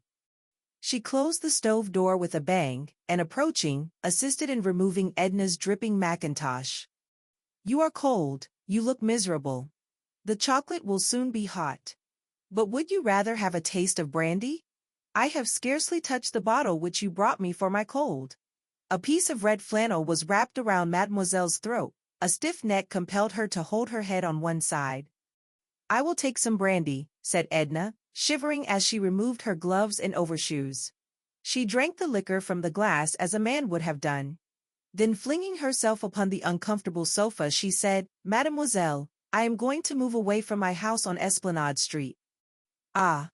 ejaculated the musician, neither surprised nor especially interested. Nothing ever seemed to astonish her very much. She was endeavoring to adjust the bunch of violets which had become loose from its fastening in her hair. Edna drew her down upon the sofa, and taking a pin from her own hair, secured the shabby artificial flowers in their accustomed place. "Aren't you astonished?" "Passably. Where are you going? To New York? To Iberville? To your father in Mississippi? Where?" "Just 2 steps away," laughed Edna, "in a little 4-room house around the corner. It looks so cozy, so inviting and restful, whenever I pass by, and it's for rent. I'm tired looking after that big house. It never seemed like mine, anyway, like home. It's too much trouble. I have to keep too many servants. I am tired bothering with them." "That is not your true reason, ma belle. There is no use in telling me lies. I don't know your reason, but you have not told me the truth. Edna did not protest or endeavor to justify herself. The house, the money that provides for it, are not mine. Isn't that enough reason? They are your husband's, returned Mademoiselle, with a shrug and a malicious elevation of the eyebrows. Oh, I see there is no deceiving you. Then let me tell you, it is a caprice. I have a little money of my own from my mother's estate, which my father sends me by driblets. I won a large sum this winter on the races, and I am beginning to sell my sketches. Lebrun is more and more pleased with my work. He says it grows in force and individuality. I cannot judge of that myself, but I feel that I have gained in ease and confidence. However, as I said, I have sold a good many through Lebrun. I can live in the tiny house for little or nothing with one servant. Old Celestine, who works occasionally for me, says she will come stay with me and do my work. I know I shall like it, like the feeling of freedom and independence. What does your husband say?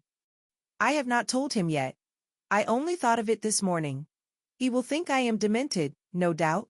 Perhaps you think so. Mademoiselle shook her head slowly. Your reason is not yet clear to me, she said. Neither was it quite clear to Edna herself, but it unfolded itself as she sat for a while in silence.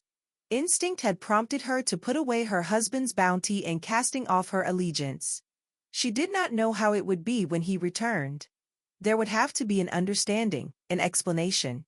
Conditions would some way adjust themselves, she felt, but whatever came, she had resolved never again to belong to another than herself. I shall give a grand dinner before I leave the old house, Edna exclaimed. You will have to come to it, mademoiselle. I will give you everything that you like to eat and to drink. We shall sing and laugh and be merry for once. And she uttered a sigh that came from the very depths of her being. If mademoiselle happened to have received a letter from Robert during the interval of Edna's visits, she would give her the letter unsolicited. And she would seat herself at the piano and play as her humor prompted her while the young woman read the letter. The little stove was roaring, it was red hot, and the chocolate in the tin sizzled and sputtered. Edna went forward and opened the stove door, and Mademoiselle, rising, took a letter from under the bust of Beethoven and handed it to Edna. Another. So soon, she exclaimed, her eyes filled with delight. Tell me, mademoiselle, does he know that I see his letters? Never in the world. He would be angry and would never write to me again if he thought so. Does he write to you? Never a line. Does he send you a message? Never a word. It is because he loves you, poor fool, and is trying to forget you, since you are not free to listen to him or to belong to him.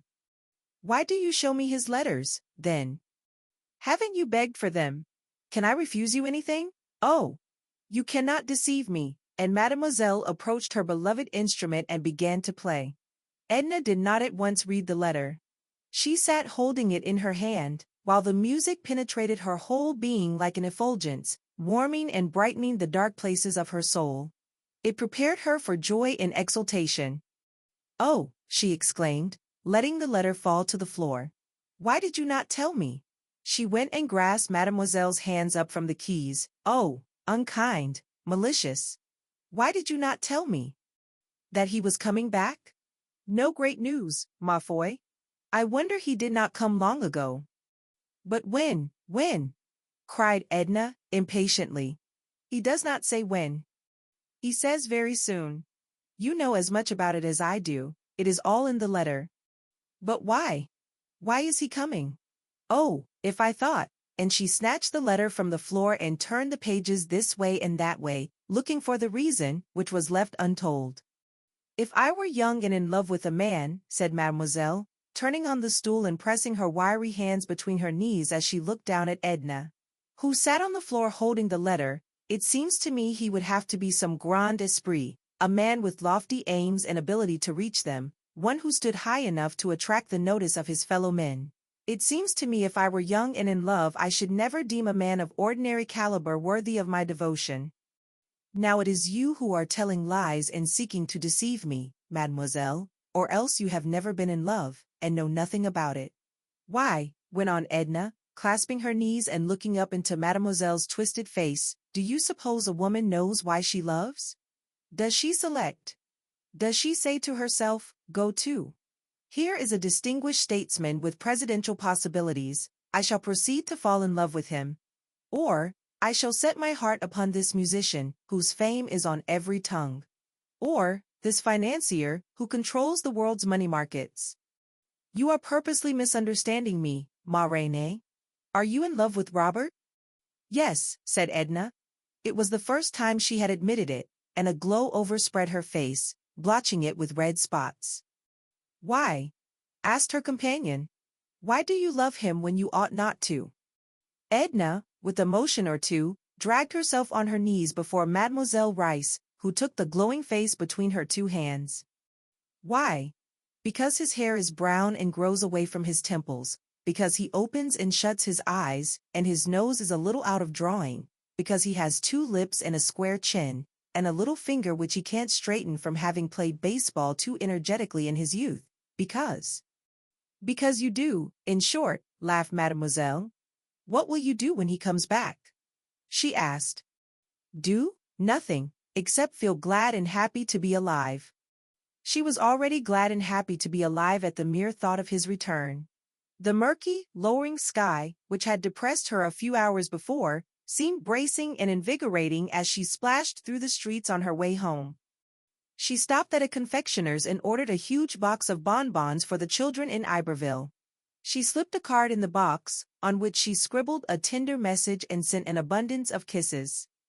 Before dinner in the evening, Edna wrote a charming letter to her husband, telling him of her intention to move for a while into the little house around the block, and to give a farewell dinner before leaving, regretting that he was not there to share it, to help out with the menu and assist her in entertaining the guests. Her letter was brilliant and brimming with cheerfulness. Chapter 27. What is the matter with you? Asked Arobin that evening. I never found you in such a happy mood. Edna was tired by that time, and was reclining on the lounge before the fire. Don't you know the weather prophet has told us we shall see the sun pretty soon? Well, that ought to be reason enough, he acquiesced. You wouldn't give me another if I sat here all night imploring you. He sat close to her on a low tabouret, and as he spoke his fingers lightly touched the hair that fell a little over her forehead. She liked the touch of his fingers through her hair, and closed her eyes sensitively. One of these days, she said, I'm going to pull myself together for a while and think, try to determine what character of a woman I am, for, candidly, I don't know. By all the codes which I am acquainted with, I am a devilishly wicked specimen of the sex. But some way I can't convince myself that I am. I must think about it. Don't? What's the use? Why should you bother thinking about it when I can tell you what manner of woman you are? His fingers strayed occasionally down to her warm, smooth cheeks and firm chin, which was growing a little full and double. Oh, yes. You will tell me that I am adorable, everything that is captivating. Spare yourself the effort. No, I shan't tell you anything of the sort, though I shouldn't be lying if I did. Do you know Mademoiselle Rice? She asked irrelevantly. The pianist. I know her by sight. I've heard her play.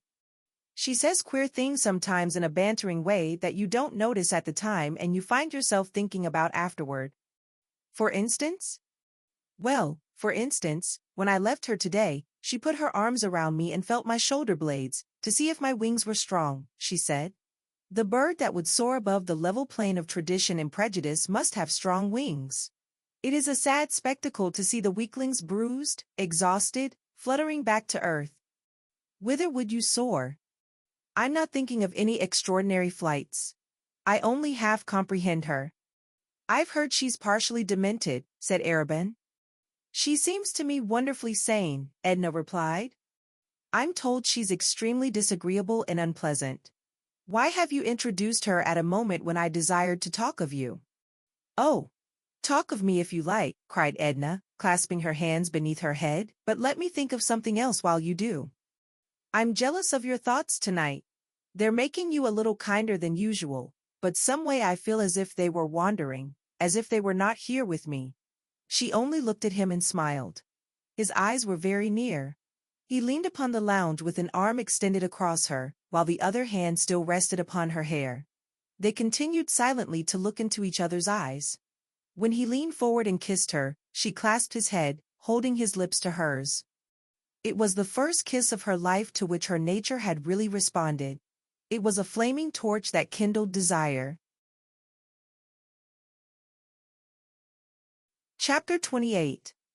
Edna cried a little that night after Arabin left her. It was only one phase of the multitudinous emotions which had assailed her. There was with her an overwhelming feeling of irresponsibility. There was the shock of the unexpected and the unaccustomed. There was her husband's reproach looking at her from the external things around her which he had provided for her external existence. There was Robert's reproach making itself felt by a quicker, fiercer, more overpowering love, which had awakened within her toward him. Above all, there was understanding.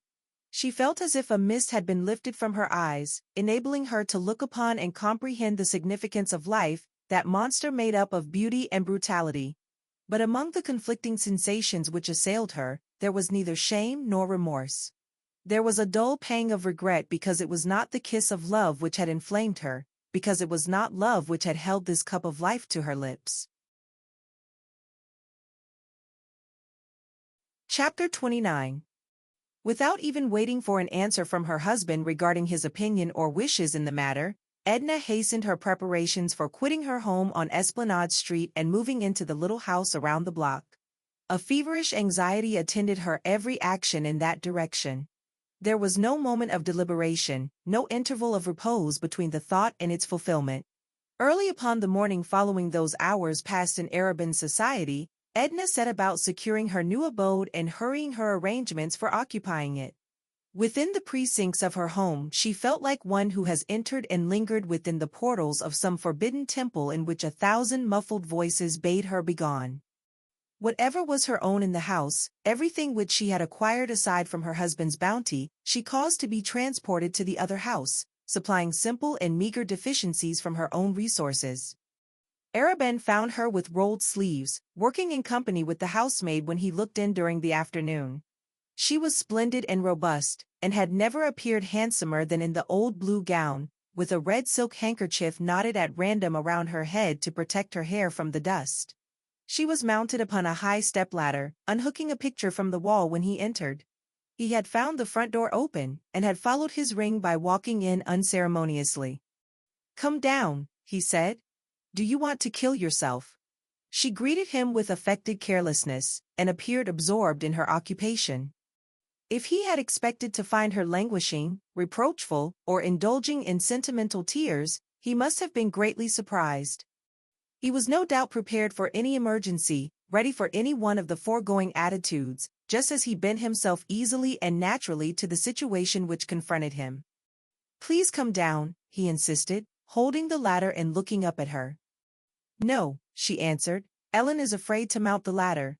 Joe is working over at the pigeon house. That's the name Ellen gives it, because it's so small and looks like a pigeon house, and someone has to do this." Arabin pulled off his coat and expressed himself ready and willing to tempt fate in her place. Ellen brought him one of her dust caps, and went into contortions of mirth, which she found it impossible to control when she saw him put it on before the mirror as grotesquely as he could. Edna herself could not refrain from smiling when she fastened it at his request. So it was he who in turn mounted the ladder, unhooking pictures and curtains, and dislodging ornaments as Edna directed. When he had finished he took off his dust cap and went out to wash his hands. Edna was sitting on the tabouret, idly brushing the tips of a feather duster along the carpet when he came in again. "Is there anything more you will let me do?" he asked. "That is all," she answered. "Ellen can manage the rest." She kept the young woman occupied in the drawing-room, unwilling to be left alone with Arabin. "What about the dinner?" he asked. "The grand event, the coup d'état." "It will be day after tomorrow." "Why do you call it the coup d'état?" "Oh, it will be very fine. All my best of everything, crystal, silver and gold, Sèvres, flowers, music, and champagne to swim in. I'll let Léonce pay the bills. I wonder what he'll say when he sees the bills." "And you ask me why I call it a coup d'état?" Arabin had put on his coat, and he stood before her and asked if his cravat was plumb. She told him it was, looking no higher than the tip of his collar. When do you go to the pigeon house? With all due acknowledgement to Ellen. Day after tomorrow, after the dinner. I shall sleep there. Ellen, will you very kindly get me a glass of water? Asked Arabin.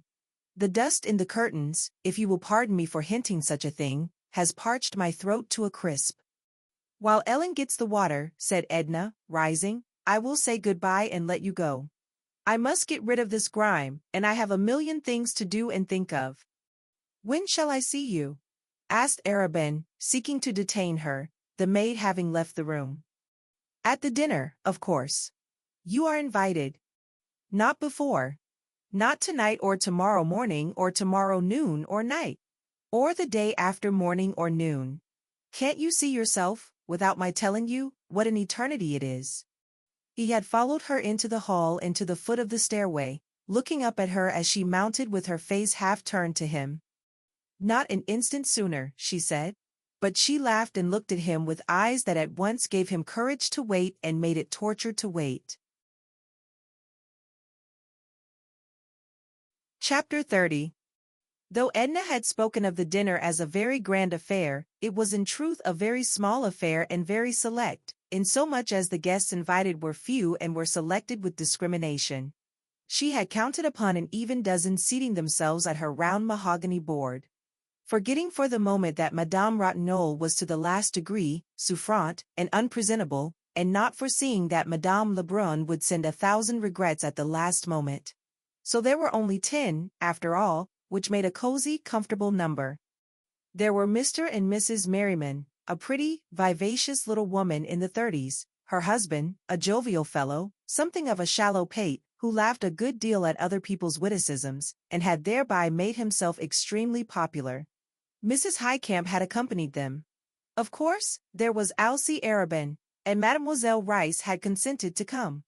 Edna had sent her a fresh bunch of violets with black lace trimmings for her hair. Monsieur Ratignolle brought himself and his wife's excuses. Victor Lebrun, who happened to be in the city, bent upon relaxation, had accepted with alacrity. There was a Miss Mayblunt, no longer in her teens, who looked at the world through lorgnettes and with the keenest interest.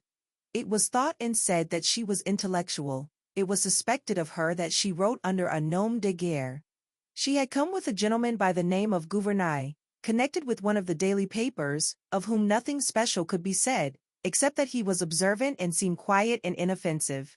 Edna herself made the 10th, and at 8:30 they seated themselves at table, Arobin and Monsieur Ratignolle on either side of their hostess. Mrs. Highcamp sat between Arobin and Victor Lebrun. Then came Mrs. Merriman, Mr. Gouvernail, Miss Mayblunt, Mr. Merriman, and Mademoiselle Rice next to Monsieur Ratignolle. There was something extremely gorgeous about the appearance of the table, an effect of splendor conveyed by a cover of pale yellow satin under strips of lacework. There were wax candles in massive brass candelabra, burning softly under yellow silk shades. Full, fragrant roses, yellow and red, abounded. There were silver and gold, as she had said there would be, and crystal which glittered like the gems which the women wore. The ordinary stiff dining chairs had been discarded for the occasion and replaced by the most commodious and luxurious which could be collected throughout the house. Mademoiselle Rice, being exceedingly diminutive, was elevated upon cushions, as small children are sometimes hoisted at table upon bulky volumes. "Something new, Edna?" exclaimed Miss Mayblunt, with lorgnette directed toward a magnificent cluster of diamonds that sparkled, that almost sputtered, in Edna's hair, just over the center of her forehead. "Quite new, brand new, in fact, a present from my husband. It arrived this morning from New York.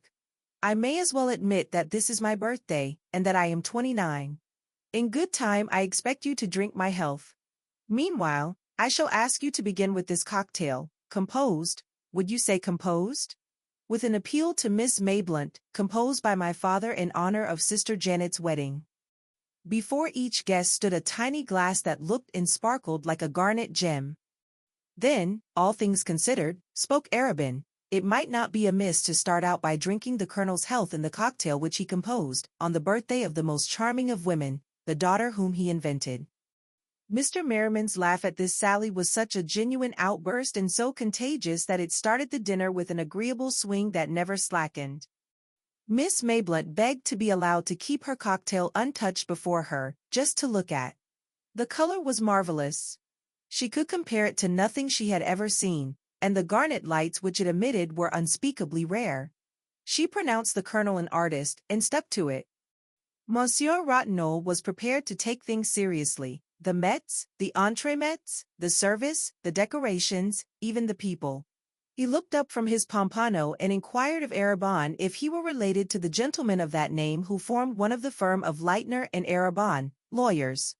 The young man admitted that Leitner was a warm personal friend, who permitted Arabon's name to decorate the firm's letterheads and to appear upon a shingle that graced Perdido Street.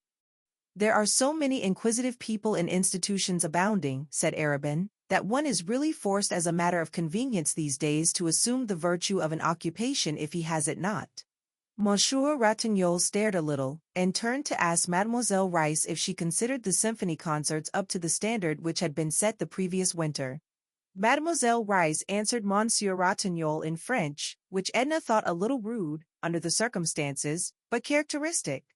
Mademoiselle had only disagreeable things to say of the symphony concerts, and insulting remarks to make of all the musicians of New Orleans, singly and collectively. All her interest seemed to be centered upon the delicacies placed before her. Mr. Merriman said that Mr. Arabin's remark about inquisitive people reminded him of a man from Waco the other day at the St. Charles Hotel. But as Mr. Merriman's stories were always lame and lacking point, his wife seldom permitted him to complete them. She interrupted him to ask if he remembered the name of the author whose book she had bought the week before to send to a friend in Geneva. She was talking books with Mr. Gouvernail and trying to draw from him his opinion upon current literary topics. Her husband told the story of the Waco man privately to Miss Mayblunt, who pretended to be greatly amused and to think it extremely clever. Mrs. Highcamp hung with languid but unaffected interest upon the warm and impetuous volubility of her left-hand neighbor, Victor Lebrun. Her attention was never for a moment withdrawn from him after seating herself at table, and when he turned to Mrs. Merriman, who was prettier and more vivacious than Mrs. Highcamp, she waited with easy indifference for an opportunity to reclaim his attention. There was the occasional sound of music, of mandolins, sufficiently removed to be an agreeable accompaniment rather than an interruption to the conversation. Outside, the soft, monotonous splash of a fountain could be heard. The sound penetrated into the room with the heavy odor of jessamine that came through the open windows. The golden shimmer of Edna's satin gown spread in rich folds on either side of her. There was a soft fall of lace encircling her shoulders. It was the color of her skin, without the glow, the myriad living tints that one may sometimes discover in vibrant flesh. There was something in her attitude, in her whole appearance when she leaned her head against the high-backed chair and spread her arms, which suggested the regal woman, the one who rules, who looks on, who stands alone. But as she sat there amid her guests, she felt the old ennui overtaking her, the hopelessness which so often assailed her, which came upon her like an obsession, like something extraneous, independent of volition. It was something which announced itself, a chill breath that seemed to issue from some vast cavern wherein discords waited. There came over her the acute longing which always summoned into her spiritual vision the presence of the beloved one, overpowering her at once with the sense of the unattainable. The moments glided on, while a feeling of good fellowship passed around the circle like a mystic cord, holding and binding these people together with jest and laughter. Monsieur Ratignolle was the first to break the pleasant charm. At 10 o'clock he excused himself.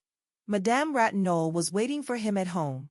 She was bien souffrante, and she was filled with vague dread, which only her husband's presence could allay. Mademoiselle Rice arose with Monsieur Ratignolle, who offered to escort her to the car. She had eaten well, she had tasted the good, rich wines, and they must have turned her head, for she bowed pleasantly to all as she withdrew from table. She kissed Edna upon the shoulder, and whispered, "Bonne nuit, ma reine, soyez sage." She had been a little bewildered upon rising, or rather, descending from her cushions, and Monsieur Ratignolle gallantly took her arm and led her away. Mrs. Highcamp was weaving a garland of roses, yellow and red. When she had finished the garland, she laid it lightly upon Victor's black curls. He was reclining far back in the luxurious chair, holding a glass of champagne to the light. As if a magician's wand had touched him, the garland of roses transformed him into a vision of oriental beauty. His cheeks were the color of crushed grapes, and his dusky eyes glowed with a languishing fire. "Sapristi!" exclaimed Arabin. But Mrs. Highcamp had one more touch to add to the picture. She took from the back of her chair a white silken scarf, with which she had covered her shoulders in the early part of the evening. She draped it across the boy in graceful folds, and in a way to conceal his black, conventional evening dress. He did not seem to mind what she did to him, only smiled, showing a faint gleam of white teeth, while he continued to gaze with narrowing eyes at the light through his glass of champagne. "Oh! To be able to paint in color rather than in words," exclaimed Miss Mayblunt, losing herself in a rhapsodic dream as she looked at him. There was a graven image of desire painted with red blood on a ground of gold, murmured Gouvernail, under his breath. The effect of the wine upon Victor was to change his accustomed volubility into silence. He seemed to have abandoned himself to a reverie, and to be seeing pleasing visions in the amber bead. "Sing," entreated Mrs. Highcamp. "Won't you sing to us?" "Let him alone," said Arabin. "He's posing," offered Mr. Merriman. "Let him have it out." "I believe he's paralyzed," laughed Mrs. Merriman. And leaning over the youth's chair, she took the glass from his hand and held it to his lips. He sipped the wine slowly, and when he had drained the glass she laid it upon the table and wiped his lips with her little filmy handkerchief. "Yes, I'll sing for you," he said, turning in his chair toward Mrs. Highcamp. He clasped his hands behind his head, and looking up at the ceiling began to hum a little, trying his voice like a musician tuning an instrument. Then, looking at Edna, he began to sing. "Ah, si tu savais." "Stop," she cried. "Don't sing that. I don't want you to sing it," and she laid her glass so impetuously and blindly upon the table as to shatter it against a carafe. The wine spilled over Arabin's legs and some of it trickled down upon Mrs. Highcamp's black gauze gown. Victor had lost all idea of courtesy, or else he thought his hostess was not in earnest, for he laughed and went on. "Ah, si tu savais ce qu'est you me dis." "Oh, you mustn't. You mustn't," exclaimed Edna, and pushing back her chair she got up, and going behind him placed her hand over his mouth. He kissed the soft palm that pressed upon his lips. "No, no, I won't, Mrs. Pontellier. I didn't know you meant it," looking up at her with caressing eyes. The touch of his lips was like a pleasing sting to her hand. She lifted the garland of roses from his head and flung it across the room. "Come, Victor, you've posed long enough. Give Mrs. Highcamp her scarf." Mrs. Highcamp undraped the scarf from about him with her own hands. Miss Mayblunt and Mr. Gouvernail suddenly conceived the notion that it was time to say good night. And Mr. and Mrs. Merriman wondered how it could be so late.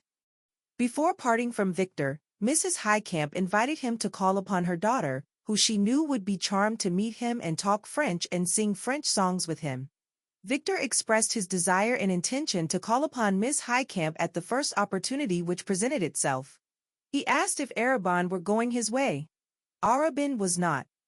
The mandolin players had long since stolen away. A profound stillness had fallen upon the broad, beautiful street. The voices of Edna's disbanding guests jarred like a discordant note upon the quiet harmony of the night. Chapter 31. "Well?" questioned Arabin, who had remained with Edna after the others had departed. "Well," she reiterated, and stood up, stretching her arms, and feeling the need to relax her muscles after having been so long seated.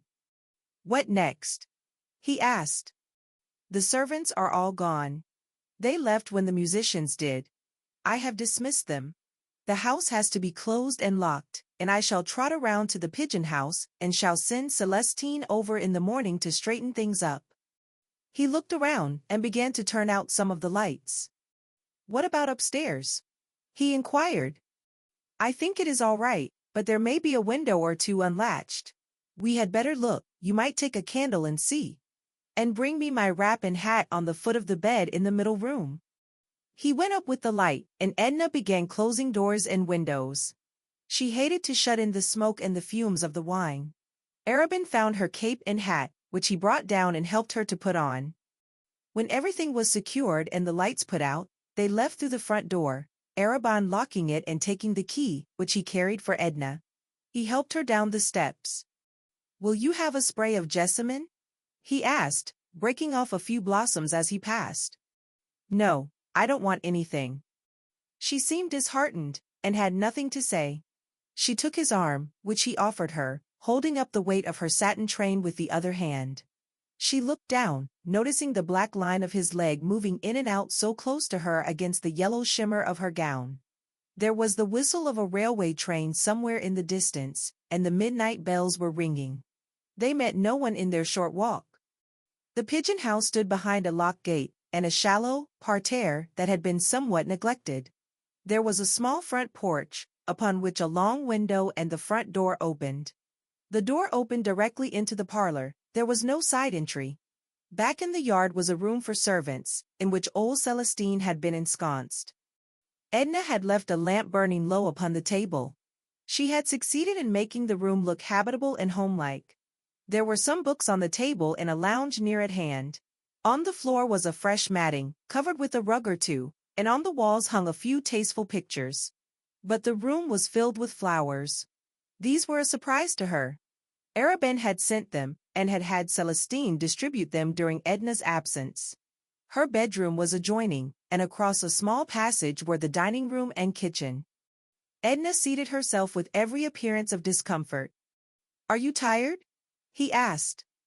"Yes, and chilled, and miserable. I feel as if I had been wound up to a certain pitch, too tight, and something inside of me had snapped." She rested her head against the table upon her bare arm. "You want to rest," he said, "and to be quiet. I'll leave you and let you rest." "Yes," she replied. He stood up beside her and smoothed her hair with his soft, magnetic hand. His touch conveyed to her a certain physical comfort. She could have fallen quietly asleep there if he had continued to pass his hand over her hair. He brushed the hair upward from the nape of her neck. "I hope you will feel better and happier in the morning," he said. "You have tried to do too much in the past few days. The dinner was the last straw. You might have dispensed with it." "Yes," she admitted, "it was stupid."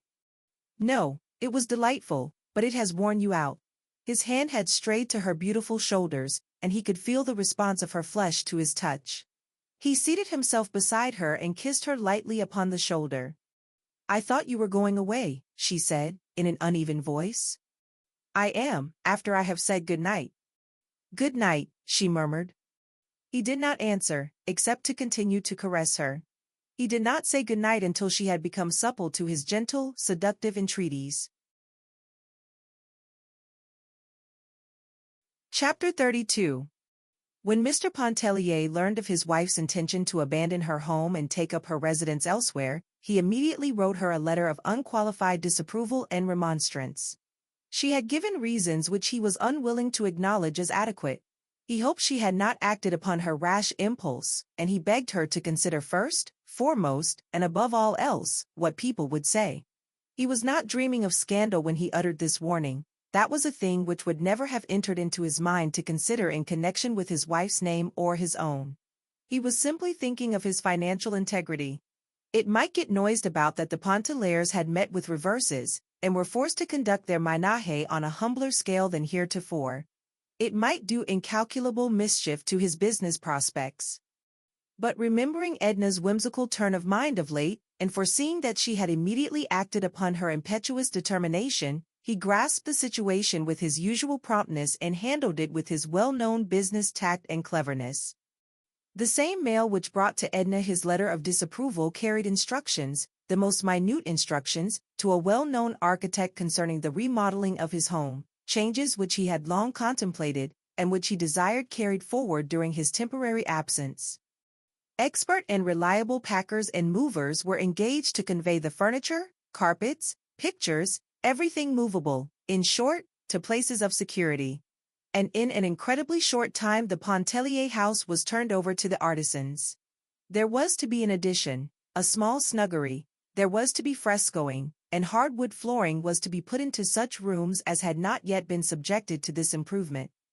Furthermore, in one of the daily papers appeared a brief notice to the effect that Mr. and Mrs. Pontellier were contemplating a summer sojourn abroad, and that their handsome residence on Esplanade Street was undergoing sumptuous alterations and would not be ready for occupancy until their return. Mr. Pontellier had saved appearances. Edna admired the skill of his maneuver, and avoided any occasion to balk his intentions. When the situation as set forth by Mr. Pontellier was accepted and taken for granted, she was apparently satisfied that it should be so. The pigeon house pleased her.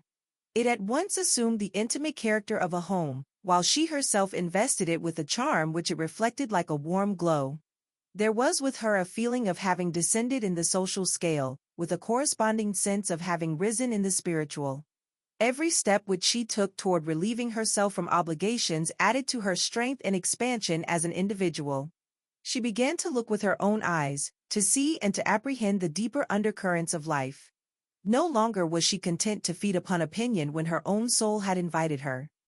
After a little while, a few days, in fact, Edna went up and spent a week with her children in Iberville. They were delicious February days, with all the summer's promise hovering in the air. How glad she was to see the children! She wept for very pleasure when she felt their little arms clasping her, their hard, ruddy cheeks pressed against her own glowing cheeks. She looked into their faces with hungry eyes that could not be satisfied with looking. And what stories they had to tell their mother! About the pigs, the cows, the mules. About riding to the mill behind Gluglu, fishing back in the lake with their Uncle Jasper, picking pecans with Liddy's little black brood, and hauling chips in their express wagon. It was 1,000 times more fun to haul real chips for old lame Susie's real fire than to drag painted blocks along the banquette on Esplanade Street. She went with them herself to see the pigs and the cows, to look at the darkies laying the cane, to thrash the pecan trees, and catch fish in the back lake.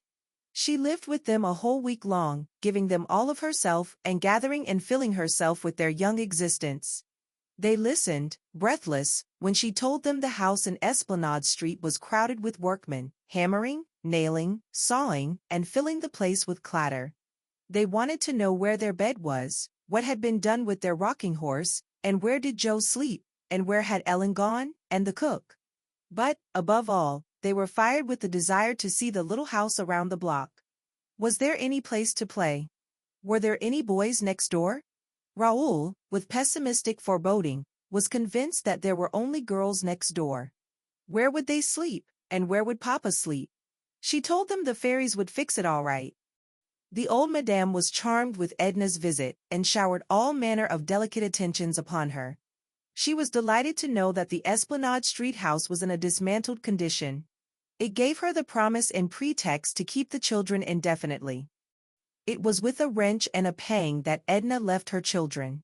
She carried away with her the sound of their voices and the touch of their cheeks. All along the journey homeward their presence lingered with her like the memory of a delicious song. But by the time she had regained the city the song no longer echoed in her soul. She was again alone. Chapter 33. It happened sometimes when Edna went to see Mademoiselle Rice that the little musician was absent, giving a lesson or making some small necessary household purchase. The key was always left in a secret hiding place in the entry, which Edna knew. If Mademoiselle happened to be away, Edna would usually enter and wait for her return. When she knocked at Mademoiselle Rice's door one afternoon there was no response, so unlocking the door, as usual, she entered and found the apartment deserted, as she had expected. Her day had been quite filled up, and it was for a rest, for a refuge, and to talk about Robert, that she sought out her friend. She had worked at her canvas, a young Italian character study, all the morning, completing the work without the model, but there had been many interruptions, some incident to her modest housekeeping, and others of a social nature. Madame Ratignolle had dragged herself over, avoiding the two public thoroughfares, she said. She complained that Edna had neglected her much of late. Besides, she was consumed with curiosity to see the little house and the manner in which it was conducted. She wanted to hear all about the dinner party. Monsieur Ratignolle had left so early. What had happened after he left? The champagne and grapes which Edna sent over were, too, delicious. She had so little appetite, they had refreshed and toned her stomach. Where on earth was she going to put Mr. Pontellier in that little house, and the boys? And then she made Edna promise to go to her when her hour of trial overtook her. At any time of the day or night, dear, Edna assured her. Before leaving, Madame Ratignolle said, "In some way you seem to me like a child, Edna. You seem to act without a certain amount of reflection which is necessary in this life. That is the reason I want to say you mustn't mind if I advise you to be a little careful while you are living here alone. Why don't you have someone come and stay with you? Wouldn't Mademoiselle Rice come?" "No, she wouldn't wish to come, and I shouldn't want her always with me." "Well, the reason, you know how evil-minded the world is, someone was talking of Alcée Arobin visiting you. Of course, it wouldn't matter if Mr. Arobin had not such a dreadful reputation.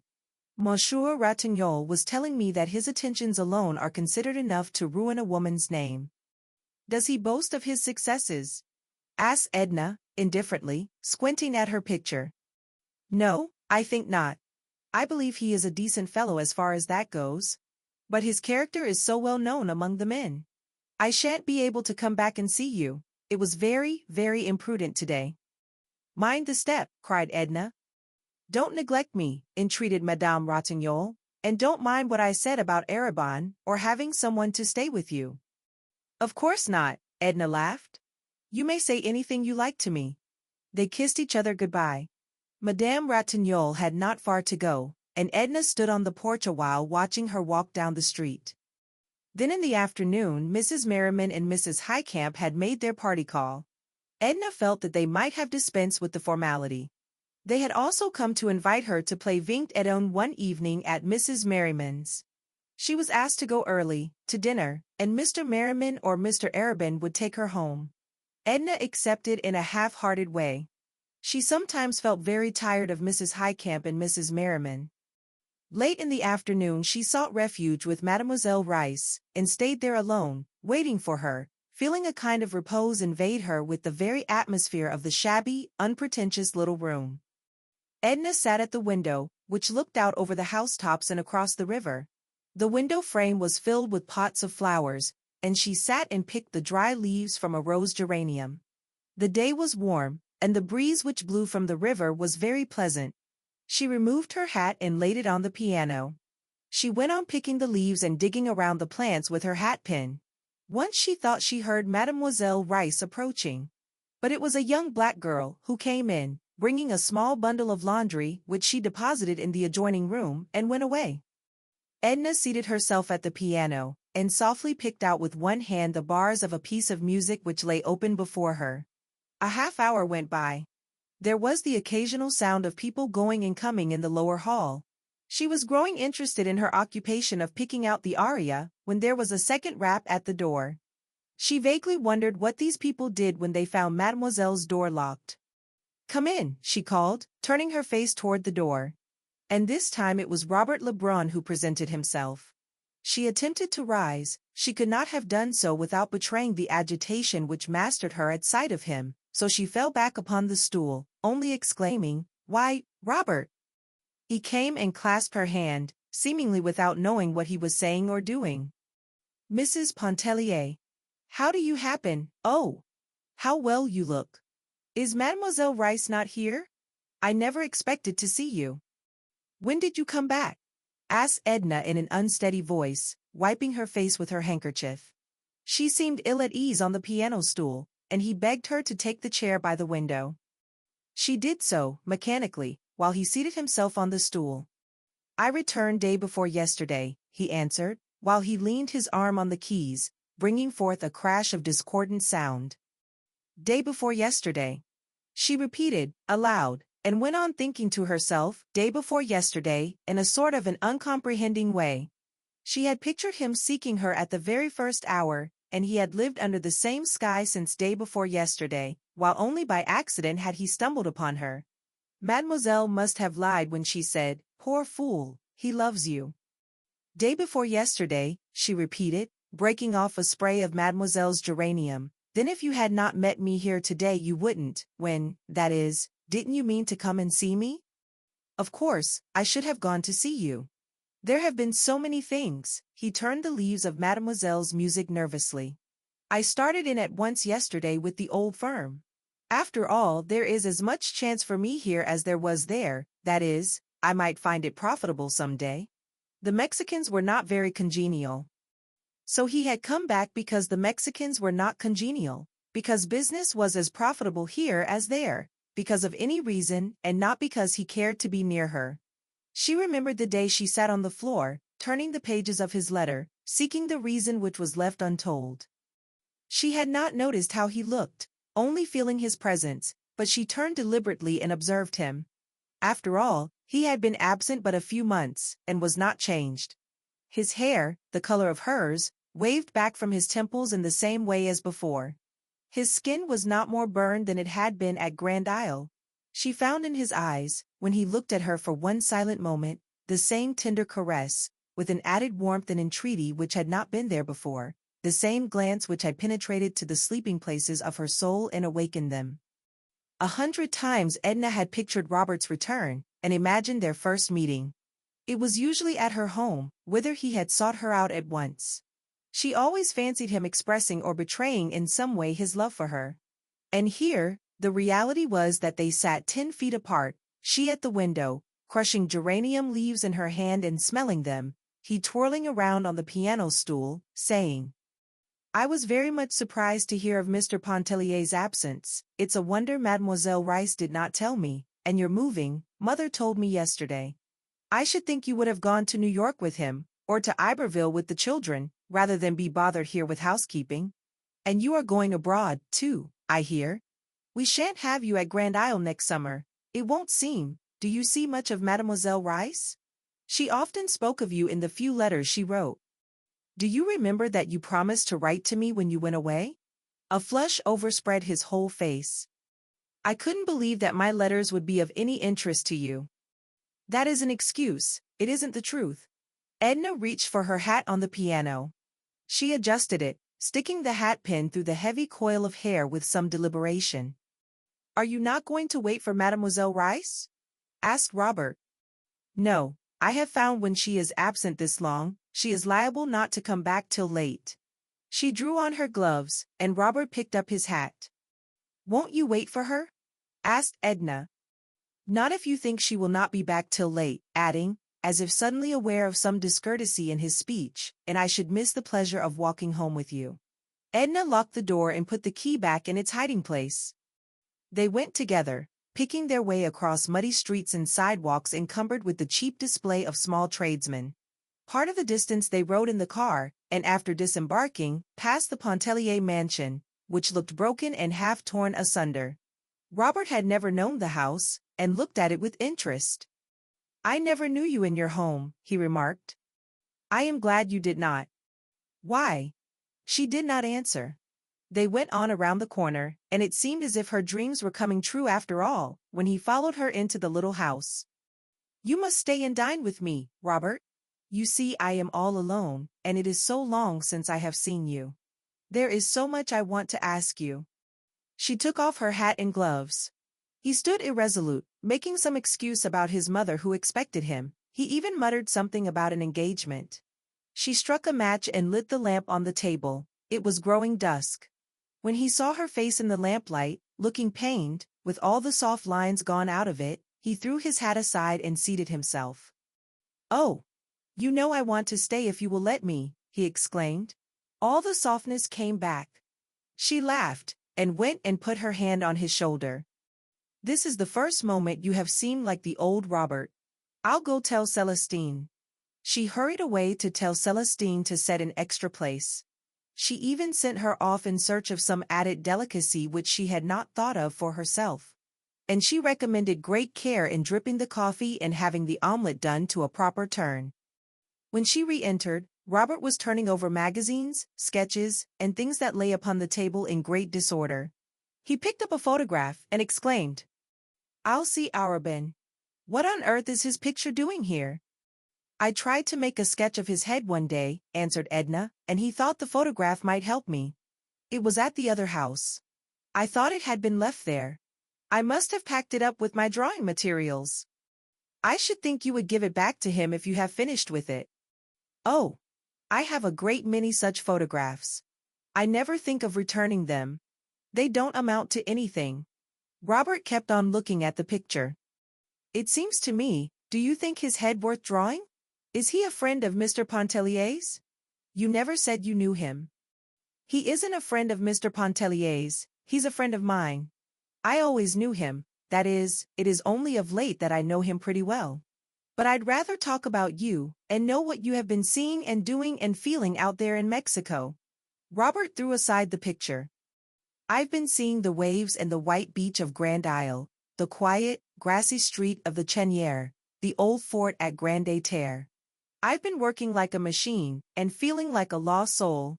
There was nothing interesting. She leaned her head upon her hand to shade her eyes from the light.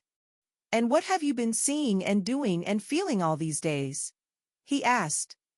I've been seeing the waves and the white beach of Grand Isle, the quiet, grassy street of the Cheniere Caminada, the old sunny fort at Grande Terre.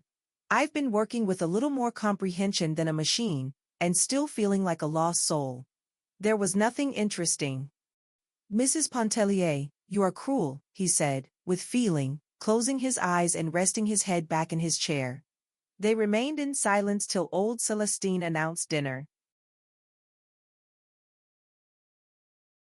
Chapter 34. The dining room was very small. Edna's round mahogany would have almost filled it. As it was, there was but a step or two from the little table to the kitchen, to the mantel, the small buffet, and the side door that opened out on the narrow brick-paved yard. A certain degree of ceremony settled upon them with the announcement of dinner. There was no return to personalities. Robert related incidents of his sojourn in Mexico, and Edna talked of events likely to interest him, which had occurred during his absence.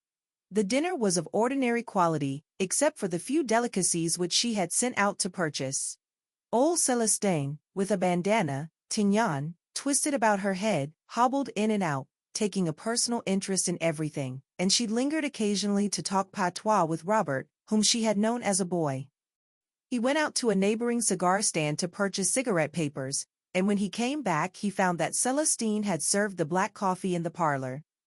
Perhaps I shouldn't have come back, he said. When you are tired of me, tell me to go. You never tire me. You must have forgotten the hours and hours at Grand Isle in which we grew accustomed to each other and used to being together. I have forgotten nothing at Grand Isle, he said, not looking at her, but rolling a cigarette. His tobacco pouch, which he laid upon the table, was a fantastic embroidered silk affair, evidently the handiwork of a woman. You used to carry your tobacco in a rubber pouch, said Edna, picking up the pouch and examining the needlework. Yes, it was lost. Where did you buy this one? In Mexico? It was given to me by a Vera Cruz girl. They are very generous, he replied, striking a match and lighting his cigarette. They are very handsome, I suppose, those Mexican women, very picturesque, with their black eyes and their lace scarfs. Some are, others are hideous, just as you find women everywhere. What was she like, the one who gave you the pouch? You must have known her very well. She was very ordinary. She wasn't of the slightest importance. I knew her well enough. Did you visit at her house? Was it interesting? I should like to know and hear about the people you met, and the impressions they made on you. There are some people who leave impressions not so lasting as the imprint of an oar upon the water. Was she such a one? It would be ungenerous for me to admit that she was of that order and kind. He thrust the pouch back in his pocket, as if to put away the subject with the trifle which had brought it up. Arabin dropped in with a message from Mrs. Merriman to say that the card party was postponed on account of the illness of one of her children. How do you do, Arabin? Said Robert, rising from the obscurity. Oh, Lebrun. To be sure. I heard yesterday you were back. How did they treat you down in Mexique? Fairly well. But not well enough to keep you there. Stunning girls, though, in Mexico. I thought I should never get away from Vera Cruz when I was down there a couple of years ago. Did they embroider slippers and tobacco pouches and hatbands and things for you? Asked Edna. Oh, my, no. I didn't get so deep in their regard. I fear they made more impression on me than I made on them. You were less fortunate than Robert then. I am always less fortunate than Robert. Has he been imparting tender confidences?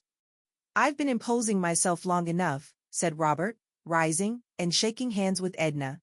Please convey my regards to Mr. Pontellier when you write. He shook hands with Arabin and went away. Fine fellow, that Lebrun, said Arabin when Robert had gone. I never heard you speak of him.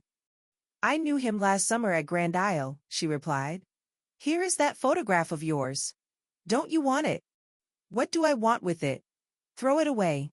She threw it back on the table. I'm not going to Mrs. Merriman's, she said. If you see her, tell her so. But perhaps I had better write. I think I shall write now, and say that I am sorry her child is sick, and tell her not to count on me. It would be a good scheme, acquiesced Arabin. I don't blame you, stupid lot. Edna opened the blotter, and having procured paper and pen, began to write the note. Arabin lit a cigar and read the evening paper, which he had in his pocket. What is the date? She asked. He told her. Will you mail this for me when you go out? Certainly. He read to her little bits out of the newspaper, while she straightened things on the table. What do you want to do? He asked, throwing aside the paper. Do you want to go out for a walk or a drive or anything? It would be a fine night to drive. No, I don't want to do anything but just be quiet. You go away and amuse yourself. Don't stay. I'll go away if I must, but I shan't amuse myself. You know that I only live when I am near you. He stood up to bid her good night. Is that one of the things you always say to women? I have said it before, but I don't think I ever came so near meaning it, he answered with a smile. There were no warm lights in her eyes, only a dreamy, absent look. Good night. I adore you. Sleep well, he said, and he kissed her hand and went away. She stayed alone in a kind of reverie, a sort of stupor. Step by step she lived over every instant of the time she had been with Robert after he had entered Mademoiselle Rise's door. She recalled his words, his looks. How few and meager they had been for her hungry heart. A vision, a transcendently seductive vision of a Mexican girl arose before her. She writhed with a jealous pang. She wondered when he would come back. He had not said he would come back. She had been with him, had heard his voice and touched his hand. But some way he had seemed nearer to her off there in Mexico. Chapter 35. The morning was full of sunlight and hope. Edna could see before her no denial, only the promise of excessive joy. She lay in bed awake, with bright eyes full of speculation. He loves you, poor fool. If she could but get that conviction firmly fixed in her mind, what mattered about the rest? She felt she had been childish and unwise the night before in giving herself over to despondency. She recapitulated the motives which no doubt explained Robert's reserve.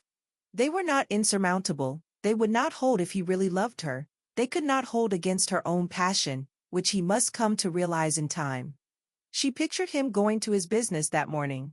She even saw how he was dressed, how he walked down one street and turned the corner of another, saw him bending over his desk, talking to people who entered the office, going to his lunch, and perhaps watching for her on the street. He would come to her in the afternoon or evening, sit and roll his cigarette, talk a little, and go away as he had done the night before. But how delicious it would be to have him there with her. She would have no regrets, nor seek to penetrate his reserve if he still chose to wear it. Edna ate her breakfast only half-dressed. The maid brought her a delicious printed scrawl from Raoul, expressing his love, asking her to send him some bonbons, and telling her they had found that morning 10 tiny white pigs all lying in a row beside Liddy's big white pig. A letter also came from her husband, saying he hoped to be back early in March, and then they would get ready for that journey abroad which he had promised her so long, which he felt now fully able to afford. He felt able to travel as people should, without any thought of small economies, thanks to his recent speculations in Wall Street. Much to her surprise, she received a note from Arabin, written at midnight from the club. It was to say good morning to her, to hope she had slept well, to assure her of his devotion, which he trusted she in some faintest manner returned. All these letters were pleasing to her. She answered the children in a cheerful frame of mind, promising them bonbons and congratulating them upon their happy find of the little pigs. She answered her husband with friendly evasiveness, not with any fixed design to mislead him, only because all sense of reality had gone out of her life. She had abandoned herself to fate, and awaited the consequences with indifference. To Arobin's note she made no reply. She put it under Celestine's stove lid. Edna worked several hours with much spirit. She saw no one but a picture dealer, who asked her if it were true that she was going abroad to study in Paris. She said possibly she might, and he negotiated with her for some Parisian studies to reach him in time for the holiday trade in December. Robert did not come that day. She was keenly disappointed. He did not come the following day, nor the next.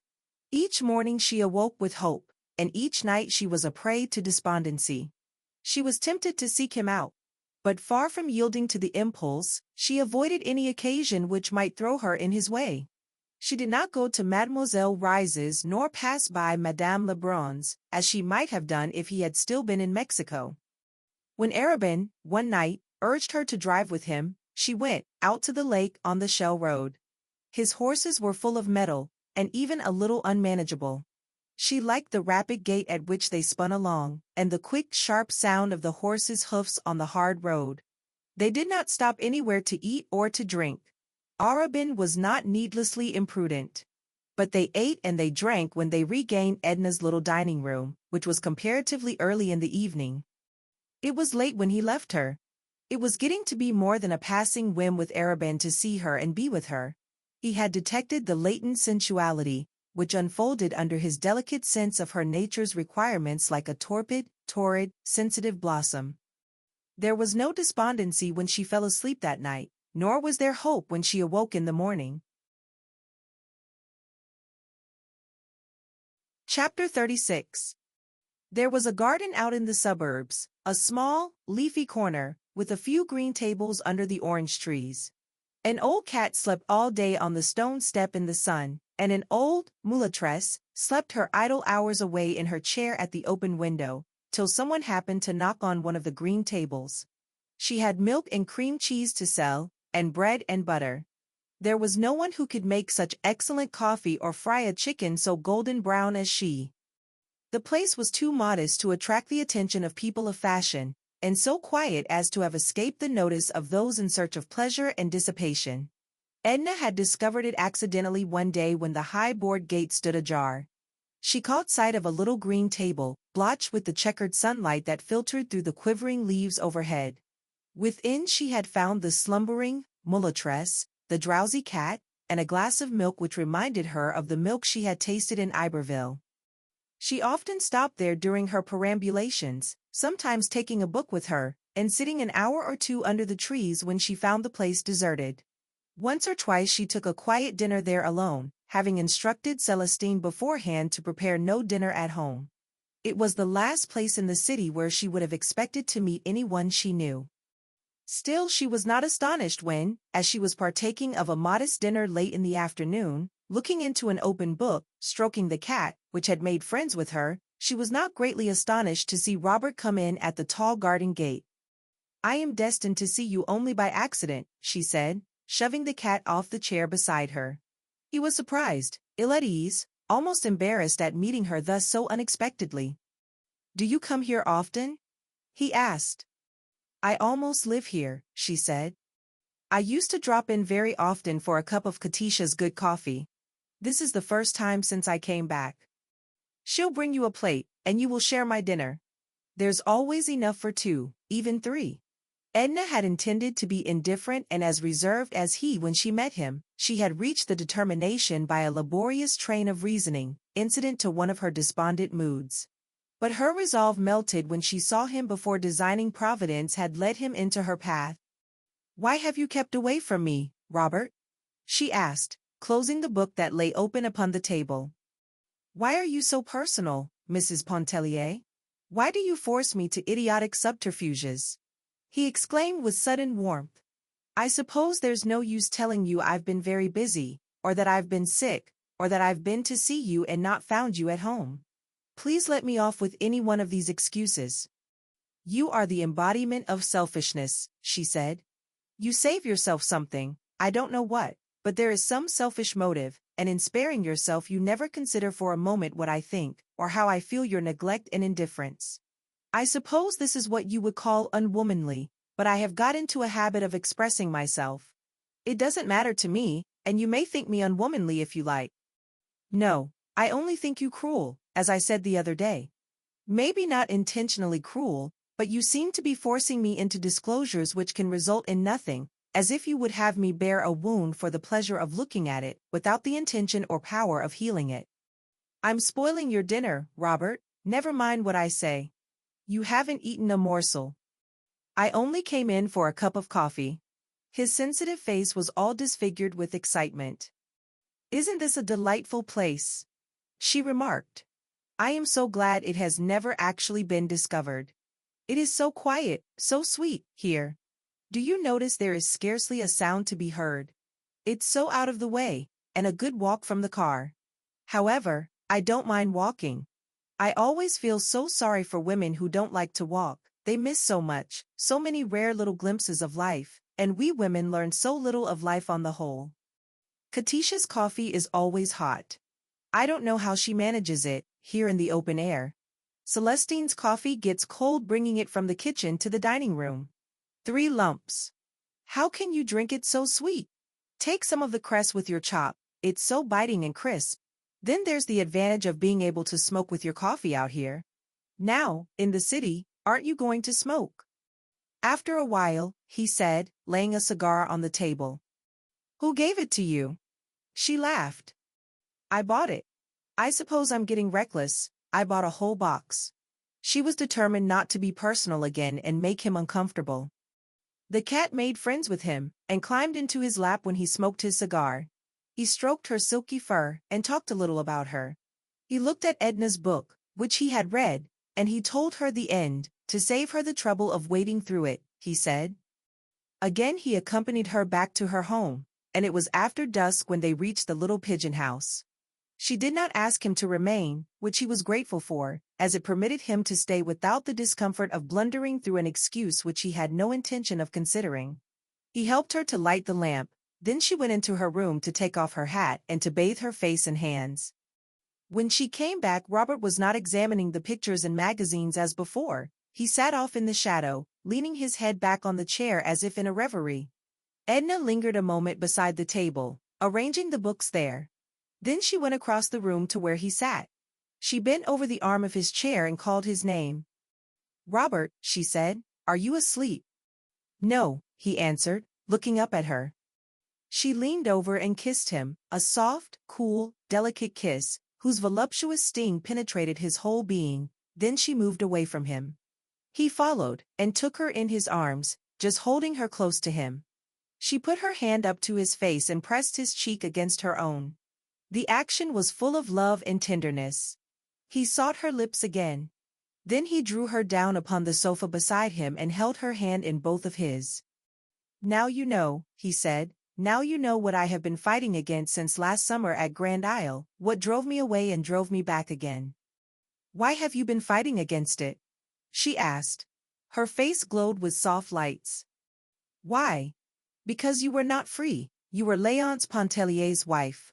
I couldn't help loving you if you were 10 times his wife, but so long as I went away from you and kept away I could help telling you so. She put her free hand up to his shoulder, and then against his cheek, rubbing it softly. He kissed her again. His face was warm and flushed. There in Mexico I was thinking of you all the time, and longing for you. But not writing to me, she interrupted. Something put into my head that you cared for me, and I lost my senses. I forgot everything but a wild dream of your some way becoming my wife. Your wife. Religion, loyalty, everything would give way if only you cared. Then you must have forgotten that I was Léonce Pontellier's wife. Oh! I was demented, dreaming of wild, impossible things, recalling men who had set their wives free. We have heard of such things. Yes, we have heard of such things. I came back full of vague, mad intentions. And when you got here you never came near me. She was still caressing his cheek. I realize what a cur I was to dream of such a thing, even if you had been willing. She took his face between her hands and looked into it as if she would never withdraw her eyes more. She kissed him on the forehead, the eyes, the cheeks, and the lips. You have been a very, very foolish boy, wasting your time dreaming of impossible things when you speak of Mr. Pontellier setting me free. I am no longer one of Mr. Pontellier's possessions to dispose of or not. I give myself where I choose. If he were to say, "Here, Robert, take her and be happy, she is yours," I should laugh at you both. His face grew a little white. What do you mean? He asked. There was a knock at the door. Old Celestin came in to say that Madame Ratignole's servant had come around the back way with a message that Madame had been taken sick and begged Mrs. Pontellier to go to her immediately. Yes, yes, said Edna, rising, I promised. Tell her yes, to wait for me. I'll go back with her. Let me walk over with you, offered Robert. No, she said, I will go with the servant. She went into her room to put on her hat, and when she came in again she sat once more upon the sofa beside him. He had not stirred. She put her arms about his neck. Goodbye, my sweet Robert. Tell me goodbye. He kissed her with a degree of passion which had not before entered into his caress, and strained her to him. I love you, she whispered, only you, no one but you. It was you who awoke me last summer out of a lifelong, stupid dream. Oh! You have made me so unhappy with your indifference. Oh! I have suffered, suffered. Now you are here we shall love each other, my Robert. We shall be everything to each other. Nothing else in the world is of any consequence. I must go to my friend, but you will wait for me. No matter how late, you will wait for me, Robert. Don't go, don't go. Oh! Edna, stay with me, he pleaded. Why should you go? Stay with me, stay with me. I shall come back as soon as I can, I shall find you here. She buried her face in his neck, and said goodbye again. Her seductive voice, together with his great love for her, had enthralled his senses, had deprived him of every impulse but the longing to hold her and keep her. Chapter 37. Edna looked in at the drugstore. Monsieur Ratignolle was putting up a mixture himself, very carefully, dropping a red liquid into a tiny glass. He was grateful to Edna for having come, her presence would be a comfort to his wife. Madame Ratignolle's sister, who had always been with her at such trying times, had not been able to come up from the plantation, and Adele had been inconsolable until Mrs. Pontellier so kindly promised to come to her. The nurse had been with them at night for the past week, as she lived a great distance away. And Dr. Mandelet had been coming and going all the afternoon. They were then looking for him any moment. Edna hastened upstairs by a private stairway that led from the rear of the store to the apartments above. The children were all sleeping in a back room. Madame Ratignolle was in the salon, whither she had strayed in her suffering impatience. She sat on the sofa, clad in an ample white peignoir, holding a handkerchief tight in her hand with a nervous clutch. Her face was drawn and pinched, her sweet blue eyes haggard and unnatural. All her beautiful hair had been drawn back and plaited. It lay in a long braid on the sofa pillow, coiled like a golden serpent. The nurse, a comfortable-looking Griffa woman in white apron and cap, was urging her to return to her bedroom. There is no use, she said at once to Edna. We must get rid of Mandelet, he is getting too old and careless. He said he would be here at 7:30, now it must be 8. See what time it is, Josephine? The woman was possessed of a cheerful nature, and refused to take any situation too seriously, especially a situation with which she was so familiar. She urged Madame to have courage and patience. But Madame only set her teeth hard into her under lip, and Edna saw the sweat gather in beads on her white forehead. After a moment or two she uttered a profound sigh and wiped her face with the handkerchief rolled in a ball. She appeared exhausted. The nurse gave her a fresh handkerchief, sprinkled with cologne water. This is too much, she cried. Mandelet ought to be killed. Where is Alphonse? Is it possible I am to be abandoned like this, neglected by everyone? Neglected, indeed, exclaimed the nurse. Wasn't she there? And here was Mrs. Pontellier leaving, No doubt, a pleasant evening at home to devote to her? And wasn't Monsieur Ratignolle coming that very instant through the hall? And Josephine was quite sure she had heard Dr. Mandelet's coupe. Yes, there it was, down at the door. Adele consented to go back to her room. She sat on the edge of a little low couch next to her bed. Dr. Mandelet paid no attention to Madame Ratignolle's upbraidings. He was accustomed to them at such times, and was too well convinced of her loyalty to doubt it. He was glad to see Edna, and wanted her to go with him into the salon and entertain him. But Madame Ratignole would not consent that Edna should leave her for an instant. Between agonizing moments, she chatted a little, and said it took her mind off her sufferings. Edna began to feel uneasy. She was seized with a vague dread. Her own life experiences seemed far away, unreal, and only half remembered. She recalled faintly an ecstasy of pain, the heavy odor of chloroform, a stupor which had deadened sensation, and an awakening to find a little new life to which she had given being, added to the great unnumbered multitude of souls that come and go. She began to wish she had not come. Her presence was not necessary. She might have invented a pretext for staying away. She might even invent a pretext now for going. But Edna did not go.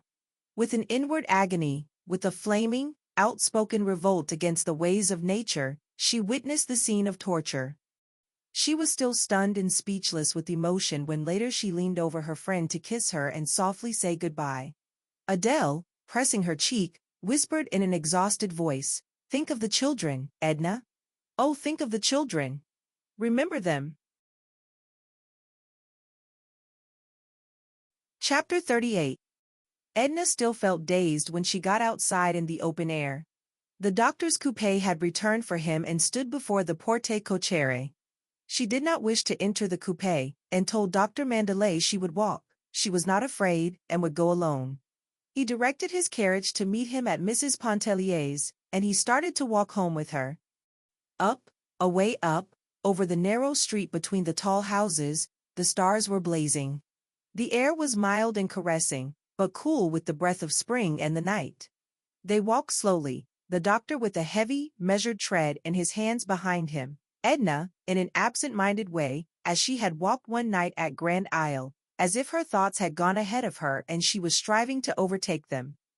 "You shouldn't have been there, Mrs. Pontellier," he said. "That was no place for you." Adele is full of whims at such times. There were a dozen women she might have had with her, unimpressionable women.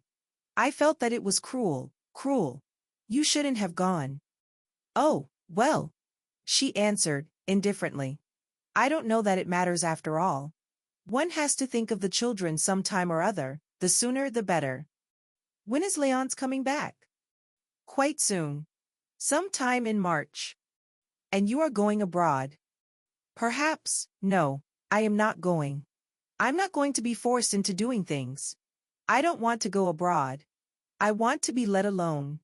Nobody has any right, except children, perhaps, and even then, it seems to me, or it did seem." She felt that her speech was voicing the incoherency of her thoughts, and stopped abruptly. "The trouble is," sighed the doctor, grasping her meaning intuitively, "that youth is given up to illusions.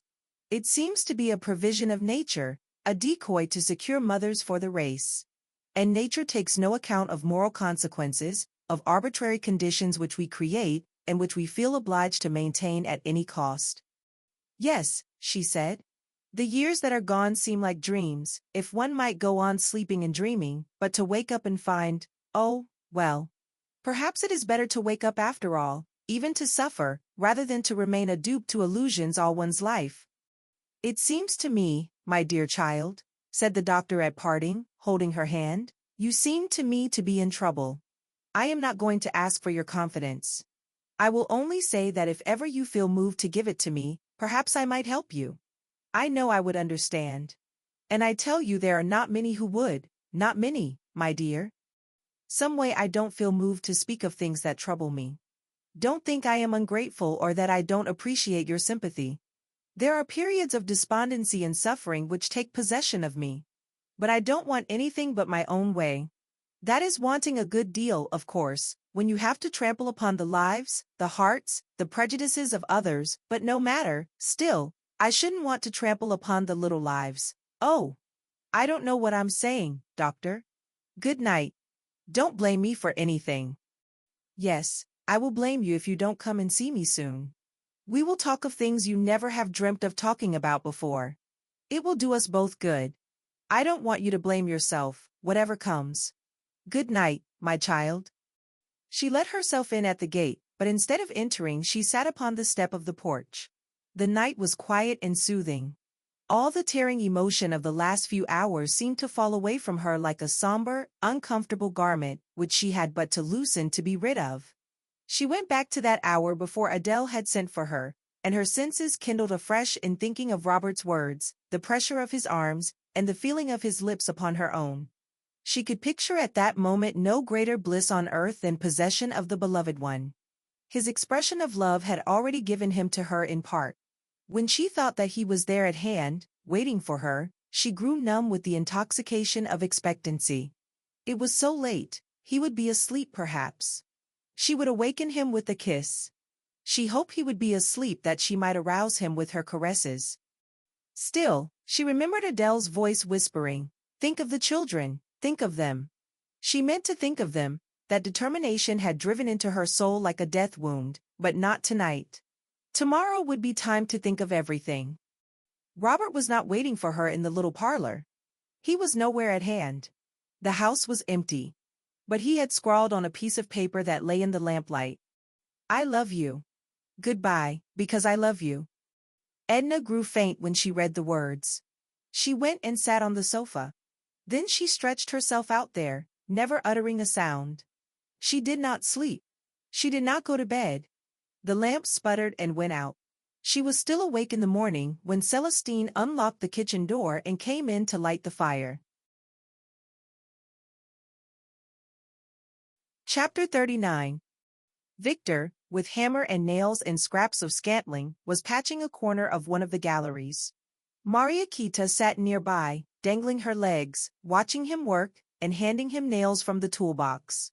The sun was beating down upon them. The girl had covered her head with her apron folded into a square pad. They had been talking for an hour or more. She was never tired of hearing Victor describe the dinner at Mrs. Pontellier's. He exaggerated every detail, making it appear a veritable Lucalian feast. The flowers were in tubs, he said. The champagne was quaffed from huge golden goblets.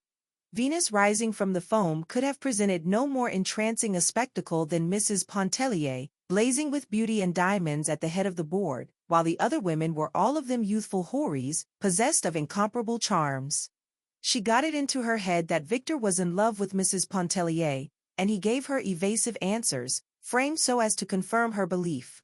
She grew sullen and cried a little, threatening to go off and leave him to his fine ladies. There were a dozen men crazy about her at the _Cheniere _, and since it was the fashion to be in love with married people, why, she could run away any time she liked to New Orleans with Selina's husband.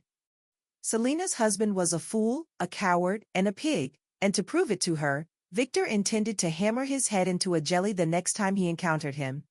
This assurance was very consoling to Mariquita. She dried her eyes, and grew cheerful at the prospect. They were still talking of the dinner and the allurements of city life when Mrs. Pontellier herself slipped around the corner of the house. The two youngsters stayed dumb with amazement before what they considered to be an apparition. But it was really she in flesh and blood, looking tired and a little travel-stained. "I walked up from the wharf," she said, "and heard the hammering. I supposed it was you, mending the porch. It's a good thing. I was always tripping over those loose planks last summer. How dreary and deserted everything looks." It took Victor some little time to comprehend that she had come in Baudelaire's lugger, that she had come alone, and for no purpose but to rest. "There's nothing fixed up yet, you see. I'll give you my room, it's the only place." "Any corner will do," she assured him. "And if you can stand Philomel's cooking," he went on, "though I might try to get her mother while you are here. Do you think she would come?" Turning to Mariquita. Mariquita thought that perhaps Philomel's mother might come for a few days, and money enough. Beholding Mrs. Pontellier make her appearance, the girl had at once suspected a lover's rendezvous. But Victor's astonishment was so genuine, and Mrs. Pontellier's indifference so apparent, that the disturbing notion did not lodge long in her brain. She contemplated with the greatest interest this woman who gave the most sumptuous dinners in America, and who had all the men in New Orleans at her feet. "What time will you have dinner?" asked Edna. "I'm very hungry, but don't get anything extra." "I'll have it ready in little or no time," he said, bustling and packing away his tools. "You may go to my room to brush up and rest yourself. Mariquita will show you." "Thank you," said Edna.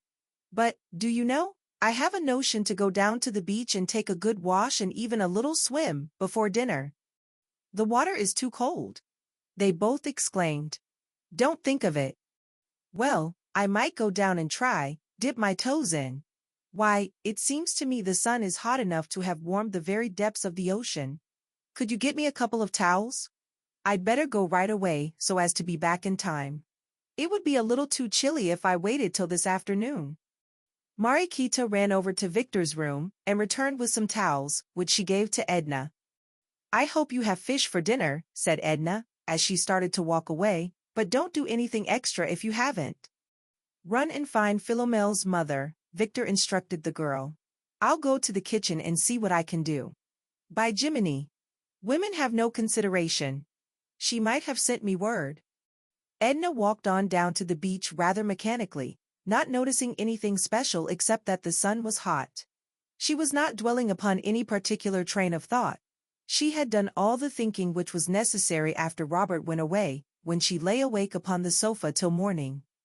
She had said over and over to herself, "Today it is Arabin, tomorrow it will be someone else. It makes no difference to me, it doesn't matter about Léonce Pontellier, but Raoul and Etienne." She understood now clearly what she had meant long ago when she said to Adèle Ratignolle that she would give up the unessential, but she would never sacrifice herself for her children. Despondency had come upon her there in the wakeful night, and had never lifted. There was no one thing in the world that she desired. There was no human being whom she wanted near her except Robert, and she even realized that the day would come when he, too, and the thought of him would melt out of her existence, leaving her alone. The children appeared before her like antagonists who had overcome her, who had overpowered and sought to drag her into the soul's slavery for the rest of her days. But she knew a way to elude them. She was not thinking of these things when she walked down to the beach. The water of the Gulf stretched out before her, gleaming with the million lights of the sun. The voice of the sea is seductive, never ceasing, whispering, clamoring, murmuring, inviting the soul to wander in abysses of solitude. All along the white beach, up and down, there was no living thing in sight.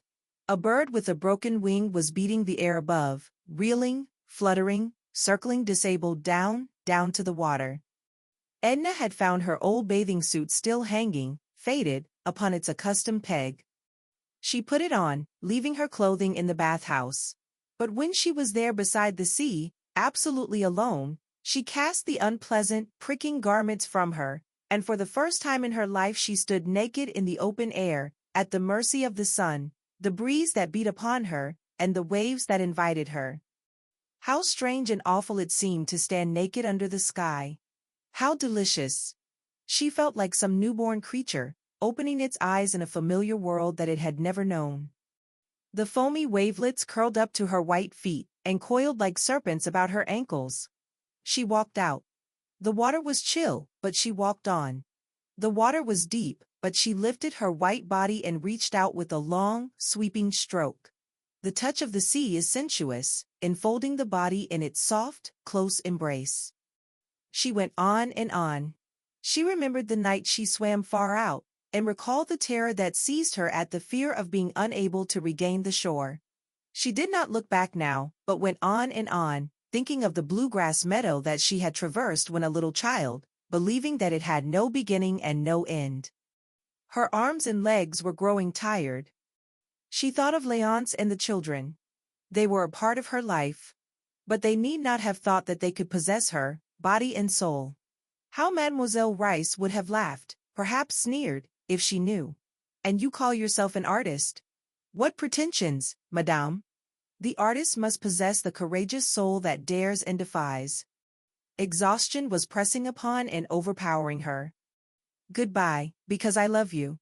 He did not know, he did not understand. He would never understand. Perhaps Dr. Mandalay would have understood if she had seen him, but it was too late. The shore was far behind her, and her strength was gone. She looked into the distance, and the old terror flamed up for an instant, then sank again. Edna heard her father's voice and her sister Margaret's. She heard the barking of an old dog that was chained to the sycamore tree. The spurs of the cavalry officer clanged as he walked across the porch. There was the hum of bees, and the musky odor of pinks filled the air.